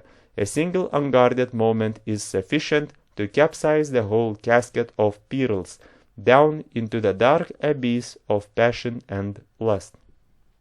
The mouse that is momentarily displaced in a tank resumes its original position in the twinkling of an eye. Similarly, Maya envelops even the wise if they are careless even for a minute. Therefore, sleepless vigilance is necessary in the spiritual path. The proverb goes, "There is many a slip between the cup and the lip." Before you begin to eat the fruit of wisdom, the monkey Maya will snatch it away from your hand. Even if you swallow it, it may get stuck to your throat.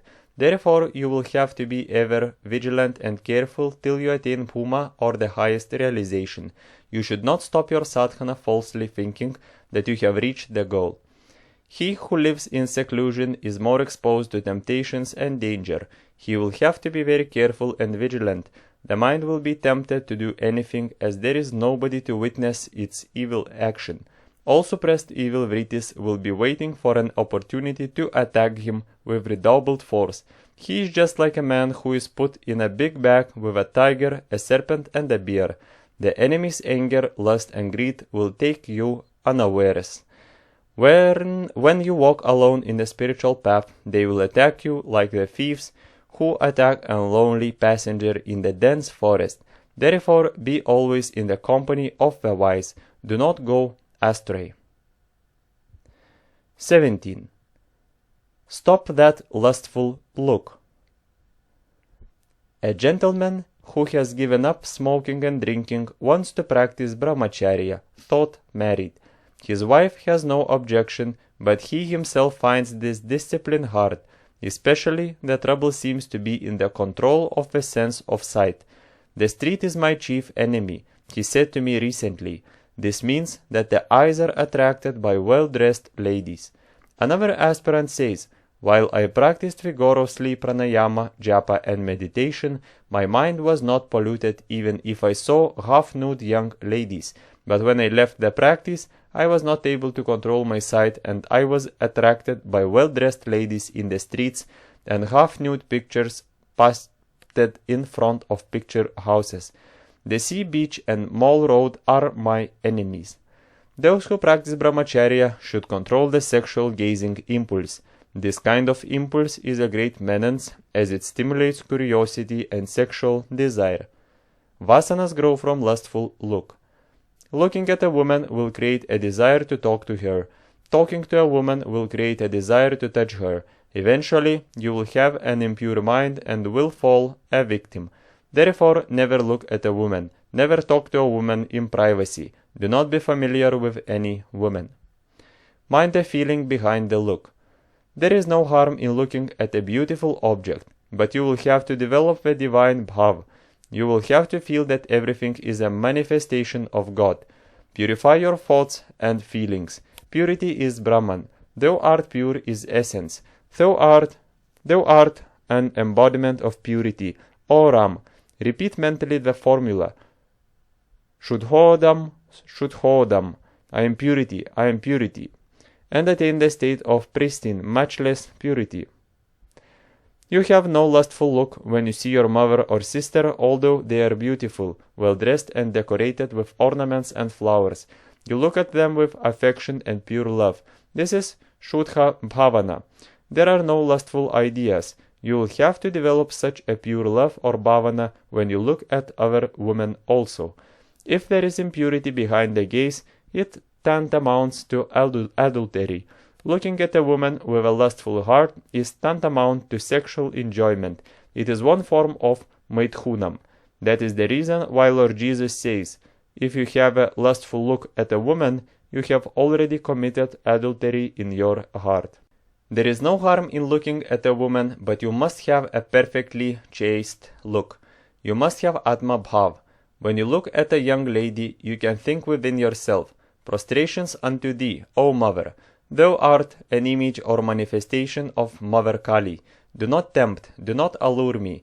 I have understood now the secret of Maya and her creation. Who has created these forms?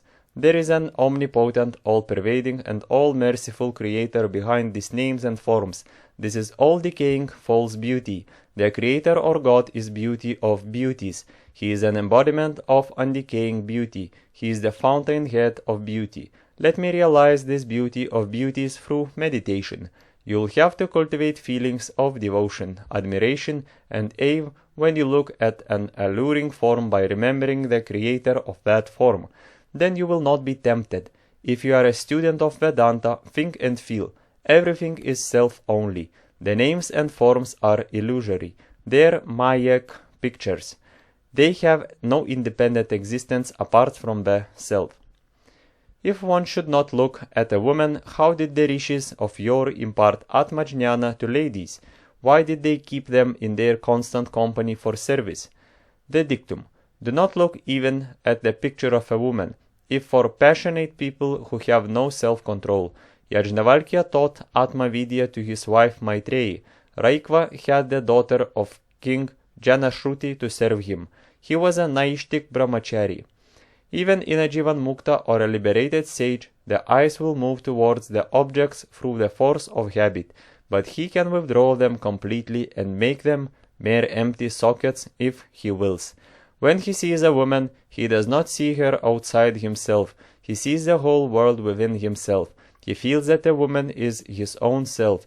He has no sex idea. There are no evil thoughts in his mind. He feels no sexual attraction towards her. Whereas a worldly man sees the woman outside himself. He entertains lustful thoughts. He has no idea of self. He is attracted towards her. This is the difference between the vision of a jnani and that of a worldly man. There is no harm in looking at women, but you must not entertain evil thoughts. There is no harm in looking at a beautiful woman. You can admire the beauty of a girl just as you admire the beauty of a rose, the beauty of the sea, the stars, or any other natural scenery. Think that the beauty of your wife belongs to nature and nature's Lord Ishvar. Whenever you see a lady, put this question to your mind: who is the creator of this beautiful form? At once, a sense of wonder, a sense of admiration, and a sense of devotion will arise in your mind. It is only when you dart a lustful, unchaste look at a woman that you commit sin. You commit adultery at heart. Only when you entertain lustful thoughts, bondage and misery come. The beauty that you perceive in the faces of the ladies is the beauty of the Lord. You can have admiration in this manner. There is no harm in so doing. Woman is a symbol of beauty. She is a symbol of power. She talks to you in the language of silence. I am a representative of Adi Shakti. See God in me. See Mother Kali in me. Realize God in and through me. Worship God as an embodiment of beauty. Adore Him as an embodiment of power. Recognize His omnipotence. Again and again, think that the beauty of the face is the beauty of the Lord. Godly feeling will arise in you when you look at a woman. Study the 10th chapter of the Gita, Vibhuti Yoga, again and again. How to counter impure thoughts. Impure thoughts that arise at the sight of a woman will gradually vanish when you grow in purity through regular japa and meditation. It takes some time to destroy the old vicious samskaras and overhaul the mental factory. Again and again, raise pure counter thoughts in the mind. Bring up the image of the Lord. Again and again, try to feel Atma in woman by forgetting the sex idea and distinguish in your mind by an analysis of the parts of which the body is composed. Whenever the mind runs towards attractive woman with lustful thoughts, have a definite clear-cut photo in the mind of a flesh, bone, urine, fecal matter, and perspiration of which women are composed. This will induce disgust and vairagya in the mind. You will never again commit the sin of unchaste look at a woman. It takes some time, no doubt. Ladies also can practice the foregoing method and keep a mental picture of men in just the same way. You should develop not only disgust in your mind, but also fear in order to get rid of the sex idea. Are you not extremely frightened when a cobra comes in front of you? This must be the state of your mind when lustful thoughts enter your mind. Then only the sex attraction will gradually die. Inflict self-punishment in the mind runs towards a woman with lustful ideas. Give up night meals. Do 20 malas more of japa. Always wear a kaupin or langoti. Do not look at a woman with an evil eye. If she is old, treat her as your mother. If she is young, as your sister. And if very young, as your child. You may fail to develop the bhav that all women are your mothers and sisters 101 times. It does not matter. Stick to your practice tenaciously. You are bound to succeed eventually. When you walk on the road, do not look hither and thither like a monkey. Look at the tip of your right big toe and walk gently with a gambhir attitude, or look at the ground and walk. This is a great help in maintaining Brahmacharya. You can look at the tip of the nose also. O child of the immortal essence, thou hast walked for a long time with lustful eyes. Apply the collyrium of discrimination and the pigment of vichar. You will have a new, magnanimous vision. The whole world will appear to you as a mass of crystallized bliss. You will find no evil, no ugliness. There is no denying, however, that lust is a powerful force to overcome. Somebody asked Raja Yudhishthira, "O Yudhishthira, when you look at your mother Kunti, is your look absolutely chaste?" Yudhishthira replied, "I cannot say that my look is entirely pure. Such is the force of lust." You may say outwardly, "I regard her as my mother, I consider her as my sister." Thought you may not do anything outwardly on account of religious fear or loka laya. Mentally, you are not what you should be. The mind will run in wrong directions. It will be doing havoc silently.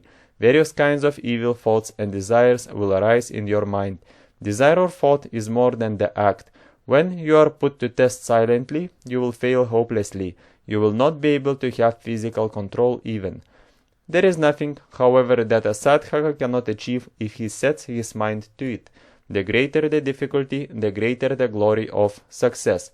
Try again. Train yourself not to look at a woman for some time. If you are unable to do this and find your looks straying up to a woman with lustful purpose, raise in your mind the image of a corpse or a skeleton or a wrinkled, diseased old woman, and keep it till you are filled with disgust. This will enable you to succeed finally in subduing passion. At the same time, take refuge in Devi's lotus feet. Pray to her constantly for strength to withstand and conquer the onslaughts of passion. Look upon every woman as Sri Devi herself and do mental prostration to her at sight, repeating Om Shri Durga Deviye Namaha. By vigilant and constant sadhana, like the above, you can gradually eradicate the powerful enemy. 18. The role of diet in sex control. Diet plays a prominent part in keeping up brahmacharya. Purity of food brings in purity of mind. That power which connects the body and the mind is present in the food that we take. Various kinds of food have varying effects on the mind. There are certain kinds of food that make the mind and the body very strong and steady, so it is absolutely essential that we should take pure and sattvic food. Food has a very close connection with brahmacharya. If proper attention is given to the purity of the food that we take, brahmacharya becomes quite easy. The influence of foodstuffs on the brain cells, emotion, and passion is remarkable. There are different compartments in the brain, and each food produces its own effect on each compartment and on the general system. A confection of sparrow produces an aphrodisiac effect. It directly stimulates the reproductive organs. Garlic, onions, meat, fish, and eggs stimulate passion. Mark how elephants and cows that live on grass are quiet and peaceful, and how tigers and other carnivorous animals that live on meat are turbulent and ferocious. Instinct or the voice from within will guide you in the selection of articles of diet that are conducive to the keeping up of brahmacharya. You can also consult some elderly and experienced persons. Sattvic food. Cheru, havis anam, milk, wheat, barley, bread, ghee, butter, dried ginger, green gram, potatoes, dates, plantains, curd, almonds, and fruits are all sattvic articles of food. Cheru is a mixture of boiled white rice, ghee, white sugar, and milk. Havis anam is also a similar preparation. This is very useful for spiritual aspirants. Milk is a perfect food by itself, containing, as it does, the different nutritive constituents in a well-balanced proportion. This is an ideal food for yogins and brahmacharins. Fruits are great energy producers. Bananas, grapes, sweet oranges, apples, pomegranates, and mangoes are wholesome and nutritious. Dry fruits such as grapes, raisins, dates, and figs, sweet fresh fruits such as bananas, mangoes, sapotas, melons, limes, pineapples, apples, wood apples, and sweet pomegranates, sugar and sugar candy, honey, sago, arrowroot, milk, butter, and ghee of cows, tender coconut water, coconut, almonds, pistachio nuts, turd hull, ragi, barley, maize, wheat, rice of red paddy, whose bran is only partly removed, and rice of good smell or sweet taste, and all preparations from any of these grains and white pumpkin are sattvic articles for keeping up brahmacharya. Forbidden food. Highly seasoned dishes, hot curries, chutneys, chilies, meat, fish, eggs, tobacco, liquor, sour articles, oil of all kinds, garlic, onions, bitter things, sour curd, stale food, acids, astringents, pungent stuffs, roasted things, overripe and unripe fruits, heavy vegetables, and salt are not at all beneficial. Onions and garlic are worse than meat. Salt is the worst enemy. Too much salt excites passion. Even if you do not take salt separately, the system will derive the necessary quantity of salt from other foodstuffs. All foodstuffs contain salt. Giving up of salt helps you in controlling the tongue and thereby the mind and all the other indriyas. All kinds of peas and beans, both fresh and fried, black grain, Bengal gram, horse gram, sprouted grains, mustard, all sorts of chilies, asafoetida, lentils, brinjals, lady's finger, cucumbers, Malabar nightshades, both white and red, bamboo shoots, papaw fruit, drumsticks, all varieties of gourd, such as white gourd, snake gourd, and squash gourd, radish, leeks, mushrooms of all kinds, things fried in oil or ghee, pickles of all sorts, fried rice, sesame seeds, tea, coffee, cocoa, all kinds of vegetables, leaves, roots, fruits, and foodstuffs that create wind or indigestion, grief, pain, or costiveness, or other sickness, pastry preparations, foods that are dry and burning, foods that are bitter, sour, saline, overhot, and pungent, tobacco and its preparations, foods and drinks containing liquor or narcotic drugs such as opium and bhang, food preparations which are stale or have become cold subsequent to their removal from the hearth of, or which have lost their natural taste, smell, color, or form, or which are remnants after being eaten away by other persons, animals, birds, or insects, or which contain dust, hair, straw, or other rubbish, and milk of buffalo, goat, or sheep should be avoided as they are either rajasic or tamasic by nature. Lemon juice, rock salt, ginger, and white pepper can be used in moderation. Mitahara or moderation in diet. Mitahara is moderation in food. Take wholesome sattvic food half stomachful. Fill a quarter with pure water. Allow the remaining part free. This is mitahara. Brahmacharins should always take mitahara only. They should be very careful about their night diet. They should never overload the stomach at night. Overloading is the direct cause for nocturnal emissions. A glutton can never dream of becoming a brahmachari. Control of tongue is a sine qua non. If you want to control lust, if you want to observe the vow of brahmacharya, the tongue must be controlled first. Then it will be easy to control the passion. There is intimate connection between the tongue and the organ of generation. Tongue is an organ of knowledge. It is born of the sattvic portion of the water tanmatra. The organ of generation is an organ of action. It is born of the rajasic portion of the water tanmatra. Their sister organs as the source is the same. If the tongue is stimulated with rajasic food, at once the reproductive organ also gets excited. There should be selection and restriction in diet. The food of a brahmachari must be simple, bland, spiceless, non-irritating, and non-stimulating. Moderation in food is very necessary. Stuffing the stomach is highly deleterious.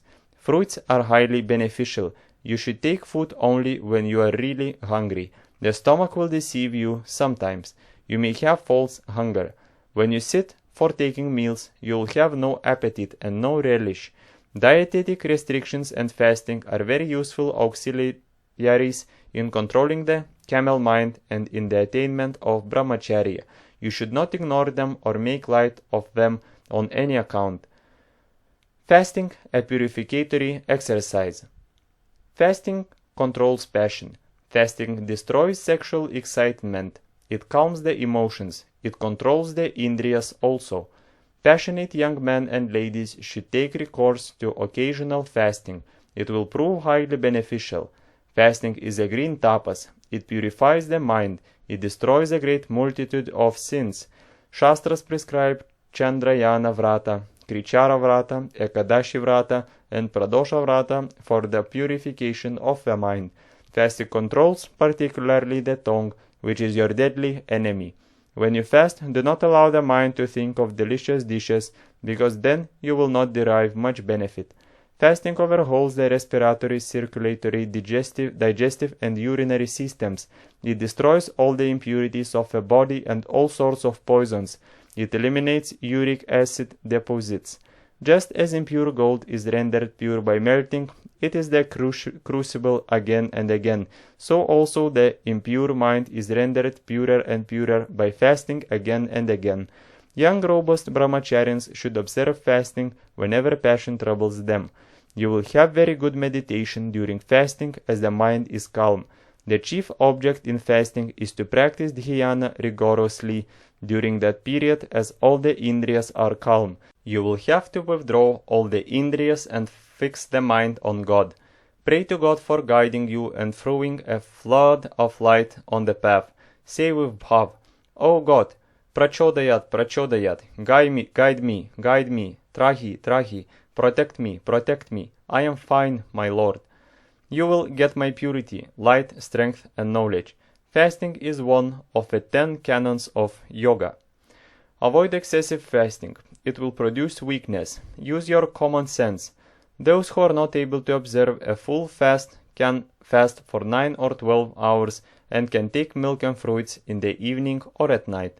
During fasting, the internal digestive organs such as the stomach, the liver, and the pancreas take rest. Epicureans, gluttons, and those who are tireless eaters do not allow rest for these organs even for a few minutes. Hence these organs get diseased soon. Diabetes, albuminuria, dyspepsia, and hepatitis are all due to overfeeding.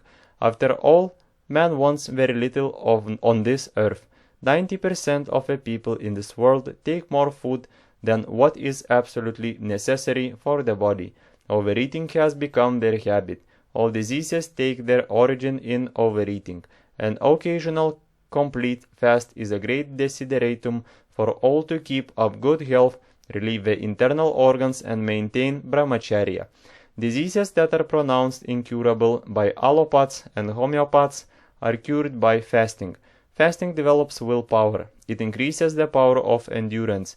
Manu, the Hindu lawgiver, prescribes in his code the remedy of fasting for removal of the 5 capital sins also. It is better to drink a large quantity of water, either tepid or cold, according to temperament and inclination during fasting. It will flush out the kidneys and remove the poison and all sorts of impurities in the body. In Hatha Yoga, it is termed as Gata Suddhi, or purification of a flesh pot, the physical body. You can add half a teaspoonful of soda bicarbonate to the water. Those who fast for 2 or 3 days should not break their fast with any solid food. They should take some kind of fruit juice, either sweet orange juice or pomegranate juice. They should sip the juice slowly. You can take an enema daily during fasting. Fast for a day to start with, then slowly increase the number of days according to your strength and capacity. In the beginning you may feel a slight weakness. The first day may be very tiring. You will feel real ananda, bliss, on the second or the third day. The body will be very, very light. You can turn out more mental work during fasting. Those who are in the habit of fasting will rejoice. On the first day, the mind will tempt you in a variety of ways to eat something or the other. Stand firm, be bold. Curb the mind at once when it hisses or raises its hood. Do more japa or gayatri or any mantra during fasting. Fasting is more a spiritual kriya than a physical kriya from the viewpoint of health. You will have to utilize the fasting days for higher spiritual purposes and in the contemplation of God. Always entertain thoughts of God. Dive deep into the problems of life, such as the why and the wherefore of the universe. Inquire, who am I? What is this Atman or Brahman? What are the ways and means to attain knowledge of God? How to approach Him? Then realize your Nijananda state and rest in purity forever and ever. My dear brothers, will you start the fasting tapasya from the very second you read these lines? Peace be unto all beings. 19. Wet dreams and spermatorrhoea. Many young men are troubled by wet dreams or nocturnal emissions and spermatorrhoea. This dire disease, spermatorrhoea, has eaten away the very core of the heart of many brilliant youth who were once very promising students during the beginning stages of their educational career. This terrible scourge has sapped the vitality or the very essence of many students and even grown-up people and has made them physical, moral, and spiritual bankrupts. This deadly curse has stunted the growth of many young people and made them bemoan their past ignorant vicious habits. This wretched malady has blighted the hopes of many a young person and brought despair, gloom, shattered health, and dilapidated constitution. I receive numerous letters of pathetic tales of dissipated lost youth. The recent trend in the increase of vulgar, cheap, and aphrodisiac literature and obscene films, both Indian and Western, had added to the miseries of misguided youth. Loss of a vital energy creates great fear in their mind. The body becomes weak, memory fails, the face becomes ugly, and the young man is not able to remedy his pitiable condition due to shame, but there is no cause for despair. Even if a few of the hints in the following pages are observed, he will develop the correct attitude to life and will lead a disciplined spiritual life and ultimately attain supreme bliss. Difference between physiological pollution and pathological pollution. Spermatorrhoea is involuntary seminal discharge. Nocturnal discharge, night pollution, swapna dosha, wet dream are all synonymous terms. Ayurvedic doctors call this disease shukra megha. This is due to the evil habits in youth. In severe case, discharges occur in daytime also. The patient passes semen along with urine during micturition. If there is occasional discharge, you need not be alarmed a bit. This may be due to heat in the body or the pressure of loaded bowels or bladder on the seminal bags. This is not a pathological condition. Night pollution is of two kinds, namely physiological pollution and pathological pollution. In physiological pollution, you will be refreshed. You should not be afraid of this act. You should not mind if a discharge of semen is very occasional. You need not worry about it. This is also a slight flushing of the apparatus or a periodical cleansing through a slight overflow from the reservoir in which the semen is stored up. This act may not be attended with evil thoughts. The person may not be aware of the act during the night, whereas in pathological pollution, the act is accompanied by sexual thoughts. Depression follows. There is irritability, languishment, laziness, inability to work and concentrate.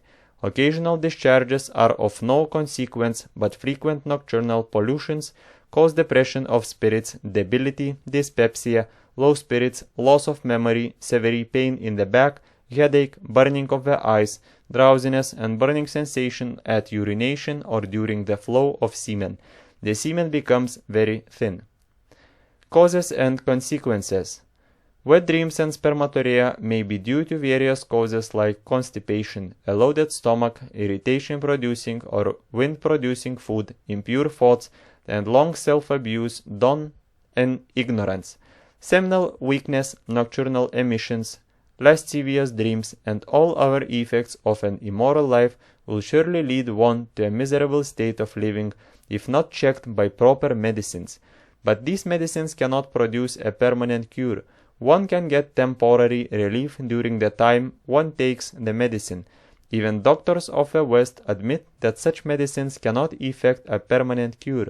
The moment the medicine is discontinued, the patient will find his disease all the worse. In some cases, the patient becomes impotent by the use of drugs. The only effective permanent cure can be had through the system of ancient yoga. Nasti yogat param balam. There is no strength higher than that of yoga. The different methods given in this book will enable you to get success if practiced regularly. Do not be carried away by the pompous advertisements made by quacks and charlatans.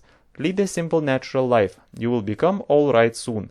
Do not spend any money in buying the so-called patent medicines and specifics. They are worthless. Quacks try to exploit the credulous and the ignorant. Do not go to the doctors. Endeavor to qualify yourself as your own doctor. Understand the laws of nature, the principles of hygiene and health. Do not trespass against the laws of health. A warning against evil sex habits and outbursts of anger. Avoid all kinds of self-abuse. They drain away your vital energy and leave you like a dead man or like the sugar cane from which the juice has been extracted. Virya is indeed a priceless possession. Do not waste it for the sake of a momentary excitement and sensation. Give up the evil habit at once. You will be entirely ruined if you continue the practice. Open your eyes. Wake up now. Become wise. Shun evil company. Do not cut jokes with women. Practice chaste look. Up to this time you were blind and ignorant. You were in the dark. You had no idea of the disastrous effect of this evil practice. You will lose your eyesight. You will have dimness of vision. You will have shattered nerves. Do not look at the reproductive indriya. Do not also touch the generative organ with your hands now and then. This will aggravate your kama vasana. When it's get erection, do Mula Bandha and Uddiyana Bandha. Repeat Om mentally several times with meaning. Think of purity. Do 20 pranayamas. The cloud of impurity will pass off soon. Sexual excesses and outbursts of anger and hatred should be given up. If the mind is kept cool and calm at all times, you'll have wonderful health, strength, and virility. Energy is depleted by fits of anger. The cells and tissues are filled with morbid, poisonous materials when one loses his temper and entertains deep hatred. Various sorts of physical ailments crop up. The blood becomes hot and thin, and consequently night pollution results. Various sorts of nervous diseases are attributable to excessive loss of a seminal energy and frequent fits of explosive anger or wrath. Importance of proper food and evacuation. Most of the diseases take their origin in overeating. Observe moderation in diet. Avoid late suppers. The evening meal should be light and eaten before 6 or 7 p.m. If possible, take milk and fruits only at night. No solid or liquid should be taken after sunset. When you take milk, mix ginger essence in it, or boil crushed ginger with milk before taking the milk. Give up hot chutneys, garlic, onion, and pungent foodstuffs. Hot curries, chilies, and chutneys make the semen watery and lead to frequent wet dreams. Take bland, soothing, non-irritating, simple food. Give up smoking, liquor, tea, coffee, meat, and fish. When there is any inclination for mixturation at night, immediately get up to empty the bladder. A loaded bladder is the cause for wet dreams. Before retiring to bed, answer the calls of nature. If there is severe constipation and the bowels are loaded, they will press the vesicula seminalis, and consequently there will be discharges at night. To relieve constipation, the use of an enema is most essential. The use of laxatives is not of much benefit, as it creates heat in the body. Never stop the urge to answer calls of nature. If worms are present in the bowels, remove them by a dose of worm powder in the night and take a purgative of castor oil the following morning. This will keep the bowels regular. Sometimes the discharges take place on account of excess of heat in the body, excess of walking or travel, eating a large quantity of sweetmeats or chilies and salt. Give up tea, coffee, chilies, excess of sweets and excess of sugar. Avoid dainty dishes, sauces, savories and pastries. Have occasional fasts, say once a week. Do not drink even water on those fasting days. Do not ride too much on the bicycle. Chew pieces of a yellow variety of harat or myrobalan every often. When there is frequent discharge, dissolve 2 pinches of camphor in a cup of milk and take it occasionally at night. Take half a seer of milk in the early morning and half a seer at night. Get up before 4 a.m. Night pollution generally occurs in the 4th quarter of the night. Those who are in the habit of getting up from bed between 3 and 4 a.m. and doing japa and dhyana can never fall a victim to nocturnal pollutions. Make it a point to get up at least at 4 a.m. regularly. Sleep on a coarse bed. Use rough mats. Sleep on the left side. Allow the solar nadi pingala to work throughout the night through the right nostril. In acute cases, sleep on the back until recovery. If you are a married man, sleep in a separate room. You should never allow your wife to massage your legs at night. This is a dangerous practice. For protecting the semen, it is essential to wear always a strip of cloth over the private part, for there will be no night emission and growth of testicle. Therefore, always wear a langoti or kaupin or loin cloth. You will not get inflammation or any other disease of the testicles. This will help you in keeping up brahmacharya. Wear a wet kaupin at night when you go to bed if a disease is very troublesome. It is benefiting for a celibate to wear always wooden sandals, as thereby the semen will be conserved, eyes will be benefited, life prolonged, and holiness and luster increased. Take to the name of the Lord. Practice japa and meditation in the morning as soon as you get up for an hour or two. Also, do this before sleeping at 10 p.m. This is a great purifier. This will strengthen the mind and the nerves. This is the best remedy. Repeat the mantra. Purnamamaitu indriyam. Let my lost strength be restored. Pray to the sun in the early morning before sunrise. O Lord, Surya Narayana, the eye of the world, the eye of a Virat Purusha, give me health, strength, vigor, and vitality. Do Surya Namaskara in the early morning. Repeat the 12 names of the sun at sunshine. Mitraya Namaha, Ravaya Namaha, Suryaya Namaha, Banave Namaha, Khagaya Namaha, Pushne Namaha, Hiranyagarbhaya Namaha, Marichaya Namaha, Savitre Namaha, Adityaya Namaha, Bhaskaraya Namaha, Arkaya Namaha. Bask in the sun. The benefits of a hip bath. Take cold hip baths by sitting in a tube of water and keeping the legs outside the tube. This is very invigorating and energizing. A cold hip bath tones and soothes the nerves of the genitourinary system and stops nocturnal discharges in an efficacious manner. This is a general nerve toning as well, as all the nerves are braced up. The hip bath can be conveniently managed at home in a big zinc tube. Aged persons and convalescents can use lukewarm water. Wipe the parts with a dry towel and put on warm clothing. Or stand up to your navel in a river, lake or tank for half an hour. Repeat Om or the Gayatri or any other mantra. Rub the lower part of the abdomen or belly with a coarse Turkish towel or a piece of khadi cloth several times. This can be practiced twice daily, morning and evening, in the summer season. Cold douches, spinal douches, and cold shower bath are of immense use in the practice of Brahmacharya. Shower baths can be easily installed at home by fixing the spray apparatus to the tap. Shirshasana, Sarvangasana, Siddhasana, Sukha Purvak, Pranayama, and Uddiyana Bandha are all very effective in eradicating spermatorrhoea. Practice them and realize the incalculable benefits. Practice deep breathing and Bhastrika Pranayama. Take long walks. Take part in sports. Some helpful suggestions. Complete cure may take at least 1 to 6 months according to the intensity of a disease. If a disease is of long standing, the cure may take a long time as nature's processes are slow, thought sure. Whenever you are haunted by sensual thoughts, you should try to replace them by holy thoughts about your favorite deity. Let any disease be there, ignore it, deny it. Think and meditate on the pure self. Keep yourself fully occupied. Do not give room for the mind to think of the body or the disease. This is the treatment for any kind of disease. Sing Hari's name in a variety of ways. When you are tired, take to the study of religious books. Do selfless service. Run in the open air. Swim in the river. Remove the stones and pebbles lying on the roads. Write down your Ishta mantra in a notebook for 1 hour. Purify the mind by cultivating devotion to God.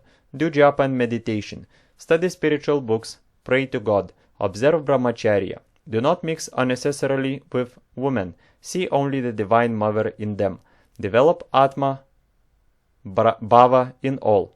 Avoid cinema, novels, newspapers, bad company, evil talks. Do not look into the mirror frequently. Do not use scents or fancy clothings. Do not attend dance or music parties. Do not look at mating of animals and birds. Root out love of leisure and ease. Overcome laziness and always keep the body and mind engaged in some useful work. Keeping the mind constantly engaged is one of the great secrets of Brahmacharya. Lead a disciplined, rigorous life. Do not brood over the disease too much. It will pass off. When bad thoughts appear in the mind, repeat the name of God and pray to Him. Ultimately, the Lord's divine grace and helping hand is the sure antidote for all diseases. Rely on God. Be devoted to purity and piety. Cherish sublime thoughts. Read sacred literature. Naught shall assail you. This weakness will pass away. Do not be anxious, worried, and depressed over it. Depressing thoughts are dangerous. Worry will only weaken you more. Learn lessons from the past and be benefited therefrom. Do not brood over the past and be weakened. Change your angle of vision. Practice inquiry. Meditate on the advantages of celibacy. Think of the lives of Akhanda Brahmacharins like Hanuman, Bhishma, and others. Think of the evils of essential life, loss of health, shame, disease, and death. Cultivate discrimination.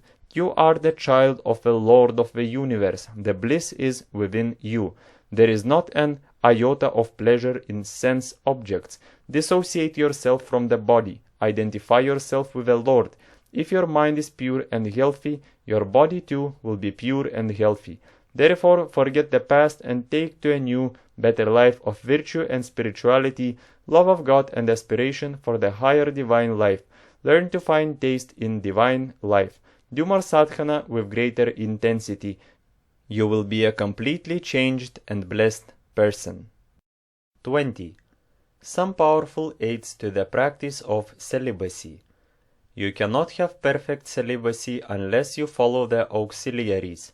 You have to take particular care about your diet and the company that you keep. Anything that brings impure thoughts in the mind is bad company. O aspirants, fly away from the company of worldly-minded persons. Get away from the bustle of cities and tumultuousness of the world. Those who talk of worldly affairs will quickly pollute you. Your mind may waver and begin to wander. You will have a downfall. Do not read immoral novels or fiction. Do not visit the cinema and the theater. And do not make friendship with undesirable boys. What you need is a couple change of your vision, your attitude towards the other sex. Behold the Divine Mother in every woman and consider every woman as your own mother. Control of the palate. First, dietary control.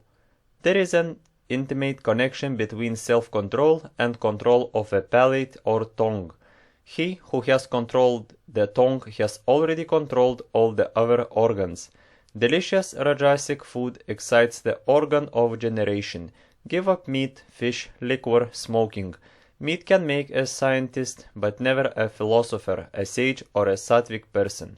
Meat excites the passions. Gradually give up salt and tamarind. Salt excites passion and emotion. Salt excites and strengthens the indriyas. Renunciation of salt brings in a cool condition of the mind and the nerves. It helps meditation. You will suffer a bit in the beginning. Later on, you will enjoy a saltless diet. Practice at least for 6 months. In this way, you will be able to realize your own Svarupa quickly. All that is wanted of you is sincere and earnest effort. May Sri Krishna give you courage and strength to tread the path of spirituality and attain the goal of life. Do not overload your stomach at night. The night meals should be very light. Half a liter of milk or some fruits will constitute a good regiment or menu at night. Both for Brahmacharya and Tongwe control, take a few tulasi leaves early in the morning.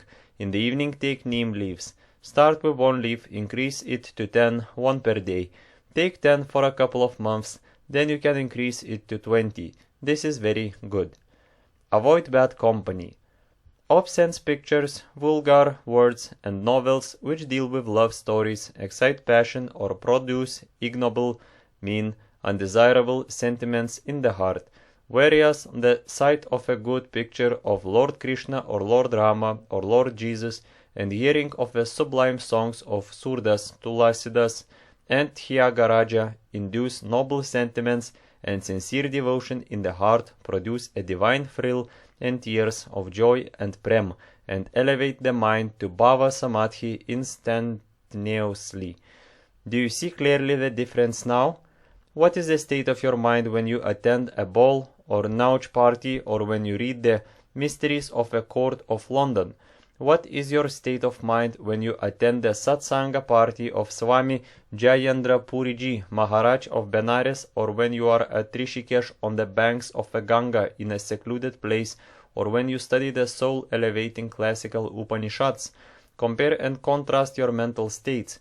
Remember, friend, that there is nothing so utterly ruinous to the soul as evil company. Aspirants should shun ruthlessly all sorts of evil company. They should not listen to the stories concerning women, the luxurious ways of rich persons, pungent food, vehicles, politics, silken clothing, flowers, scents, and so on, because the mind gets easily excited. It will begin to imitate the ways of luxurious persons. Desires will crop up. Attachment will also come in. The cinema produces an evil tendency in man. He cannot remain even for a day without attending a show. His eyes want to see some half-nude pictures and some kinds of colors, and his ears want a little music. Young girls and boys become passionate when they see the actors in the films kissing and hugging. Those who want to develop themselves in the spiritual line should entirely shun the cinema. They should not attend even the so-called religious films. They are not really religious films. It is a kind of trick to attract people and collect money. What is the spiritual caliber of the actors there? Spiritual people only can bring out impressive stories with good morals that can elevate the minds of the spectators. Put an end to going to exciting films if you have got that habit. Do not witness vulgar sensuous scenes wherever it may be. Do not indulge in seeing naked pictures. All these tend to increase passion and deplete virya. You should strictly avoid these. Novel reading is another evil habit. Those who are in the habit of reading novels that deal with passion and love cannot remain even for a single second without novel reading. They always want their nerves to be tickled with some sensational feelings. Novel reading fills the mind with base, lustful thoughts and excites passion. It is a great enemy of peace. Many people have started circulating libraries for distribution of novels on a small subscription basis. They have not at all realized how much harm they are doing to the country. It is better they chalk out another vocation to eke out their livelihood. They spoil the minds of young men by the distribution of these worthless novels, which help to excite their passion. The whole atmosphere is polluted. Severe punishment is awaiting them in the Yama Loka. Do not read novels. They taint the mind. Novels are the chains of Western civilization to capture the victim unaware in its glittering fetters. Do not read those journals which excite your lower instincts. Immoral songs produce a very bad, deep impression in the mind. Aspirants should run away from places where vicious songs are sung. Strive your best to divert your mind and eyes from external objects that prompt sexual desires. Give up the sort of reading, conversation, imagination, and associations that are likely to stimulate the sexual desire. Do not converse with those who are eager to convey irritating news and disturb your mental poise. Live with spiritual advanced men and stop reading all books except those that are directly spiritual. When thoughts of lust arise in the mind, do not wrestle with them. The best method is to ignore them. If you are not successful in doing so, be in the company of someone who is superior to you spiritually, who is more advanced than you spiritually. If you go into seclusion, the mind will chase you and drown you in sensual thoughts. You will lose your balance. Be careful. The sensual thoughts will pass away with a little vigilance. Watch the thoughts. An evil thought enters the mind and there comes an erection of the indriya. It is not a marvel. Because this occurs very often, it does not appear to you as a miracle or a marvel. You have ignored this vital point on account of your ignorance. Mind is a great electricity battery. It is a big dynamo indeed. It is a powerhouse. The nerves are insulated wires to transmit the electric currents, nerve impulses to various organs, tissues, and the extremities, hands, legs, and feet. There is a vibration of thought in the mind owing to the vibration of physic prana. This force of thought is transmitted with a tremendous lightning speed along the nerves to the organs. The physical body is fleshy mold prepared by the mind in accordance with the samskaras and vasanas for its own experience and enjoyment. The mind sways the organs of an undisciplined, passionate man who has boisterous, revolting indriyas. It becomes an obedient, faithful servant of a trained, developed yogi. An ever vigilant brahmachari should always watch his thoughts very carefully. He should never allow even a single bad thought to enter the gate of a mental factory. If his mind is ever fixed on his dhyaya or lakshya or object of meditation, there is no room for the entry of an evil thought. Even if an evil thought has entered the trapdoor of the mind, he should not allow the mind to assume a mental state with this idea. If he falls a victim, the thought current will be transmitted to the physical body. Burning of the indriyas and the physical nervous system will follow. This is a serious condition. The bad thought should be nipped in the bud by supplanting counter-divine thoughts. It should not be allowed to penetrate the physical body. If your will is strong, the evil thought can be driven at once. Pranayama, vigorous prayer, vichara, atmic contemplation, saguna meditation, and satsanga can nip the evil thoughts in the bud at the threshold of the mental factory. The combat will be keen in the beginning. When you become purer and purer, when your willpower develops, when you develop more sattva or purity, and when you have a habitual meditative mood, you will be established in physical and mental brahmacharya. Understand the power of thought and utilize it profitably. Understand the ways of the mind. Learn how to use the pure will. Become a vigilant, dexterous watchman of your thoughts. Curb them before they raise their hands out of the mind through skill and wisdom. It is the mind that really does all actions. A desire arises in your mind and then you think. Then you proceed to act. The determination of the mind is put into action. First, there is sankalpa or thought, and then comes action. Therefore, do not allow the sexual thoughts to enter the mind. That which is thought of is spoken by the tongue. That which the tongue speaks of, the organs of action do. That is the reason why it is said in the Vedas, "Let my mind think of auspicious things." Entertain sublime divine thoughts. The old evil sexual thought will gradually vanish, just as the old nail in a plank goes away by inserting over it a new nail. Seek satsanga or good company. The glory of satsanga or association with the wise saints, yogins, sannyasins, and mahatmas is indescribable. The glory and power of satsanga is described in various ways in the Bhagavata, the Ramayana, and other scriptures. Even a moment's company with wise people is quite sufficient to overhaul the old vicious samskaras of worldly-minded people. The magnetic aura, the spiritual vibrations, and the powerful thought currents of developed adepts produce a tremendous influence on the minds of worldlings. The personal contact of Mahatmas is a blessing in reality for worldly persons. Service of saints purifies the minds of passionate men rapidly. Satsanga elevates the mind to magnanimous heights. Just as a single matchstick bumps huge bundles of cotton in a few seconds, so also the company of saints burns all ignorance, all thoughts and samskaras of passion and evil actions within a short time. This is the reason why Shankara and others have spoken so highly of satsanga in all their books. If you cannot get good satsanga in your own place, you can visit places of pilgrimage like Rishikesh, Benares, Nasik, Prayag, Haridwar. Study of books written by realized persons will also be tantamount to satsanga. The only potent specific for inducing burning vairagya and desire for liberation is satsanga. Cultivate viveka and vairagya.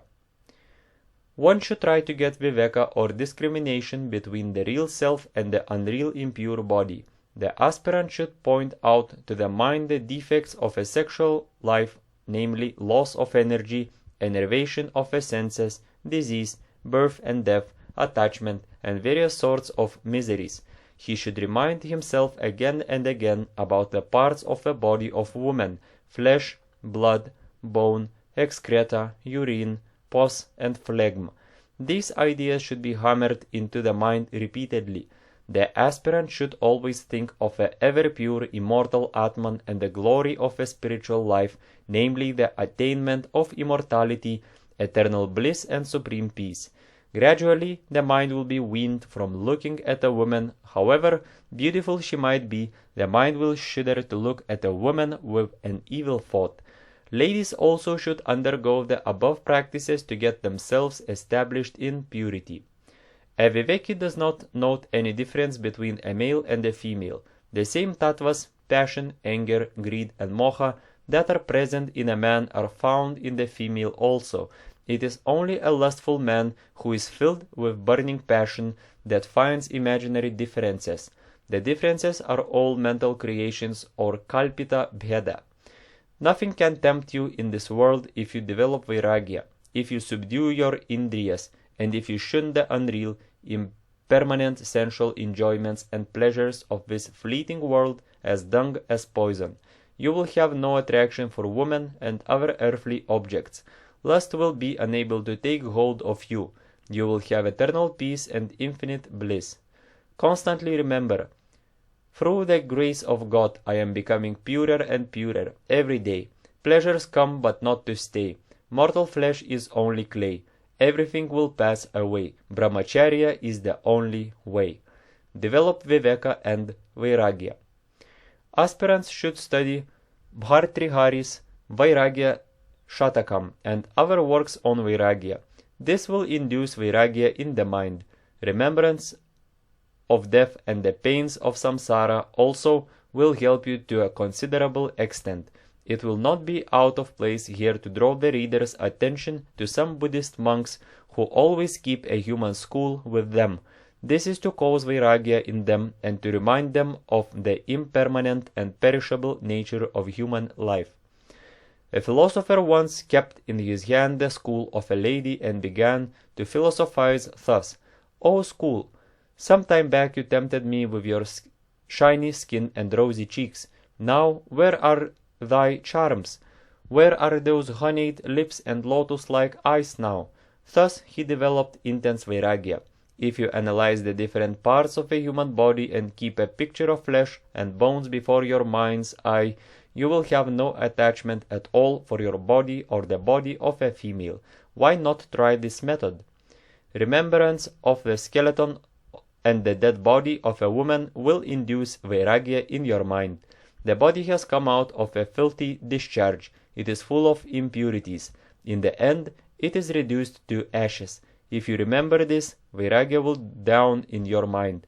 Attraction for women will gradually vanish. If you place before your mind the sickly figure of a woman or the picture of a very old woman, you will develop vairagya. Remember the pains of samsara, the unreality of objects, and the bondage that comes from attachment to wife and children. Try any method that suits you best.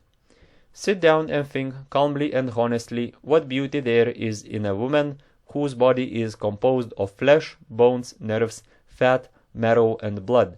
Where is the beauty in the same woman when she becomes old? Look at the condition of the eyes and the body of a woman after an attack of fever for 7 days. What is the state of her beauty? Where is the beauty if she does not take bath for a week? The stink is abominable. Look at the senile woman aged 85 who is sitting at the corner with rotten eyes, shrunken cheeks and skin. Analyze the parts of a woman, realize their true nature. Woman is the greatest cause of delusion. Women are the flames of vice. They are burning fire which destroys man like a dry straw. They burn from a long distance, so they are more dangerous than fire.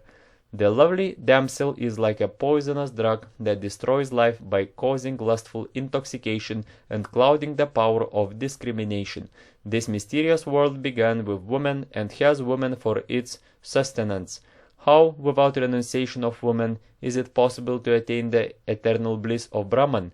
The bodies of those handsome damsels who are so much fondled by foolish men are taken to the cemetery after their pranas depart. Beasts and worms feed upon their flesh. Jackals and kites tear off their skin. Without renunciation of woman, it is impossible to have self-realization. A note of clarification. Ladies should not be offended when they read these lines. I have only reproduced the teachings of Shankaracharya and Dattatreya.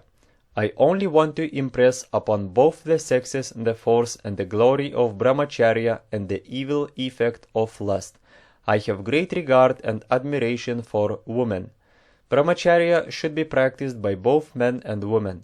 Women also can keep a mental picture of the component parts of a body of a male in order to create in themselves disgust for the physical body of a male and to develop vairagya. Mere condemning of lust is not sufficient to wean the mind from sexual craving. Remember this point well. Lust is potent. Lust is virulent. Lust is formidable. Lust is uncontrollable by persons of weak will. One should be aware also of the ways of Maya which entangle him in her net or snare. A woman should be aware of the charms of a man which entice her and make her a prey to men, and man should be aware of the charms of a woman which entice him and make him a prey to woman. A woman is a temptress for man, and a man is a tempter for woman. Man also has much charm in him to entrap a woman. Man appears more beautiful in the eyes of a woman than a woman in the eyes of a man. Man also tries to entrap a woman by his dress, ties and bows, by his smile, outward show of affection, glances, gestures, flowery words, various ways of dressing his hair, and other tricks. Lust is a potent force, very difficult to be got rid of. That is the reason why the Shastras and saints censor and condemn women in order to create this passion and discrimination in men and wean them from lustful tendencies and aggressive attacks. Shri Shankara, Shri Dattatreya, Shri Rama, Shri Tulasidas have all criticized women not out of hatred, prejudice or dislike, but out of compassion for elevating people from the quagmire of samsara. Their criticism of women implies and includes criticism of man also. Their criticism aims at weaning the minds of worldly persons from sexual sin and creating disgust for sexual pleasure and dispassion for worldly objects. This is misunderstood by people. The same scriptures and saints who censor women in one place praise them in another. They say, women should be honored. They are ardhanginis. They are manifestations of shakti or the energy of the Lord. Only those who honor women can attain prosperity. Therefore, O women, try to know the heart of the scriptures and the saints and become wise. The minds of young people are saturated with impure samskaras and vasanas owing to vicious company and the false modern civilization. Even the company or talk of a woman is quite sufficient to drag the mind into vicious thoughts. So I have to place before the minds of the vast majority such a mental picture that the very company of women will do havoc. When I say that a woman is only a leather bag, I do not hate women in any way. It is only to produce disgust and induce vairagya. Really, a woman should be adored as Mother Shakti. She is the creatrix, generatrix, and nourisher of the universe. She must be revered. In India, religion is preserved and maintained only through the devotional element in woman. Devotion is a fundamental characteristic of Hindu ladies. Hate lust, but not woman. In the beginning, till you acquire vairagya and viveka, you must treat the company of women as poison. When you obtain viveka and vairagya, then lust cannot take hold of you. You will see and realize, sarvam khalvidam brahma, all is Brahman only. You will have atma drishti. The sex idea will then vanish. A vow is a great help.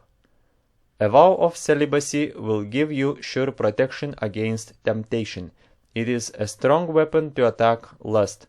If you do not take a vow of celibacy, the mind will tempt you at any moment. You will have no strength to resist the temptation, and you will become a sure victim. He who is weak and effeminate is afraid of taking the vow. He brings in various excuses and says, "Why should I be bound by a vow? My will is strong and powerful. I can resist any sort of temptation. I am doing upasana. I am practicing will culture." He repents in the long run. He has no control over the senses. That man only in whom the subtle desire for the object to be renounced lurks in the corners of the mind brings in such sort of excuses. You must have right understanding, discrimination, and dispassion. Then only your renunciation will be lasting and permanent. If your renunciation is not the outcome of discrimination and dispassion, the mind will be simply waiting for an opportunity to get back the object that has been renounced.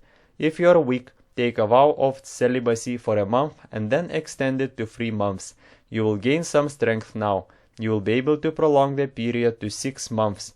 Gradually, you will be able to extend the vow to 1 or 2 or 3 years. Sleep separately and do vigorous japa, kirtan, and meditation daily. You will hate lust now. You will experience freedom and indescribable joy. Your partner in life also should do japa meditation and kirtan daily. O Mohan, you have done an unpardonable crime in breaking the vow of celibacy. How can there be religion or spirituality where there is passion? You are an old man. Why should you repeat shamelessly that old ignoble act, bringing this excuse? Old vasanas are powerful, circumstances are strong. Nobody will hear your answer. You will have to curb your passion whenever it rises its hood. May Lord Shiva give you strength to control this dire enemy and to continue the spiritual sadhana. Will culture and auto-suggestion. If you can render your will pure, strong, and irresistible by eliminating desires, by eradicating raga dvesha, by reducing your wants, and by practicing titiksha, passion will die. Will is a powerful enemy of passion. Lust takes its origin from impure resolution. Indulgence strengthens it. When you resolutely turn away from it, it vanishes and dies. Sit alone in your meditation room, close your eyes, slowly repeat again and again the following formulae. Let the mind dwell on the significance of the formula also. Saturate the mind and intellect with these ideas. Your whole system, flesh, blood, bones, nerves, and cells, should powerfully vibrate with the following ideas. I am all purity, Shuddhoham. Om, Om, Om. Sexless Atman I am. Om, Om, Om. There is neither lust nor sexual vasana in Atman. Om, Om, Om. Lust is mental vikara. I am a shakti of this vikara. Om, Om, Om. I am asanga. Om, Om, Om. My will is pure, strong, and irresistible. Om, Om, Om. I am fully established in physical and mental brahmacharya. Om, Om, Om. I am feeling the purity now. Om, Om, Om. You can have a sitting at night also. Sit for 10 minutes in the beginning. Gradually increase the period to half an hour. Keep up the bhav during work also. Write down on a piece of paper in bold types the word Om purity 6 times. Keep the paper in your pocket. Read it several times during the course of the day. Fix it also in a prominent place in your house. Have the word image Om purity clearly before the mind. Remember several times daily the Brahmachari saints and their powerful actions. Think over the multifarious advantages of a pure life of Brahmacharya and the disadvantages and evils of an impure life. Never leave the practice. Be regular and systematic. Gradually you will become purer and purer, and ultimately you will become an Urdhvareta yogi. Be patient. Daily feel, through the grace of God, I am becoming better and better, every day in every way. This is autosuggestion. This is another effective method. Change the drishti or angle of vision. You should entertain the mother bhav or Ishwari bhav or Atma bhav toward females. Women also should entertain Pitha bhava or Ishwar bhav or Atma bhav towards males. Sister bhav will not suffice. You may fail. Keeping off sister bhav in men and brother bhav in women will not help much in the eradication of sex, attraction, and impure thoughts. The sister bhav has deceived and deluded many. Pure love will degenerate at any moment into passion when one is careless and non-vigilant. Cobra bhav only will help the sadhakas to a very great extent. After cobra bhav comes mother bhav in men and father bhav in women. Then lastly comes atma bhav in both. Real struggling aspirants only can realize this well, but not dry philosophers. The cultivation of a bhav is very difficult. You may fail to develop the bhav that all women are your mothers and sisters 101 times. It does not matter. Stick to your practice tenaciously. You are bound to succeed eventually. You will have to destroy the old mind and build a new mind. Nevertheless, you will have to do it if you want to attain immortality and eternal bliss. You will surely succeed if you are fiery in your resolve and if you have an iron determination. The bhav will gradually manifest by constant practice. Soon you will be established in that bhav. Now you are safe. A man or a woman should practice self-analysis and self-examination. They should have a proper understanding of the ways in which lust operates and plays, and the things and emotions which excite passion, and the manner in which one falls a victim to the other. Then only control of lust is possible. The mind will again try to do some mischief inwardly. It is very diplomatic. It is very difficult to find out its ways and secret underground operations. It demands a subtle intellect and careful, repeated introspection and vigilant watch. Whenever the mental image of a woman crops up in your mind with evil thoughts, repeat mentally, Om Durga Devyai Namaha, and do mental prostrations. Gradually, all evil thoughts will die. Whenever you see any woman, entertain this bhav and repeat mentally this mantra. Your drishti or look will become chaste. All women are manifestations of the World Mother. Destroy the idea that a woman is an object of enjoyment and substitute the idea that she is an object of worship and a manifestation of Mother Durga or Kali. Change the bhav, change the mental attitude. You will have heaven on earth. You will be established in Brahmacharya. This is an important method for becoming a true brahmachari. See Atman in all women. Reject all names and forms and take only the underlying essence, Astibhati Priya or Sat Chit Ananda. All names and forms are unreal. They are unreal like shadows, water in the mirage and blueness in the sky. For a scientist, a woman is a mass of electrons only. For a Vaisheshika philosopher of Rishi Kanada's school of thought, she is a conglomeration of atoms, Paramanu, Dvyanu, Triyanu. For a tiger, she is an object of prey. For a passionate husband, she is an object of enjoyment. For a crying child, she is an affectionate mother who gives milk, sweets, and other indulgences. For a jealous sister-in-law or mother-in-law, she is an enemy. For a viveki or a vairagi, she is a combination of flesh, bone, urine, fecal matter, pus, perspiration, blood, and phlegm. For a full-blown jnani, she is Sat-Chit Ananda Atman.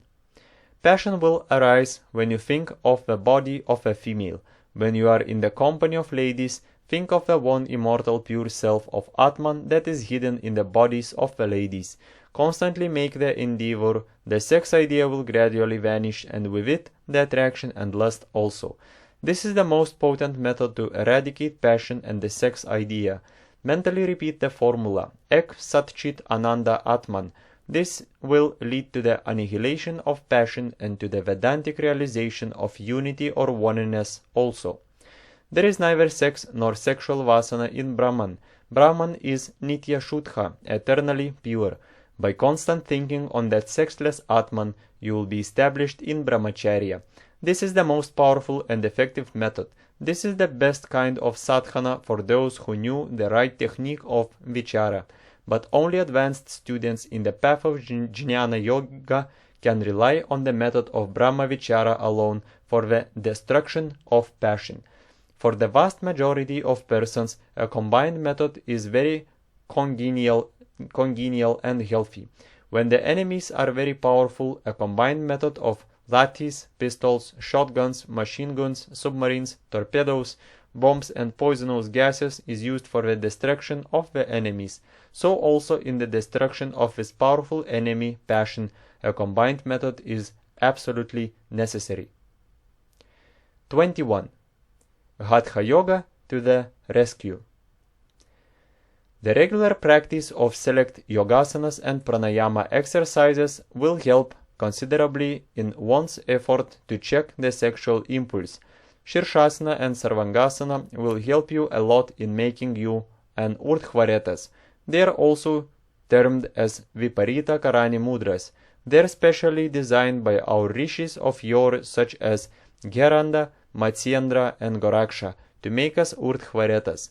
And by pranayama, the mind gradually proceeds from the gross to the subtle. It therefore exercises a wholesome check upon sexual irritation. When some evil thoughts disturbs your mind, at once take to Padmasana or Siddhasana and practice pranayama. The thought will leave you immediately. Siddhasana. This asana is highly eulogized by yogins for the practice of brahmacharya. It will help one in controlling his passion and checking nocturnal discharges and in making him an urdhvareta yogi.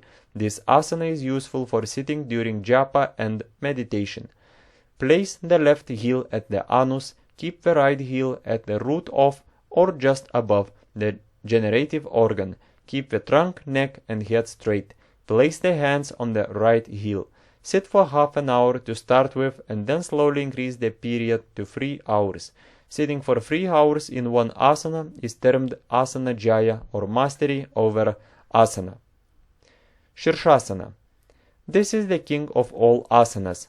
The advantages that are derived from this asana are incalculable and indescribable.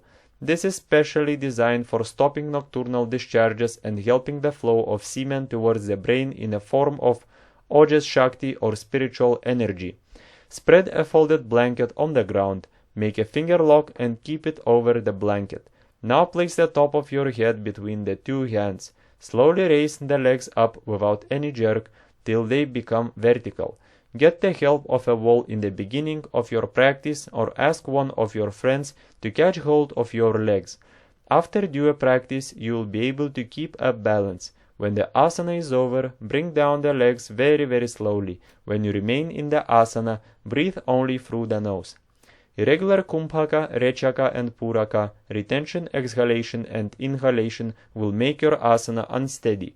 Do this asana when your stomach is empty or light. Many chronic incurable diseases of the stomach, bowels, lungs, hearts, kidney, genitourinary system, ears and eyes are cured by the regular practice of this asana. When you find your legs tossing, retain the breath for a short time, then the legs will become steady. Sarvangasana. This is an important pose which can help you assuredly in the practice of Brahmacharya. The digestive, circulatory and nervous systems are at once toned up in a mysterious manner by the practice of Shirshasana and Sarvangasana. This is no Ardhavada or Rochag Shaptha or mere eulogy, my dear friends. Practice and feel the beneficial influence yourself. This is the best remedy for wet dreams and various other diseases. There is a healthy glow in the eyes of a practitioner and a peculiar luster, charm, beauty and magnetic aura in his face. Spread a blanket on the ground. Lie on the back quite flat. Slowly raise the legs. Lift the trunk, hips and legs. Support the back with the hands on other side.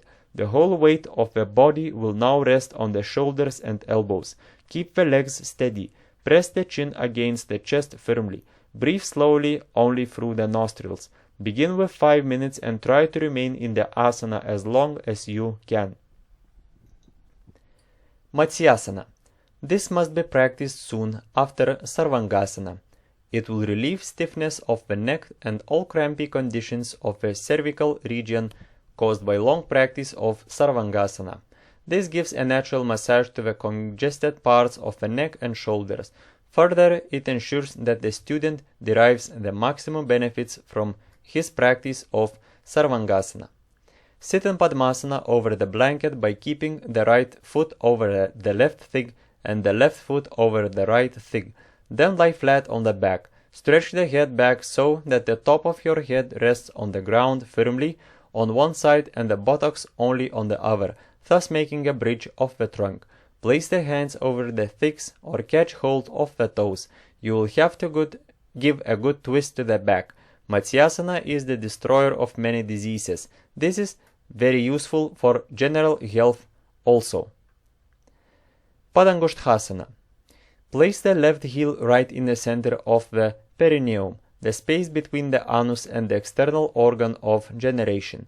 Put the whole weight of the body on the toes, particularly on the left big toe. Place the right foot over the left thigh near the knee. Sit carefully now, keeping the balance. If you find it difficult to practice this asana independently, you can take the help of a bench or sit by the side of a wall. Place the hands on the sides of the hips. Breathe slowly. The perineal space is 4 inches in breadth.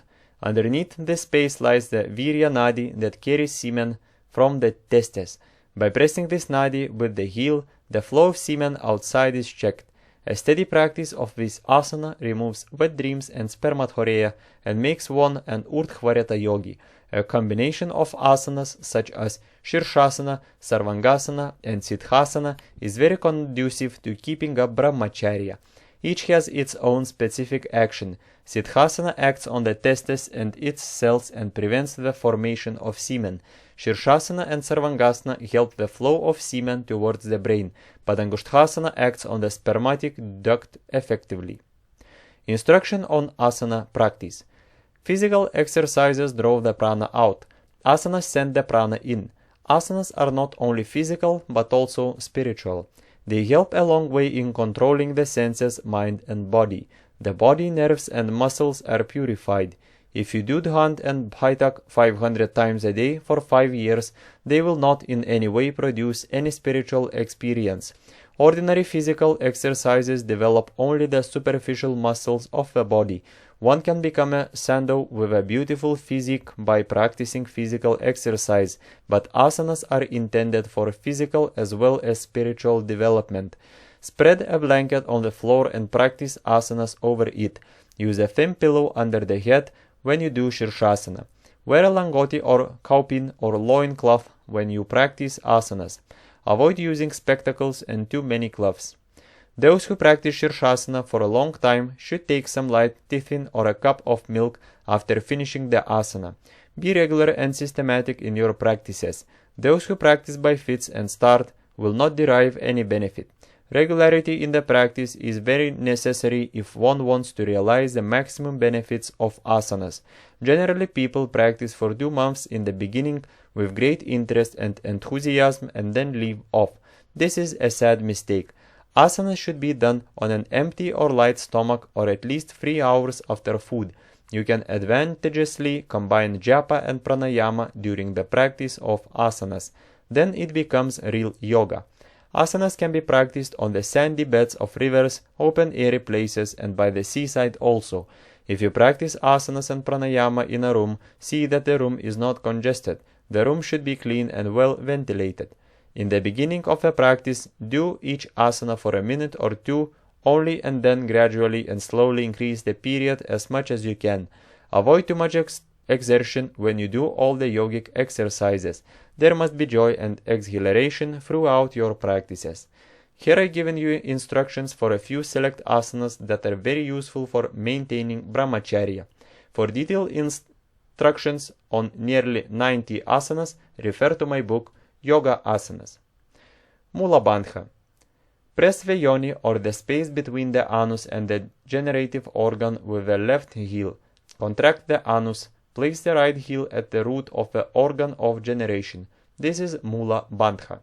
The Apanavayu, which does the function of ejection of excreta, has a natural tendency to move downwards. Through the practice of Mula Bandha, the Apanavayu is made to move upwards by contracting the anus and forcibly drawing it upwards. Mula Bandha is highly useful for maintaining brahmacharya. This is practiced during inhalation in pranayama and during japa and meditation also. Mula Bandha is a yogic kriya which helps the yogic student to take the apana and the sex energy upwards. The tendency of the apana is to flow downwards. This downward flow of apana and the sex energy is checked by the practice of Mula Bandha. The yogic student sits on Siddhasana and takes the apana and the sex energy upwards by contracting the anus and practicing kumbhaka, or retention of breath. By long practice, the downward seminal flow is checked and semen is sublimated or transmuted into ojas shakti or spiritual energy, which helps contemplation. This bandha checks wet dreams and helps in maintaining brahmacharya. Such a beneficial yogic practice prescribed by the rishis and yogis of yore is misused by the people and misprescribed by some inexperienced, ignorant yogic culturists of the present day. They teach this kriya to the lay public to achieve their selfish ends and to have a comfortable living. They pompously advertise that people can retain the vital fluid for a long time and have intense sexual enjoyment for a protracted period through this kriya. They teach this bandha to the rich householders. Some of the deluded householders are allured by such statements of these yogic charlatans, whose goal is money-making for comfortable living, and they take recourse to this kriya. They indulge more on the strength of this kriya, lose their vitality, and come to grief and destruction in a very short period. Be injudicious practice of this kriya. The apana is dislocated, and they get various diseases like colic, constipation, and piles. These yogic culturists have done intense harm to the public. Instead of prescribing this useful kriya and the rishis and yogis of yore for the attainment of brahmacharya and for success in pranayama in the form of brahmacharya, these deluded souls have excited the householders to become more passionate and to have more indulgence. They have brought a slur on the science of yoga and yogis. They argue, we must move according to the modern times. People want this. They like such kriyas. They are benefited. They are more happy by practicing this kriya. Wonderful philosophy indeed. This is the philosophy of the Epicureans and the Charvakas. This is the philosophy of Virochana. This is the philosophy of flesh. O ignorant man, open your eyes, wake up from the deep slumber of ignorance. Do not be carried away by the sweet speeches and indecent demonstrations of these yogic charlatans or pseudo-gurus. You will be ruined. Give up such practices. Preserve the vital fluid. Turn it into ojas through japa, kirtan, pranayama, vichara. Lead a pious life. Life is meant for a higher purpose. Life is meant for self-realization. O yogic culturists, do not mislead people. Call yourselves as a noble followers or disciples of a revered rishis of olden times. Do not prescribe these kriyas for base ends. Be noble and magnanimous. Aim high. Become true yogis. Sensible and cultured people will laugh at you if you disseminate yogic knowledge in this manner.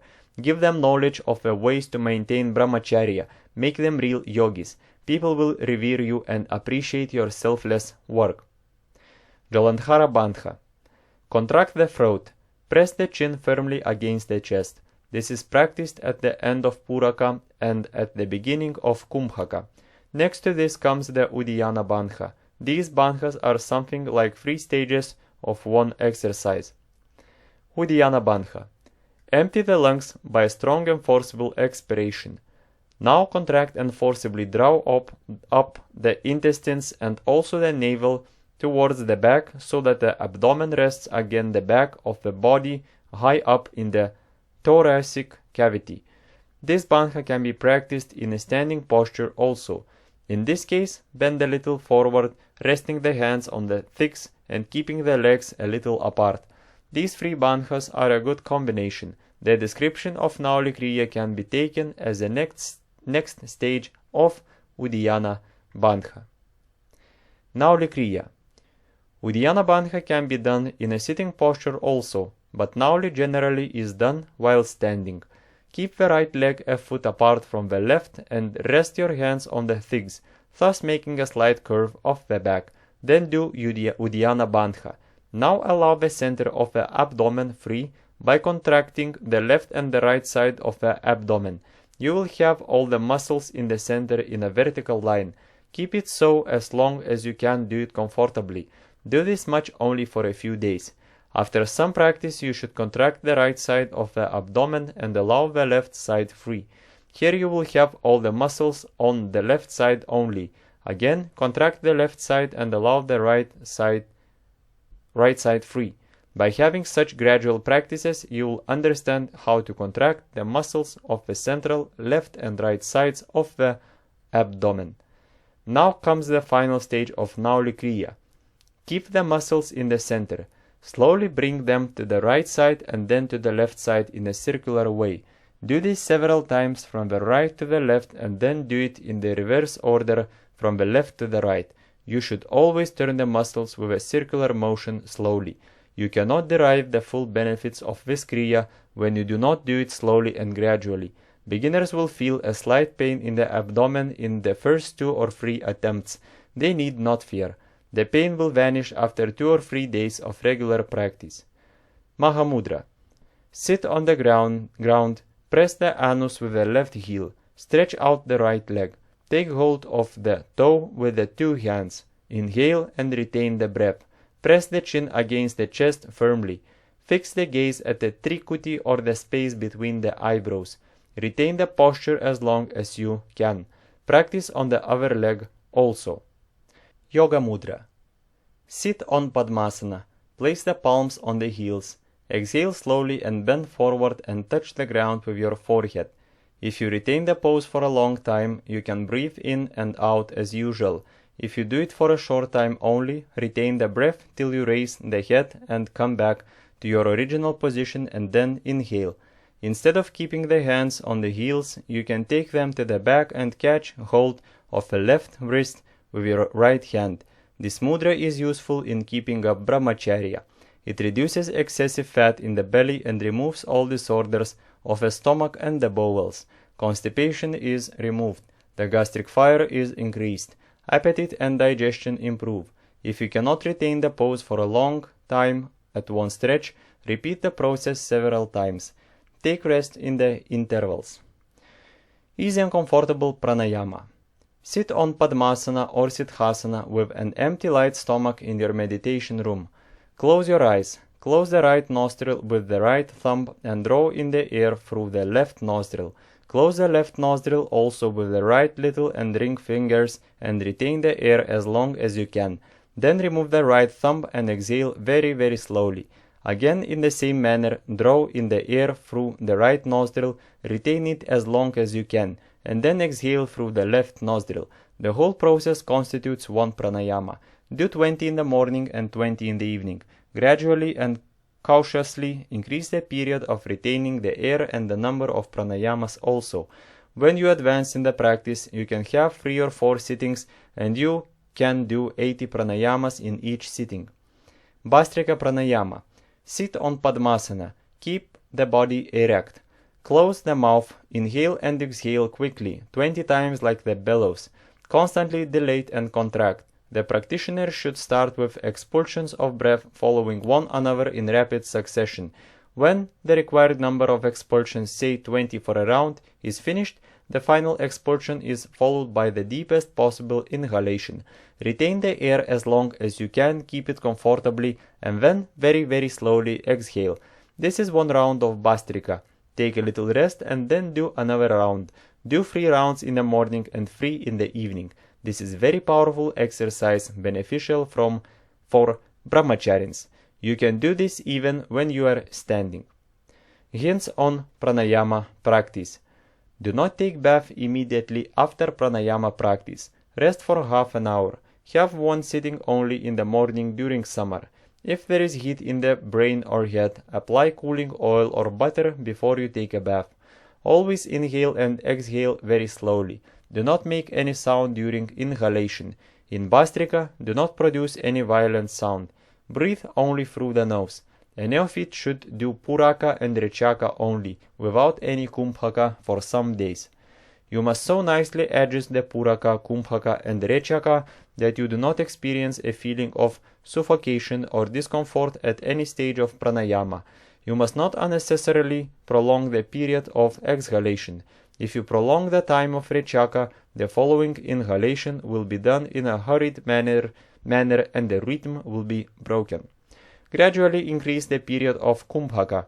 Do Kumbhaka for 4 seconds in the first week, for 8 seconds in the second week, for 12 seconds in the third week, and so on till you are able to retain the breath as long as you can. Repeat Om, Gayatri, or any other mantra mentally during the practice.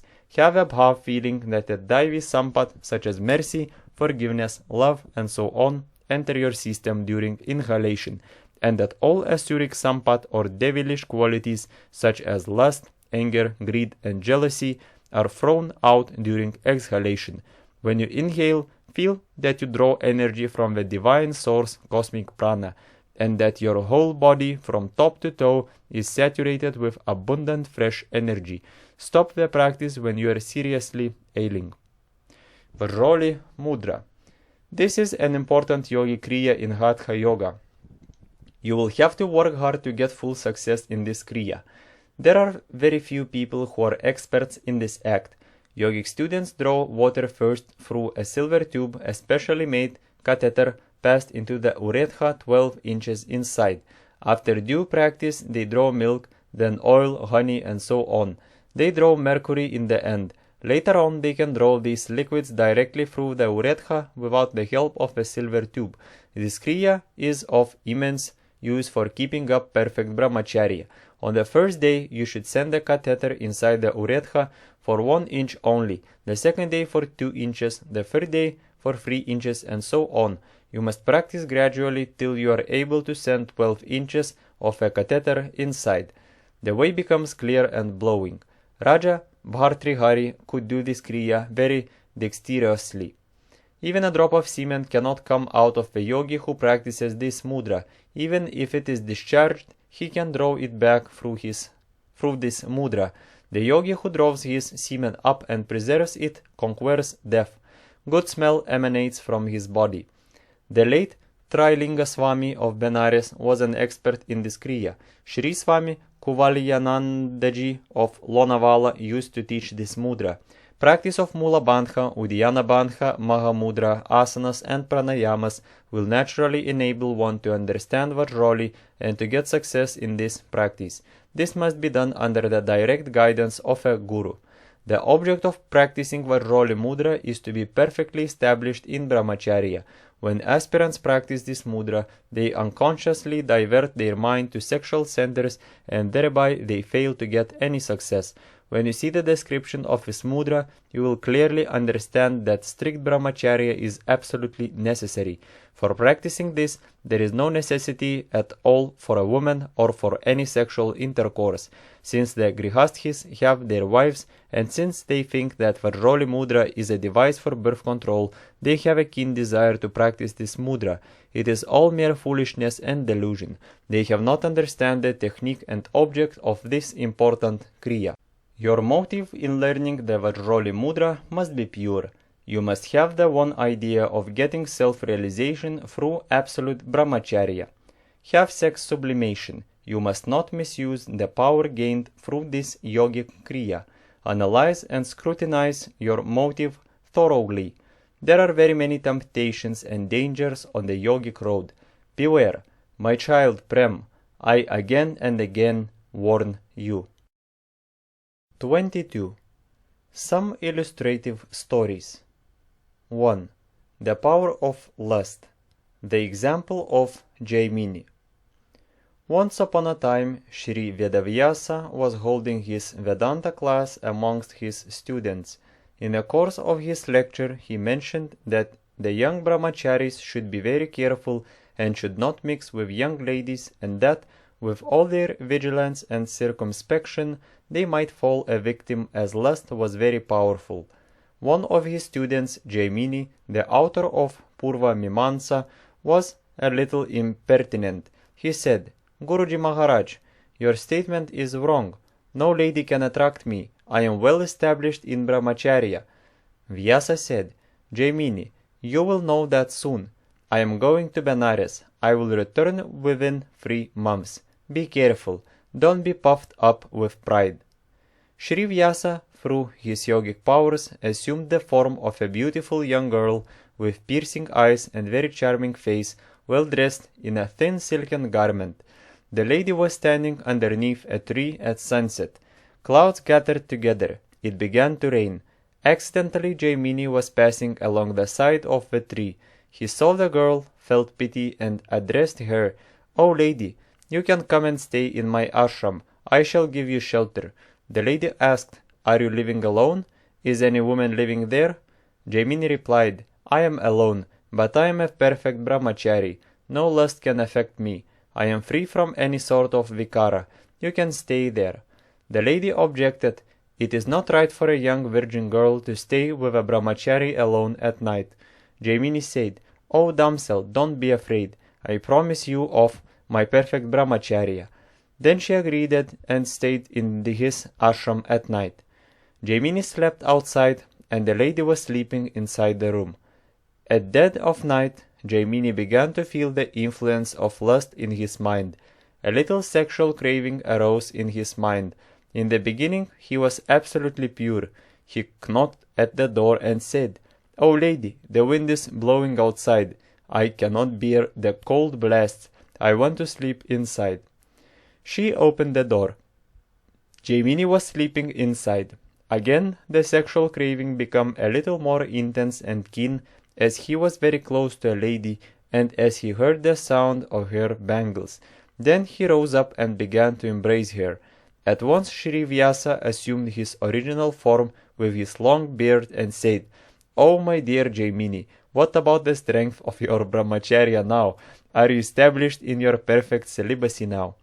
What did you say when I was lecturing on this subject?" Jaimini dropped his head down in utter shame and said, "Guruji, I am wrong. Kindly pardon me." This illustration goes to show that even great persons are duped by the power of Maya and by the influence of revolting Indriyas. Brahmacharins should be very careful. 2. Passions hold over man's mind. Socrates and his disciple. One of the disciples of Socrates asked his teacher, "My venerable master, kindly instruct me how many times a householder can visit his legal wife." Socrates replied, "Only once in his lifetime." The disciple said, "O my lord, this is absolutely impossible for worldly men. Passion is dreadful and troublesome. This world is full of temptations and distractions. Householders have not a strong will to resist temptations. Their indriyas are very revolting and powerful. The mind is filled with passion. Thou art a philosopher and yogi. You can control. Pray kindly prescribe an easy path for the men of the world." Then Socrates said, "A householder can have copulation once in a year." The disciple replied, "O venerable sir, this is also a hard job for them. You must prescribe an easier course." Socrates then replied, "Well, my dear disciple, once in a month. This is suitable. This is quite easy. I think you are satisfied now." The disciple said, "This also is impossible, my revered master. Householders are very fickle-minded. Their minds are full of sexual samskaras and vasanas. They cannot remain even for a single day without sexual intercourse. You have no idea of their mentality." Then Socrates said, "Well said, my dear child. Do one thing now. Go directly to the burial ground now. Dig a grave and purchase a coffin and winding sheet for the corpse beforehand. Now you can spoil yourself any number of times you like. This is my final advice to you." This last advice pierced the heart of a disciple. He felt it keenly. He thought over the matter seriously and understood the importance and glory of brahmacharya. He took to spiritual sadhana in right earnest. He took a vow of strict unbroken celibacy for life. He became an urdhvarata yogi and had self-realization. He became one of the favorite disciples of Socrates. 3. Lust increases with enjoyment. Raja Yayati. There once lived a sagely king named Yayati, who lived for a full 1,000 years, enjoying all the pleasures a king of his position could command. When old age attacked him, and he had still a great desire to enjoy all royal pleasures for some more years, he asked each of his sons, one by one, to take upon himself this old age and give him his youth in return, assuring that after another 1,000 years he would return the youth and take back his decrepitude. Not one of them was willing to accept the offer except his youngest son named Puru. Puru said with all humility that he was quite willing to do as his father wished him, and accordingly gave his youth to his father and got in return old age and its consequent weakness. Yayati, being exceedingly delighted with his new youth, began again to indulge in sensual pleasures. He enjoyed himself to the full extent of his desires and to the full limit of his powers, and as much as he desired without violating the precepts of religion. He was very happy, but only one thought troubled him, and that was the thought that the 1,000 years would soon come to an end. When the fixed time came to an end, he came to his son Puru and addressed him thus: "O son, I have enjoyed with your youth to the full extent of my desires and to the full limit of my powers, and all accordingly to their seasons. But desires never die. They are never satiated by indulgence. By indulgence they flame up like the sacrificial fire with ghee poured into it. If one becomes the sole lord of all the earth with its paddy, oats, gems, beasts, and women, still it will not be considered by him enough. Therefore, the thirst for enjoyment should be abandoned. The thirst for enjoyment, which is difficult to cast off by the wicked, which does not fail even with failing life, is truly a fatal disease in man. To get rid of this thirst is real happiness. My mind was attached to the pleasures of life for full 1,000 years. My thirst for them, however, without being abated, is daily being increased. Therefore I shall get rid of it. I shall fix my mind on Brahman and becoming peaceful and having no attachment. I shall pass the rest of my days in the forest with the innocent deer. So saying, he installed Puru on the throne after giving him back his youth and retired into the forest to lead the life of an ascetic. 4. Down of Viveka and Vairagya. Yogi Vemana. Vemana was born in the year 1820 in a small village in the district of Godavari in Andhra Desa. He had a brother by name Anu Verna Reddy. His parents passed away when he was quite a young boy. He was born in a rich family. He was a Reddy by caste. Vemana was sent to a primary school. He was not able to prosecute his studies. He fell into evil company and became a rowdy boy. But he was very handsome and active. Anu Verna Reddy and his wife Narasama liked Vemana very much. At the age of 15, Vemana became debaucherous. He spent much money for the sake of women. Yet his brother and sister-in-law liked him very much. Anu Vema Reddy and his wife wanted to correct the ways of Vemana. They stopped giving him any money. So Vemana stole at night the ornaments of his sister-in-law and gave them to a prostitute. When his sister-in-law came to know of the loss of a jewel, she asked Vemana, "Where are my jewels?" Vemana answered, "As you did not give me money, I took them and gave away to my beloved." Narasama did not speak a word. She did not even inform her husband of the loss of the jewels. She liked Vemana very much. She locked up all her ornaments in the safe. The prostitute urged Vemana to bring some more money or ornaments. So again, in dead of night, Vemana woke up from his bed and tried to remove some of the ornaments from the neck of his sister-in-law. She was wearing only the sacred Mangala Sutra that was tied round her neck at the time of her marriage. She had kept all her other jewels in the safe. Vemana wanted to remove at least this ornament. When he was attempting to remove it, Narasama woke up and caught hold of his hand and asked him why he came to her bedroom at midnight. He replied in a daring manner, "My beloved asked me to bring some ornaments. I came here to take them." Narasama asked him to get out of the room at once. Then Vemana cried and fell at her feet. Narasama prayed to God to give good buddhi to Vemana and make him a pure, virtuous soul. Then she promised to give Vemana an ornament, provided he would strictly obey her words. Vemana fully assured her. Narasama said, "Vemana, ask the girl to stand naked in front of you. Let her back be turned towards you. Then ask her to bend down and take the jewel from your hands by passing her hands through her thighs." Vemana promised to do so and took an oath also in the name of goddess Kali. Then his sister-in-law gave him a valuable ornament. Vemana proceeded directly to the prostitute's house and asked her to do in the manner his sister-in-law had instructed. While the prostitute was bending down, he saw very clearly the private parts of the woman. At once intense vairagya dawned in his mind. He retraced his steps to his house with the ornament in his hands. He gave back the ornament to his sister-in-law and related to her all that had happened. He said, "My dear sister-in-law, thank you so much for all your kind acts. I am changed man now. There is no real happiness in this world. It is all jugglery of Maya. I am going now in quest of real happiness." He left the house at once and went to a Kali temple near his village and sat near the image of Kali. Now it so happened that for some years a man named Abhiramaya had been praying to Kali for her darshan. One day she appeared in his dream and said, "Come tomorrow at midnight, I will give you darshan." But the unfortunate devotee could not come the next day. When Kali came, Vemana was there instead. Kali asked Vemana to seek a boon of her. Vemana said, "O mother, give me Brahmacharya." Mother Kali then initiated him into the mysteries of jnana. From that day onwards, Vemana became a virtuous man with great devotion, yogic powers, and jnana.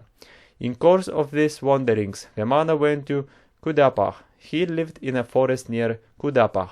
He planted various fruit-bearing trees like melons and cucumbers. The cucumbers were all filled with gold. With this gold, Vemana built a temple at Sri Sailam. Even today, this temple at Sri Sailam contains the famous Jyotirlingam of Mallikarjuna. It is a famous place of pilgrimage. One day some thieves came to rob the cucumbers containing gold. They all became senseless due to the yogic powers of Vemana. Once Vemana entered the cottage of a poor Brahmin at midnight and went to sleep on his bed. During the night he answered the calls of nature on the bed itself. That portion of the bed which was soiled by his excreta became transmuted into gold. Vemana cast off his physical sheath in 1865 in Katarupalli in the Kudapah district. He wrote several books in Telugu on yoga, chief among them being Vemana Tattva Jnanam and Vemana Jivamritam. 5. Beauty lies in an imagination. The story of Hemachuda. There was a king named Muktachuda in olden times. He ruled the kingdom of Dasharna. He had two sons, Hemachuda and Manichuda. They both were very handsome and virtuous. They had good behavior and conduct. They were also very proficient in all the arts. They both went to the mountain Sakhya with attendants and weapons for hunting. They shot many tigers and wild animals. All of a sudden there was a terrible sandstorm. Immense darkness prevailed. One could not see the other person. Hemachuda somehow managed to reach the hermitage of a sage, which was full of fruit trees. He saw in the ashram a beautiful maiden. He was quite astonished to see a fearless girl in that solitary forest. He asked the maiden, "Who are you? Who is your father? Why are you alone here? How did you develop this courage?" She replied politely, "Welcome, O prince. Take your seat. Take a little rest. You seem to be much tired. Kindly take these fruits and nuts. I shall relate my story." The prince ate those fruits and nuts and rested for a while. The girl then began, "O prince, hearken to my story with rapt attention. I am the godchild of sage Vyagrapada, who is adored by all, who has conquered the world by his severe austerities and who has attained liberation. My name is Hemalekha, Vidyut Prabha, celestial nymph of matchless beauty and indescribable splendor, one day came to the river Vina for bathing. Sushina, the king of the Vengas, also came there. Sushina was captivated by the enchanting beauty of Vidyut Prabha. The celestial nymph was also infatuated with the handsome figure of King Sushina. Sushena pleaded his love to Vidyut Prabha. She responded. The king spent some time with her. Afterwards he returned to his capital. Vidyut Prabha soon brought forth a child. She left the child there as she was afraid of her husband and went to her place. "I am that child." Vyagrapada came to the river for his daily ablutions. He saw me and took pity on me. He brought me up like a mother. I regard him as my father. I serve him with reverence. Through his grace I have become fearless here. My father will return presently. Please wait a little. Pay your respects to him and obtain his blessings." The intelligent girl understood the heart of a prince and said, "O prince, do not get disheartened. You can gratify your desire. My father will grant your desire." Immediately the sage Vyagrapada entered with flowers for worship. The prince got up and prostrated before the sage. The sage understood that the prince was in love with the girl. He gave Hemalekha in marriage to the prince. The prince returned with her to his city. His father was very much delighted. He celebrated their marriage with pomp and splendor.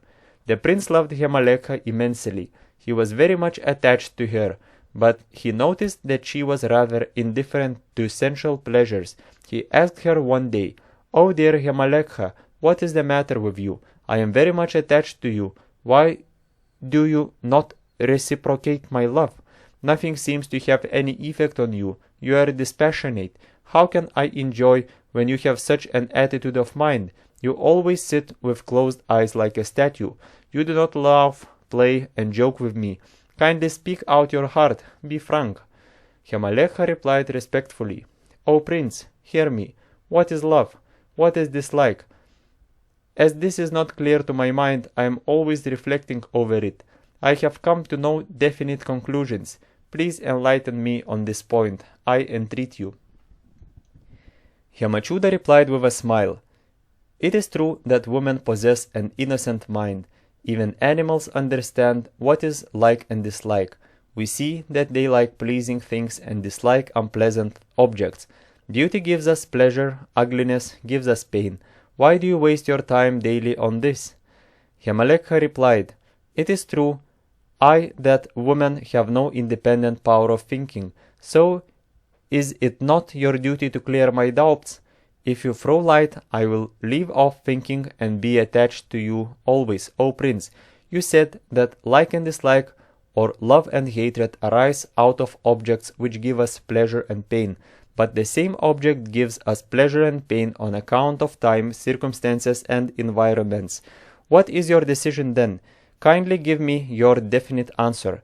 Fire is very pleasant in winter, but in summer it is very terrible.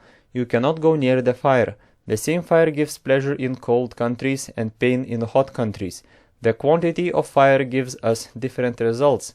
Similar is the case with wealth, wife, son, mother, and so on. These induce positive sufferings and misery. Why is it that your father Muktachuda, despite his possession of immense wealth, sons, and wife, is always sorrowful? Others are very happy even without these. Worldly happiness is mixed with misery, pain, fear, and anxiety, so it cannot be called happiness at all. Misery is personal and impersonal, or internal and external. The external one is caused by the faults of the elements on the body. The internal one is born out of desire. It has connection with the mind. Of these, the internal one is more formidable. It is the seed or cause for all suffering. The whole world is drowned in such internal misery.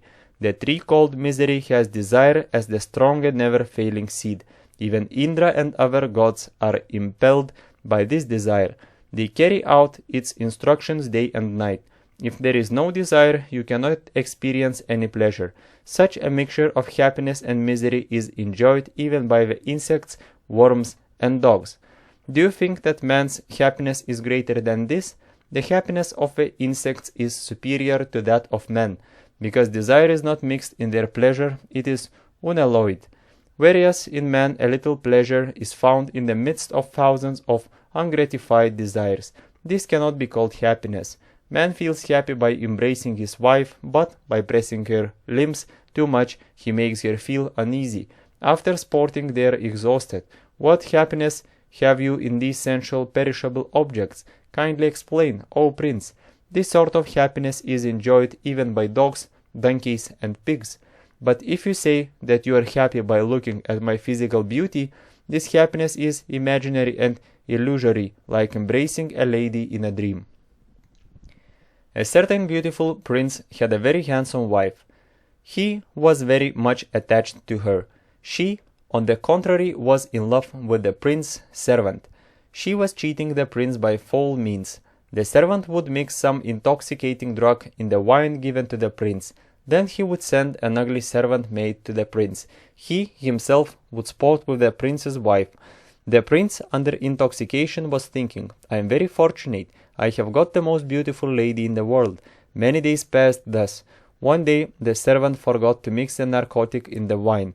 The prince also did not drink much that day. He joined the ugly woman when he fell a victim to passion. He now found out that she was the servant maid. He asked her where his dear wife was. She kept silent at first. Then the prince drew the sword and threatened to kill her if she did not reveal the whole truth. She told him everything and showed the place where his beautiful wife was with the servant. The prince said, What a fool am I! I have degraded myself by drinking. Whoever places too much love on a woman becomes despisable. Just as a bird is not fixed to any particular tree, so also woman is not fixed to one man. She has fickle, unsteady mind. I have become a beast. I have lost my power of discrimination. I regarded my wife as more valuable than my very life itself. A man who is attached to a woman and who yields to a woman is a veritable donkey indeed.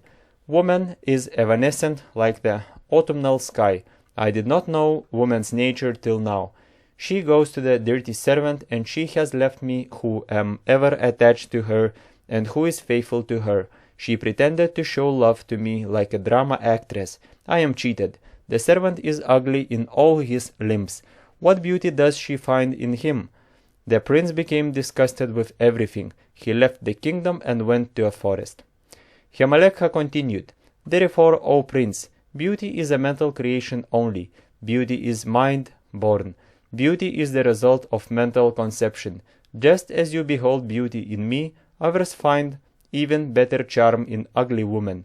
On seeing a woman, her reflection is formed in the mirror of a man's mind. If a man thinks of this beauty constantly, desire is stimulated in that part of the body which is subject to impulse. That man is whom the desire is thus stimulated enjoys sensual pleasure, whereas he whose desire is not stimulated does not care to see even the most handsome girl. The cause for this is the constant meditation on beauty or woman. Boys and ascetics do not meditate or think on this. Therefore, they do not get any desire for sensual pleasures. Those who find pleasure in the company of a particular woman create in their minds the beauty according to their ideas, irrespective of whether the woman is ugly or most beautiful. They project their ideas of beauty in the woman. If you ask how beauty is found in an ugly woman, and how there can be joy without beauty, I can only say that a passionate man in his infatuation is blind. Cupid is painted blind. The passionate man finds the beauty of Rambha in the most ugly woman. There can be no beauty without desire. If beauty be natural like sourness, sweetness, and bitterness in substances, then why is it not found in children and young girls? Therefore beauty is created by mind only. People think as beautiful this physical body which is composed of flesh, filled with blood, built of nerves, covered with skin, a cage of bones, overgrown with hair, full of bile and phlegm, a box of excreta and urine, created out of blood and semen, born through the urinary passage. How can those persons who find pleasure in this be superior to worms born in filth? O prince, you find my physical body to be beautiful. Just analyze this body part by part and think over each part.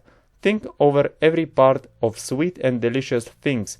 All things we eat are changed into abominable dirt. When such is the case, what is lovable and delighting? Yamachuda heard the nectar-like instructions of Yamalekha with great attention and interest.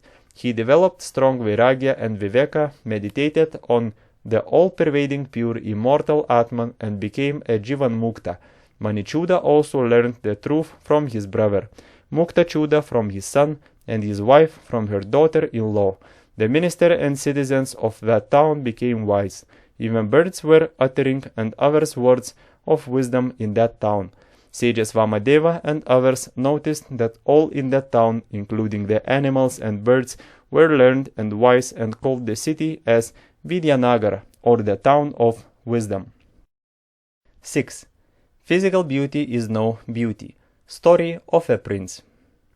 Once a young prince saw a beautiful princess on the banks of a river when he was a hunting excursion.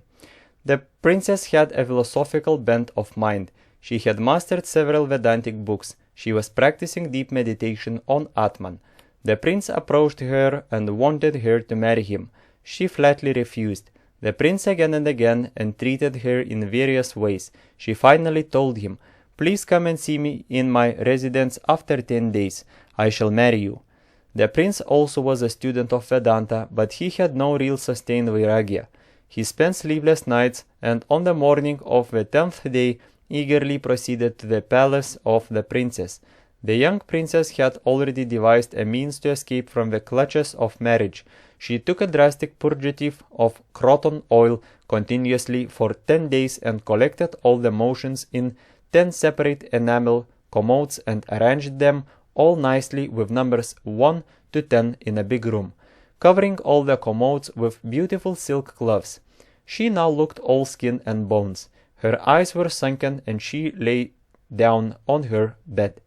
The prince came to meet her with great joy. The maid-servant conducted him to the room where the princess lay.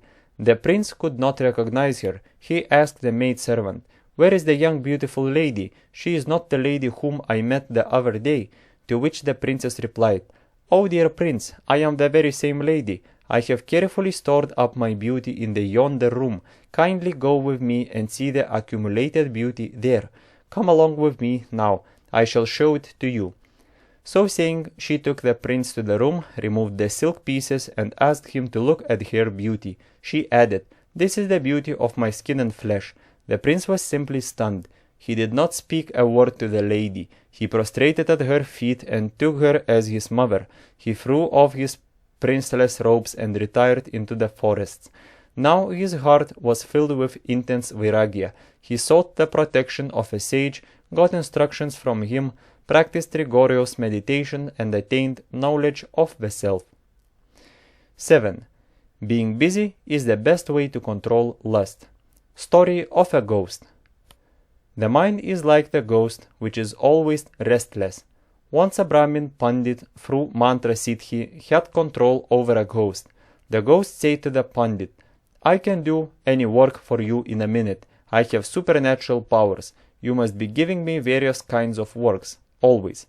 If you leave me even for a second without work, I will at once devour you." The Brahmin agreed. The ghost dug a tank for the Brahmin, plowed the fields, and did various works in a short time. The Brahmin was not able to engage the host in any further work. The ghost threatened him, "Now there is no work for me, I will devour you." The Brahmin was much puzzled. He did not know what to do. He went to his guru and explained his situation. His teacher said, "Use your common sense. Install a big stout, soft, wooden post in front of your house. Apply castor oil, wax, and other greasy substances to the post. Ask the ghost to get up the post and get down the whole day and night." The disciple acted accordingly and controlled the ghost without any difficulty. The ghost became helpless. Even so, you must give to the mind some kind of work or the other always. Japa, meditation, svadhyaya, service, kirtan, prayer, and so on. You must keep it fully occupied. Then only the mind can be easily controlled. You will have no evil thoughts. You can be well established both in physical and mental brahmacharya. Select sayings on sex and celibacy. Brahmacharya is abstaining from all kinds of maithuna or sexual enjoyment forever, in all places and in all conditions, physically, mentally, and verbally. Yajnavalkya. Thinking of a woman or her picture, praising a woman or her picture, sporting with a woman or her picture, glancing at a woman or her picture, secretly talking to a woman, thinking of a sinful action towards a woman, actuated by sensuality, determining upon the sinful action, and bodily action resulting in the discharge of semen are the 8 characteristics of copulation, and brahmacharya is quite contrary to all these 8 indications. Daksha Smriti. Know that in this world there is nothing that cannot be attained by one who remains from birth to death a perfect celibate. In one person, knowledge of the 4 Vedas, and in another, perfect celibacy. Of these, the latter is superior to the former who is wanting in celibacy. The Mahabharata. Brahmacharya or spotless chastity is the best of all penances. A celibate of such spotless chastity is not a human being, but a god indeed. To the celibate who conserves the semen with great efforts, what is there unattainable in this world? By the power of the composure of the semen, one will become just like myself. Lord Shankara. And those students who find that world of God through chastity, theirs is that heavenly country, theirs in whatever world they are, is freedom. Chandogya Upanishad.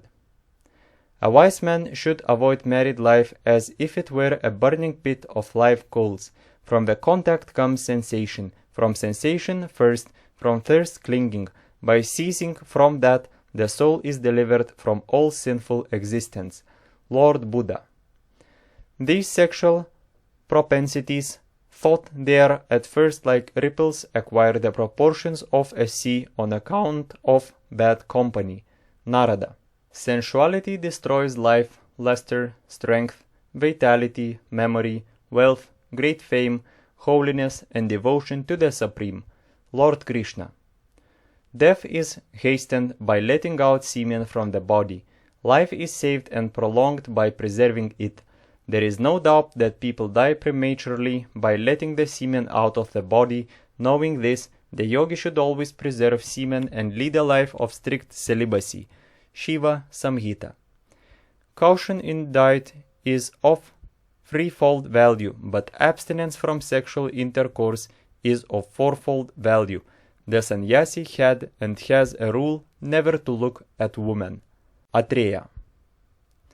Let not a Brahmin see a woman naked. Manu. End of the book.